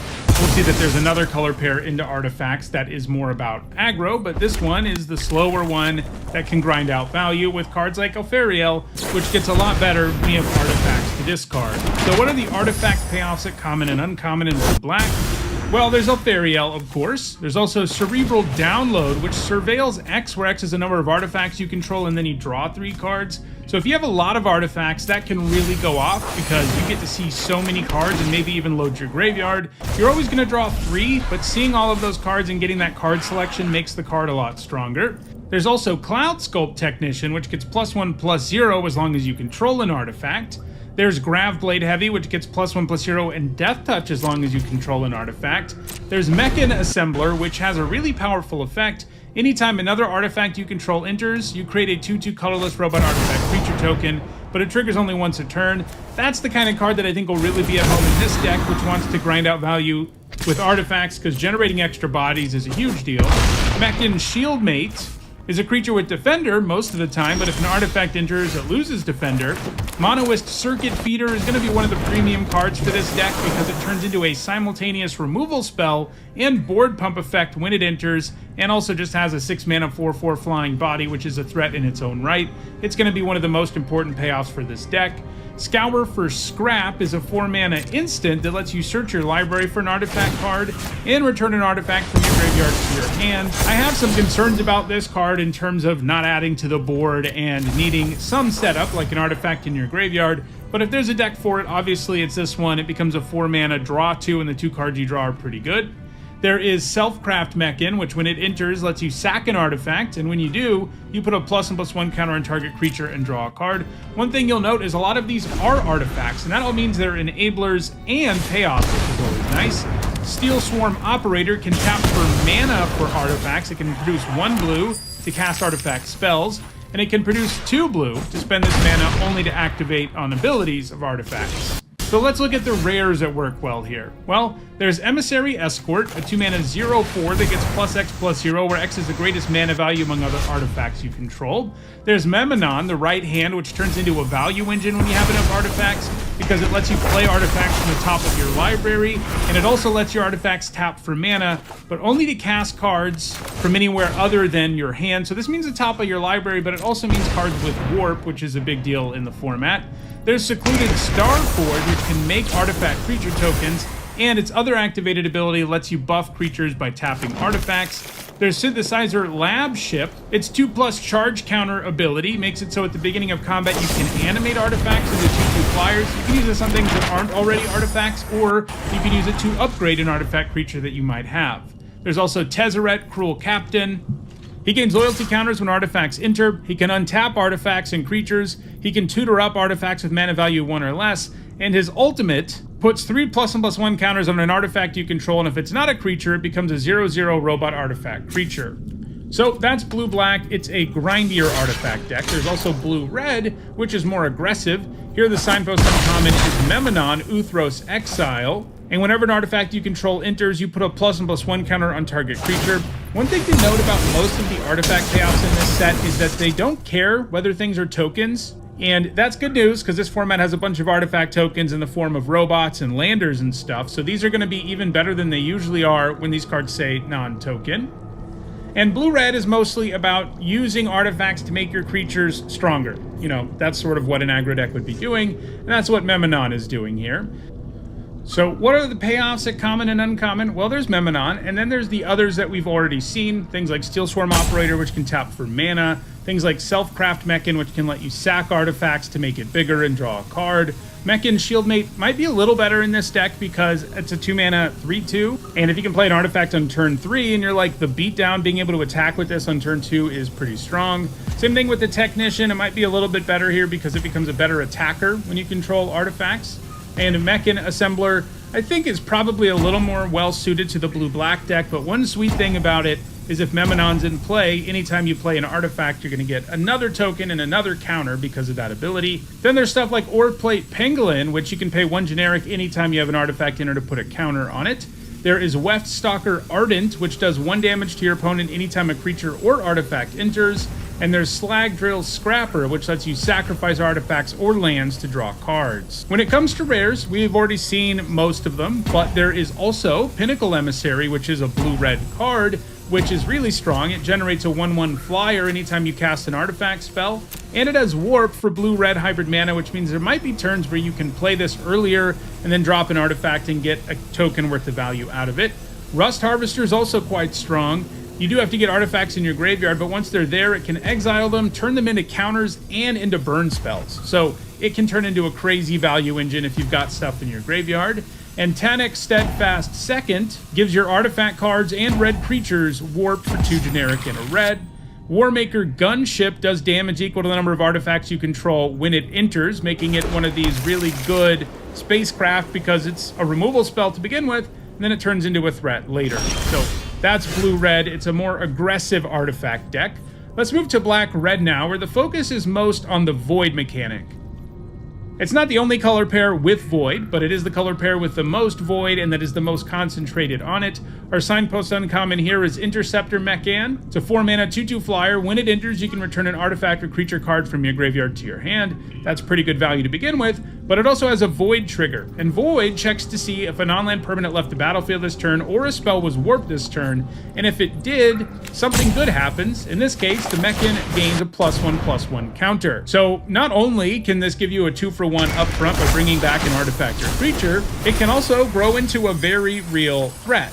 Its interest trigger does work nicely with Void because in this deck you're likely to want to give up permanents sometimes to trigger other cards with Void, and this can get them back. So in terms of payoffs and enablers, I went a little deeper here than I usually do, mostly because there are so many different ways to trigger Void, and I wanted to touch on all of them in some capacity. So one of the ways is with lander tokens. So you've got a card like Beamsaw Prospector, which makes a lander when it dies, and landers can be sacrificed for 2 generic. That counts as something that will trigger Void. You can also run things that sacrifice artifacts, like Comet Crawler, which when it attacks has you sack a creature or artifact, and if you do, it gets a buff, and it will also help trigger your things with Void. Cheap cards with Warp, like Sasurian Voidborn, which has Void for only 1 black mana, are going to be really efficient ways to trigger Void sometimes. Hilderblade is a card with Void. It equips to a creature for free at the beginning of your end step if you've done the Void thing. Hymn of the Faller is a better draw spell if you've triggered Void. Voidforged Titan triggers at your end step if you did the Void thing, and you get draw a card and lose a life if you did. Caberon Skywarden gains a +1/+1 counter at the beginning of your end step. Plasma Bolt becomes an even better removal spell. Tragic Trajectory, same thing. It's already a good removal spell, but it becomes a better one. Roving Actuator, when it enters, lets you cast a spell, a cheap spell from your graveyard for free if you've triggered Void. Insatiable Skittermaw is another creature that gains a +1/+1 counter. And then there are also some ways to sacrifice them in addition to Comet Crawler that will work nicely. When you're sacrificing things for value already and you have something like Lightless Evangel in play, which will gain a counter whenever you sack a creature or artifact, and then you're also triggering Void, that's a lot of value. And Umbral Collar Zealot is probably the premier way to trigger Void just because it can do it for free and for some very real value, and it has good stats. As I said throughout the set review, I do have concerns about Void because every other time we've seen a mechanic like this, it's underwhelmed. The cards basically already had to be good without Void to be good. And that makes me worry about cards like Insatiable Skittermaw, for example. The thing is, it always looks like these are going to be easier to trigger than you think, because you say, well, this happens all the time, and there are built-in ways to trigger it. But you need the card with Void, and you need the thing to happen that will trigger Void all in the same turn, and that lines up a lot less frequently than you'd think. There's always a window where these cards can be pretty bad, like killing a Skittermaw for 1 mana, for example, is a pretty backbreaking play. I do think this might be better than other versions, and these are things like Revolt and Morbid, which checked for various things. Revolt actually checked to see if a permanent left the battlefield. Morbid specifically looked to see if a creature died. I do think the addition of Warp especially may make this better than those other incarnations, but I do think some of these cards ask way too much for you, like the Actuator demanding that you have a spell of the right mana value in your graveyard to actually do something is kind of a bummer too. So I do have some concerns about this color pair just because of how this kind of mechanic has fared in the past, but it does look like there's pretty good support for it. What are the rares here? Well, you've got Alfariel Stone Chosen, whose Void ability makes your opponent lose half their life, rounded up, when it attacks. Elegy Acolyte, now this is one that is just going to be good, like, no matter what, because it's a good card anyway. 4 mana, 4/4 life link, and whenever one or more of your creatures you control deal combat damage to a player, you get to draw a card and lose a life. Great card.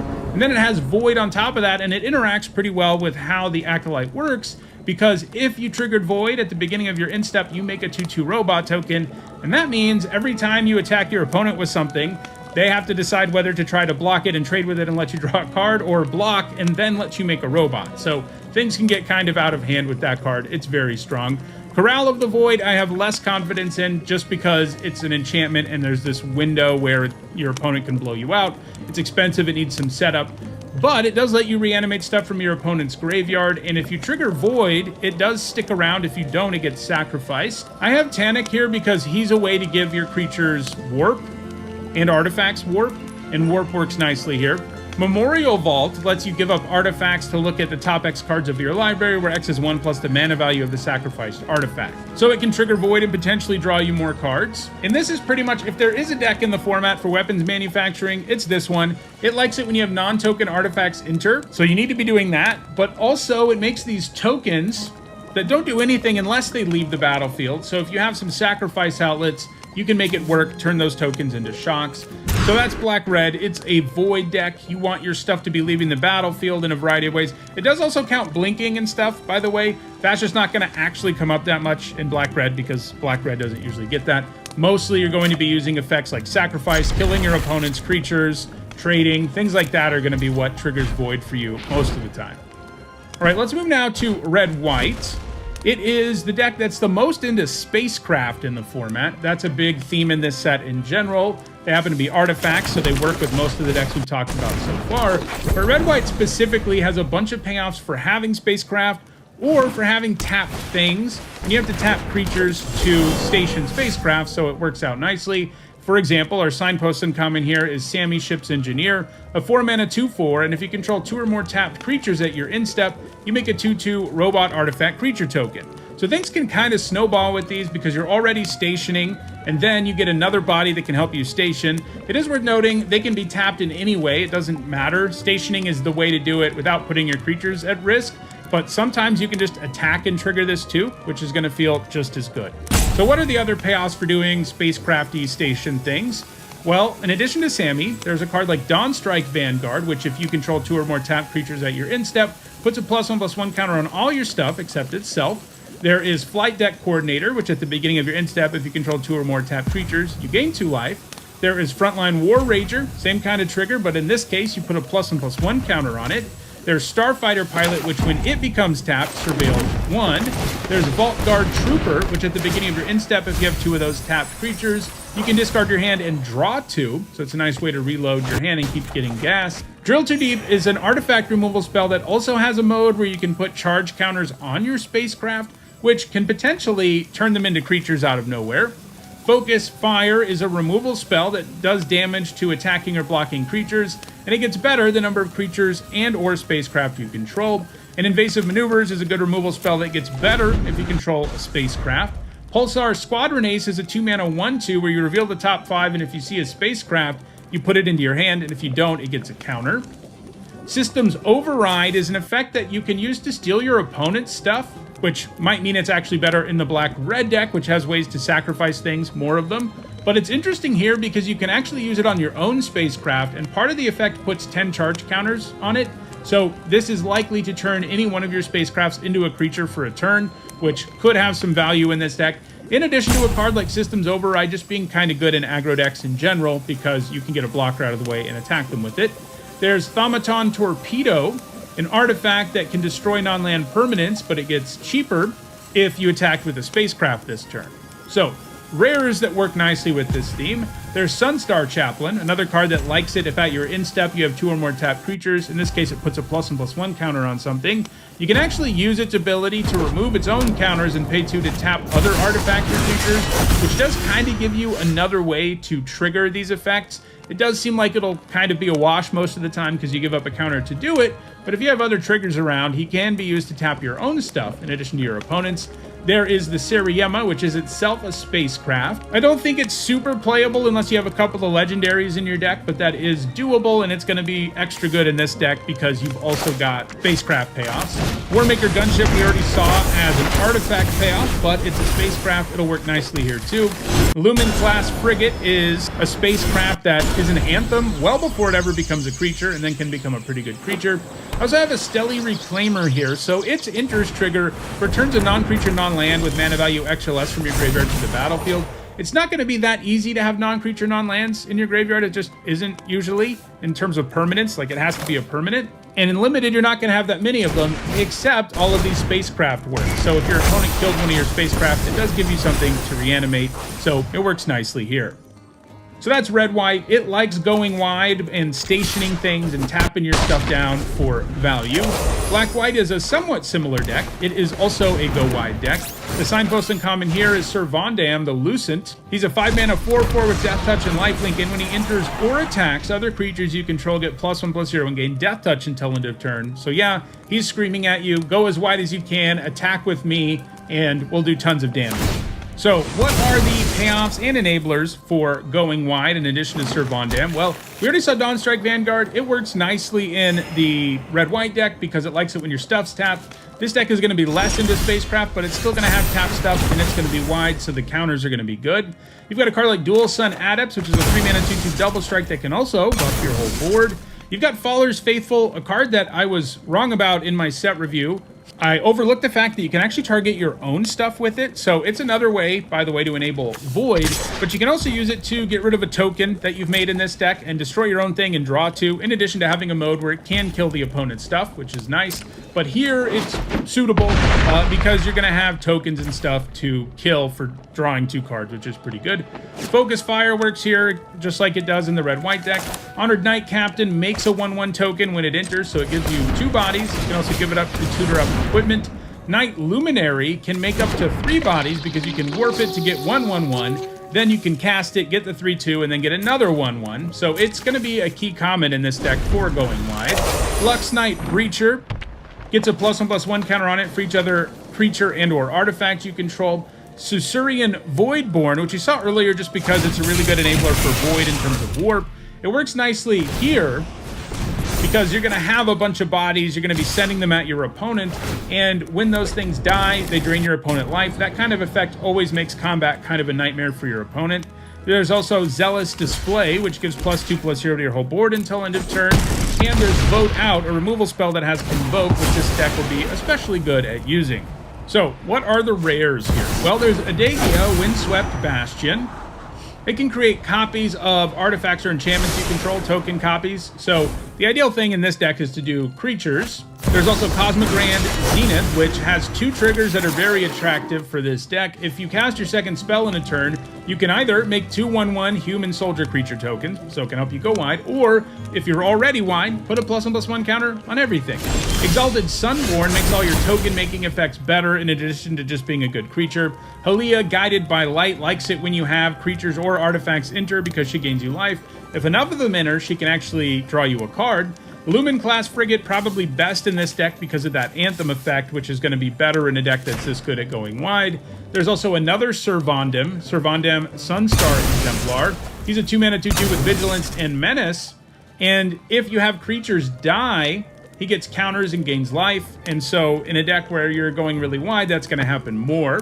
Thrumming Hive Pool is the Sliver card in the set, and it makes 2 Sliver creature tokens every turn. They also have Haste and Double Strike, so it's a good way to go wide too. So that's black-white. It's about going wide. You can also mix in a bit of the sacrifice stuff from black-red because you're going to have extra bodies to sacrifice and things like that.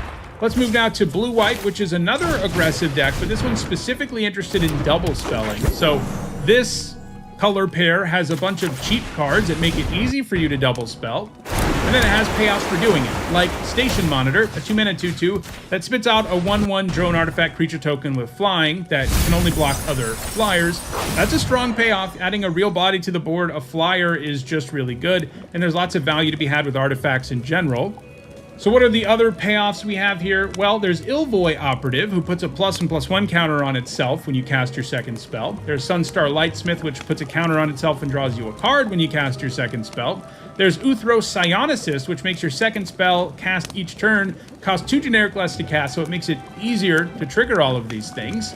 Bright Spear Zealot gets +2/+0 as long as you've cast 2 or more spells in a turn. Ilvoy Infiltrator becomes unblockable if you cast 2 or more spells in a turn. And I have Starfield Shepherd here as a stand-in for like all the cheap cards with Warp.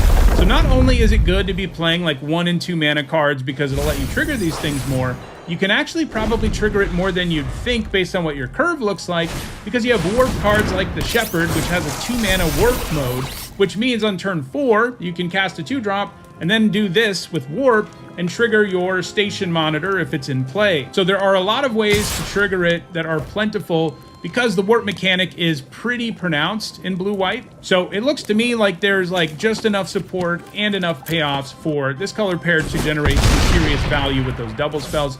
There is really only one rare that really fits in great here. I mean, anything with Warp can, like I said, but there's only one card that does a double spell thing at higher rarities, and we already saw it. And in this deck, it's going to be easier for you to trigger it than in red-white. And again, it makes 2/1/1 human soldiers, Cosmogrand Zenith, or puts a counter on all your stuff. So let's move now to another fairly aggressive color pair, green-white, which is all about +1/+1 counters. Here our signpost uncommon is Halia Ascendant Cadet, which is a 5-mana 3/3 that when it enters or attacks, puts a +1/+1 counter on target creature you control. And whenever 1 or more creatures you control with counters on them deal combat damage to a player, you draw a card. So she is one of these cards that's an enabler and a payoff, because she puts counters on things, both when she enters and attacks, and can then draw you cards when your creatures with counters on them hit your opponent. So what other payoffs do we have? Well, there's Dockworker Drone, which comes with a counter, and when it dies, lets you put its counters on something else.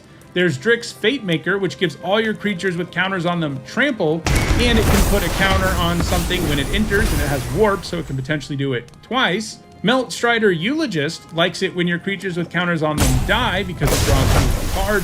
Raidblade Trooper is another card that puts a counter on a creature you control when it enters that comes with Warp.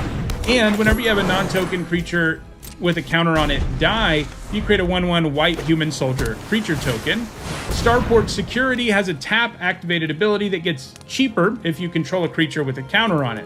So what rares fit well here? Well, the most notable one might be Diadrine Synthesis Amalgam, because it enters with +1/+1 counters, and when you attack, you can remove a counter from each of 2 creatures you control, and if you do, you draw a card and make a robot creature token.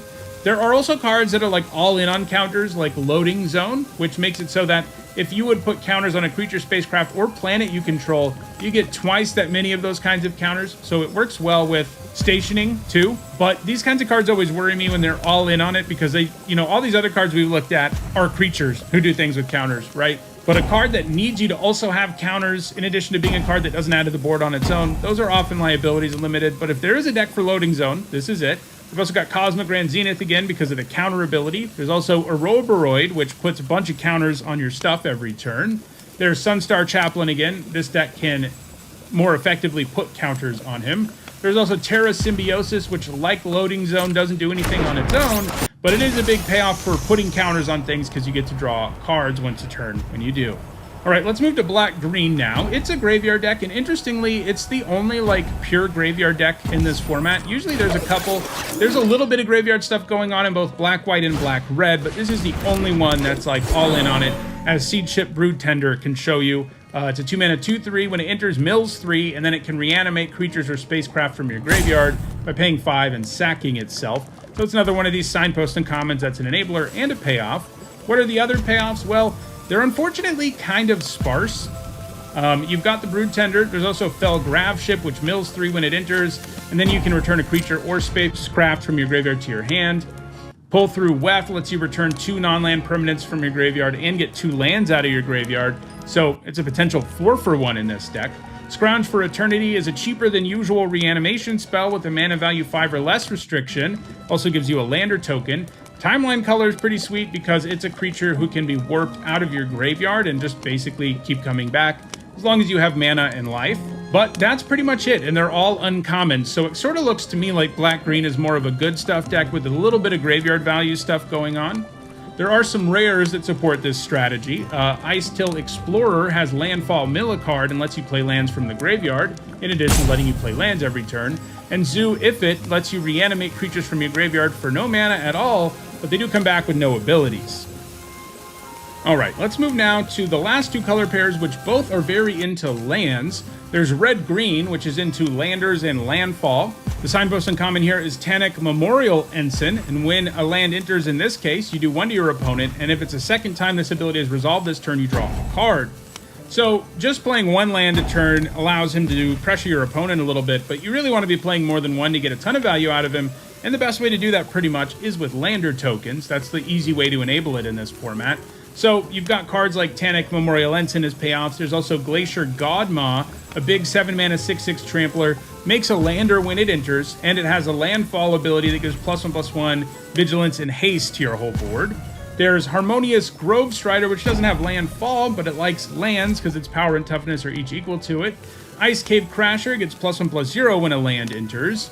Remnant Elemental gets +2/+0 when a land enters. Seed Ship Agrarian is a 4-mana 3/3 that makes a lander when it gets tapped, and it has landfall, put a +1/+1 counter on it. Territorial Bruntar is a super powerful landfall trigger that lets you reveal cards from the top of your library until you exile a non-land card, and then you can cast that card this turn, so it basically draws you a card with landfall. Use Social Engineering spits out a 2/2 robot artifact creature token with landfall. It also has warp, so you can play it earlier in the game and then maybe play a land and crack a lander and get a couple 2/2s out of it even before you get to 5 mana. Eumidian Terrabotanist gains you a life when a land enters. So the rares that work well here, there is Biotech Specialist, which makes a lander when it enters and likes it when you sack artifacts because it does 2 to the opponent.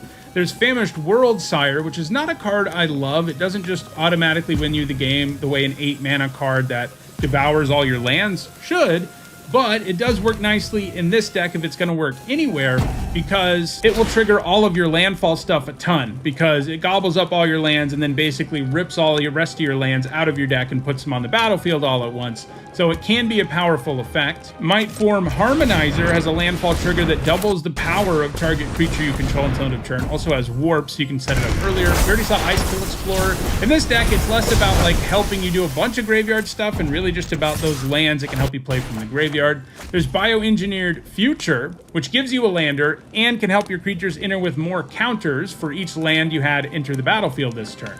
So the other color pair, and the last one, is also into landers, but instead of using them to trigger landfall and make your creatures stronger and do damage to your opponent, it's more of a ramp deck. So here, the signpost uncommon is Biomechan Engineer, a 2-mana 2/2 that makes a lander when it enters. It's already a great rate.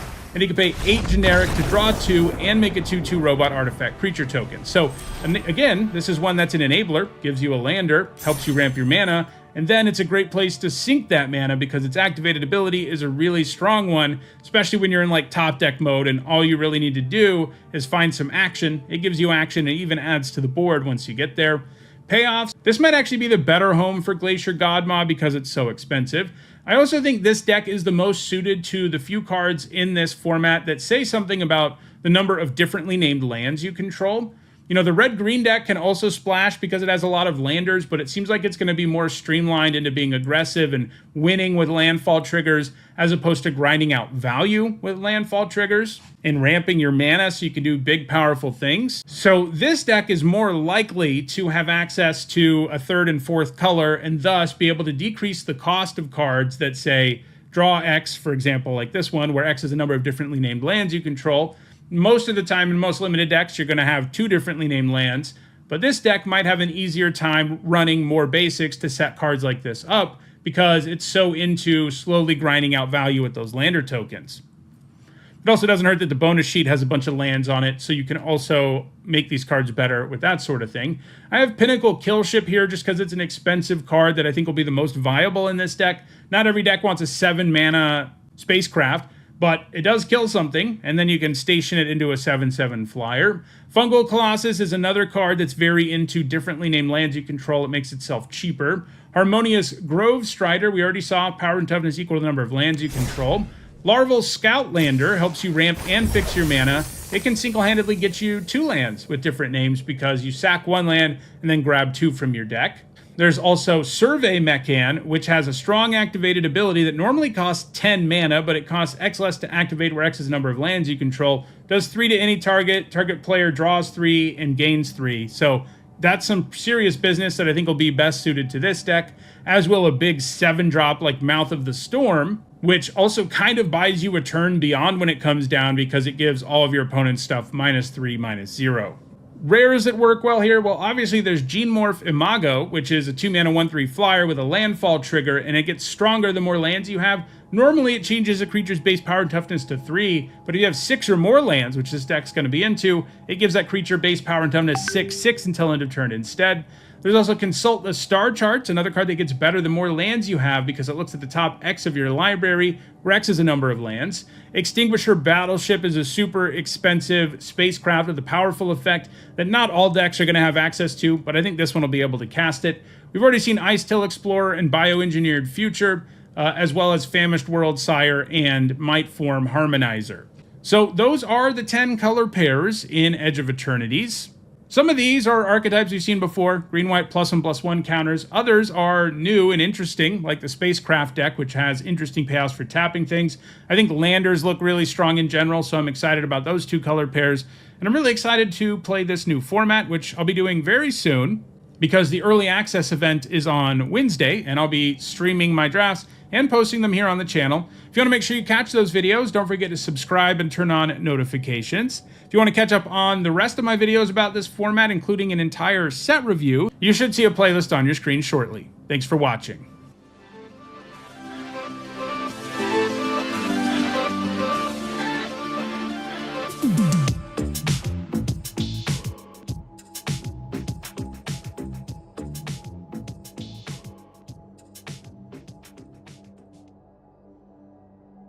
This video is sponsored by Card Kingdom. If you want Magic singles or sealed product, use my link in the description.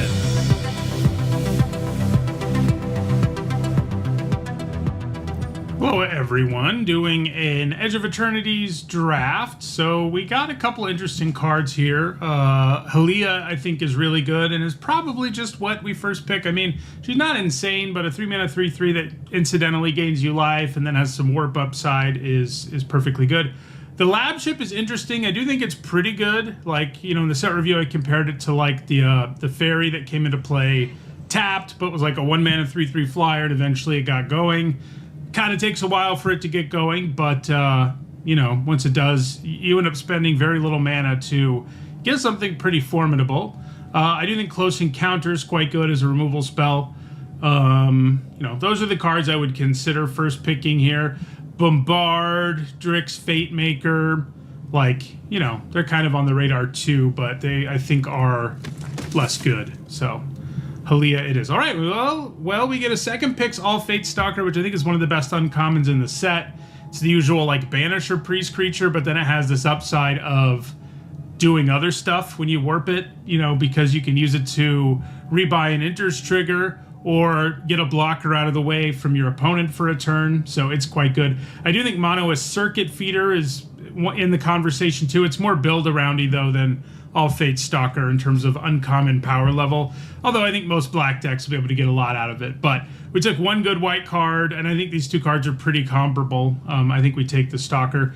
Do think Grove Strider is pretty good. Bombard, again, also pretty good, but don't hate the Agrarian either. I don't love the starting point, but it does do a lot by, you know, generating landers and counters and stuff. Okay, so Weftstalker Ardent, if you're in an aggro deck, like red-white can be, is pretty good. Generates a bunch of damage. You know, it's good with warp too. Your warp things will trigger it twice, generally speaking, because once when you warp it, once when you cast it. Seam Rip isn't bad. I mean, you know, I would play one, certainly, but it is pretty narrow. Hymn of the Faller, Hull Carver, these things are fine, but I think the Ardent is probably the best card in this pack anyway, and it already kind of goes with the 2 cards with Warp that we already have, so. Exosuit Savior, meanwhile, not a great white card. I don't think Melded Moxite is great either. It's fine. You know, it's Tormenting Voice with... You actually get a body out of it eventually. Happens to be an artifact. Kind of looking at Hull Carver here. Don't hate the Terra Botanist. It's not exciting, but it's fine. Whatever we take here, it's not going to be in one of these colors because the two cards in our colors are both pretty underwhelming. This does trigger our Ardent twice. You know, that's a thing, but not a terribly exciting thing. I think I'm going to take the Carver here. Being able to trade with anything is pretty nice. All right, well, now we probably just take Banishing Light. I do like the Zealot okay. You know, 3 mana, 2/4 Vigilance is pretty decent. There aren't very many really cheap removal spells that can kill it in the format, at least without setup. The Kill Ship is going to be an interesting card, I think. It's expensive, but, like, definitely gives you your 7 mana's worth because it kills something appropriately. But yeah, we'll take Banishing Light here. White seems pretty open. Neither of these white cards are great. I do like Zookeeper Mechan a fair bit. That's probably what I end up taking here. You know, 2 mana Mana Dork has useful type. That activated ability is pretty good. Radiant Strike is okay. It's inefficient enough at killing creatures that aren't artifacts that I don't love it though. Like, you know, I would certainly play one, but I think the Mechan is just a better card anyway. So, ooh. Okay, well, white's definitely open, and red reasonably so, too, with another Mechan. We've got the Luminary and a Wedge Light Rammer, both of which I think are really good. It's one of those things where, like, they're both really good because they give you multiple permanents. It's just a question of, like, which of these is better? And this early in the format, it's kind of hard to tell.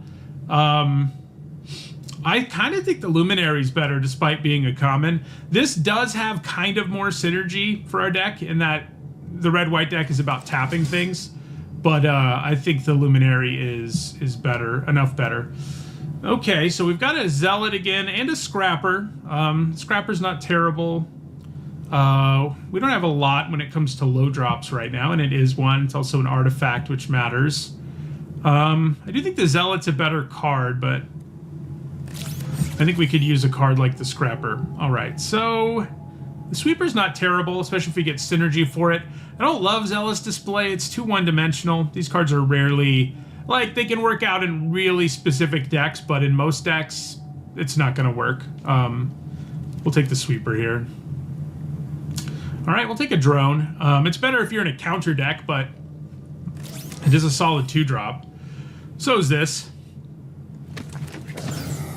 Feels like white's definitely open. I'm still less sure about red. Don't love Cryo Shatter. I haven't talked about it that much, but letting the thing you're trying to remove block once and still have all of its abilities and stuff like that is not great.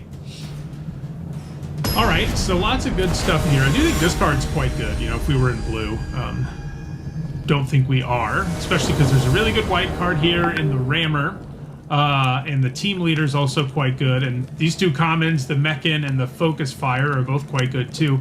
I think we're going to take a Spacecraft now over Team Leader here. Yeah. Gives us a body up front, and I think basically all of these that give you something up front are going to be pretty good, especially because the things they give you help you station them.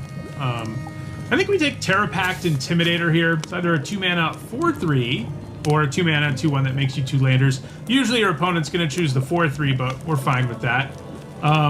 Emergency Eject, if anything, has moved down for me like I thought it would be, and it is still better than Stroke of Midnight and the like in Limited, but which is usually an F, but it's probably like a D.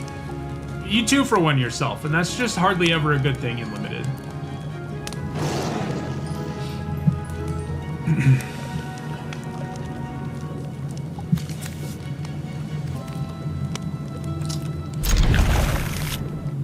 So yeah, Halia, you know, does incentivize life gain other than herself because she does start drawing us cards when we gain 3 or more life. Well, we'll take another Intimidator here for sure. I do like Tractor Beam. It's played pretty well so far. Obviously, we're not in that deck right now. I don't like this Breacher. I haven't talked about it much, but most of the time when a card's ceiling is big vanilla creature and its floor is horrendous vanilla creature, it's not that good in limited. And that's the case there. Sure, our deck can make a lot of bodies and stuff, and it'll be big a decent chunk of the time, or decent sized at least, but there's also a huge chunk of the time where it just isn't. So I do like the Trooper. You know, we don't really have top curve yet, but as a late game card, which is what it usually is, it starts letting you reload your hand in a pretty real way. The Torpedo gets better the more spacecraft we have.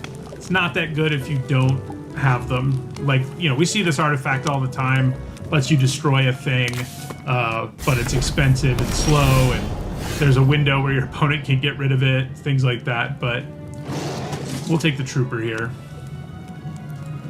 Right now we only have one spacecraft. Oh no, we have two if we count the Sweeper. Don't like Pinnacle Starcage, you know, it's too, like, if you look at our deck right now, it hurts us just as much, and you're never going to get to 8 mana, so it's mostly an awkward symmetrical effect that is hard to break the symmetry of. We may take Radiant Strike here. I do like this. We do have a bunch of cheap Warp. Yeah, maybe I'd take it. I mean, if you trigger this once, you feel like you've done your job. I just worry about the starting stat line, which is not great. 4 mana, 3/3. I don't really want to take another one. So we're looking at Full Bore versus Bright Spear Zealot here. This does give us another cheap spell to help us with the other thing. We do have a bunch of Warp, but I think most of the time it's not worth using this on a Warp creature. It's exciting to be like, look, I can attack with my Warp creature. But most of them, like, that's like Cat spending 2 cards on Lava Axe, basically, is what you end up doing. So I don't advise that for the most part. But it is a good trick that has that upside, which sometimes matters. This is also a trick of sorts, but it's so bad when you can't use it, which I think is too often. So I think we'll take the War Rager, which I also don't like very much, but at least it's a creature. At least it does something on its own. Echoing Deep's not really something we're after. Sky Warden's okay. Maybe I pick up a Zealous Display here. We'd have a lot of Warp, so triggering this is relatively easy, but how much do I need more 5-drops? I feel like I'll be able to... Oh, another really late Mechan. I feel like I'll be able to get a Zealous Display if I really want one. And maybe I do, but... Yeah, another War Rager. I do think it's better than Security. We have a few counters, but even with a counter, cards with that tap ability have not been very good lately. Tapping a creature down just isn't what it used to be when everyone was playing Air Elemental, and tapping it down meant it wasn't a threat in any way, shape, or form, you know? Master Decoy was an awesome limited card once upon a time.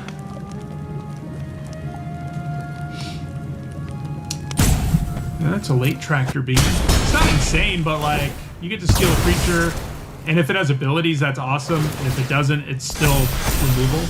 You know what I mean? Like, yeah. We'll take another Rammer here. This pack's pretty strong in general. I think Servandum's pretty good. This Signpost is good. Desculpting Blast is great. Here's one of the cards you can use with Full Bore that a lot of people have mentioned in the comments, like on my set review, where they're like, look, I can do 12. And I reply by saying, you can, it's true, but if my opponent is 2 for 0ing themselves to do 12 to me, I'm probably still winning the game. So, even though they just did 12 to me. That's how big of a problem card disadvantage is. The Pangolin's not bad in our deck, nor is Seam Rip. How many artifacts do we have? Yeah, we got 7-ish. It is always surprisingly hard to have mana left over for this type of effect. Like, it always seems, it's like, it's 1 mana, what's the big deal? But usually when you're curving out, it just doesn't happen. Seam Rip is okay. It's not like we have a ton of removal. I mean, we have some. So maybe I should take one of these, you know, solid but not exciting removal spells. Radiant Strike can certainly deal with more things, so I think that's where I'll go. Another Night Luminary, I think we grab it here. There is a Plasma Bolt, too, and an Orbital Plunge. Both of those are cards that I like, but, you know, these are just cards that, well, this can give you a lander, so it can give you more than a 1-for-1, but, man, this just generates so much value and so many bodies. There's a Quantum Riddler here, by the way, which is maybe the biggest bomb in the set, so that's going to be nice for somebody. It's a nice pack for us too. It's an, you know, an embarrassment of riches of sorts. I think we take a Luminary. I think on average it's going to be better even than good removal is, just because it gives you so much. Okay, the Land Seeker, pretty good. Less good in our deck than in some. But I do think it's what we take. Okay, another Luminary. I'm fine with that. And at this point, maybe Zealous whatever is more worth it. Well, yeah, now we have 4 Night Luminaries. So what's amazing is this is a 2-drop and a 4-drop, and it feels fine at both places on the curve. We are super good at going wide down. We have way too many 4-drops. But yeah, well, we get a Plasma Bolt anyway, and I do think it's what we take here over a Molecular Modifier. We could consider this in a deck with 4 Night Luminaries, and I'd take it a lot of the time, I think, but I think Plasma Bolt is hard to say no to. Like, there were a lot of cards I would have taken it over, it's just that Plasma Bolt isn't one of them. So, I didn't. Yeah, we do have some 4s to cut. I think maybe the Land Seeker is not really worth it in this deck.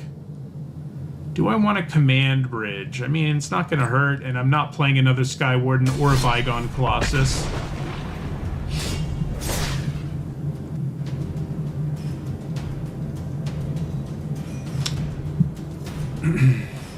This isn't really a 4-drop. That does make it our curve look better, because we can cast it on 2 when we need to. I may end up cutting this just because, you know, it's best in a deck that can double spell a lot. And we've got, like, Warp, which helps with that, but I'm still concerned about pulling that off consistently. Well, we do get an Orbital Plunge and a Focus Fire. I think I'm more into the Plunge. Something that will kill things all the time. Focus Fire does cost 1 mana, but it's situational enough that I don't like it as much as Orbital Plunge. Okay. Got some trimming to do.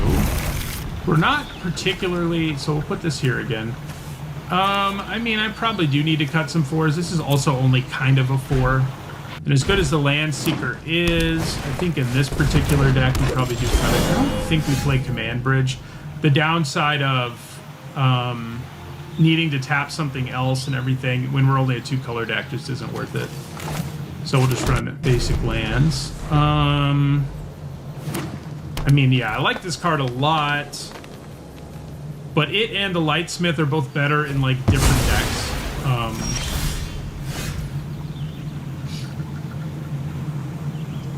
And I feel like the Rammer is more like what we're interested in. Yeah. Probably cut the Sky Warden. I like the Trooper a lot more. Probably lose Wormwall Sweeper. Don't love the Pilot, but it is a 2-drop. Also don't love the War Rangers that much. I think I'd rather hold on to the 2-drops than one of those at least. Yeah, I don't like Flight Deck Coordinator very much either. I mean, it's fine, but it is nice with Halia. It gives us a way to gain life beyond just Halia, but still not into that. Halia plus this station is going to be pretty sweet. Yeah, I do think I like the Coordinator more than I like the Rager. At least, you know, the Rager has a much worse starting point, and yeah. Alright, well, I think this deck looks pretty good overall. Do we want to change our lands a little? I don't think so. We probably do want more planes. These are 2 1-mana red things that we don't actually play on turn 1 anyway, 99% of the time. So, yeah, we need the white for our 6 white 2-drops, and then, you know, we have more white than red in general, so. Alright.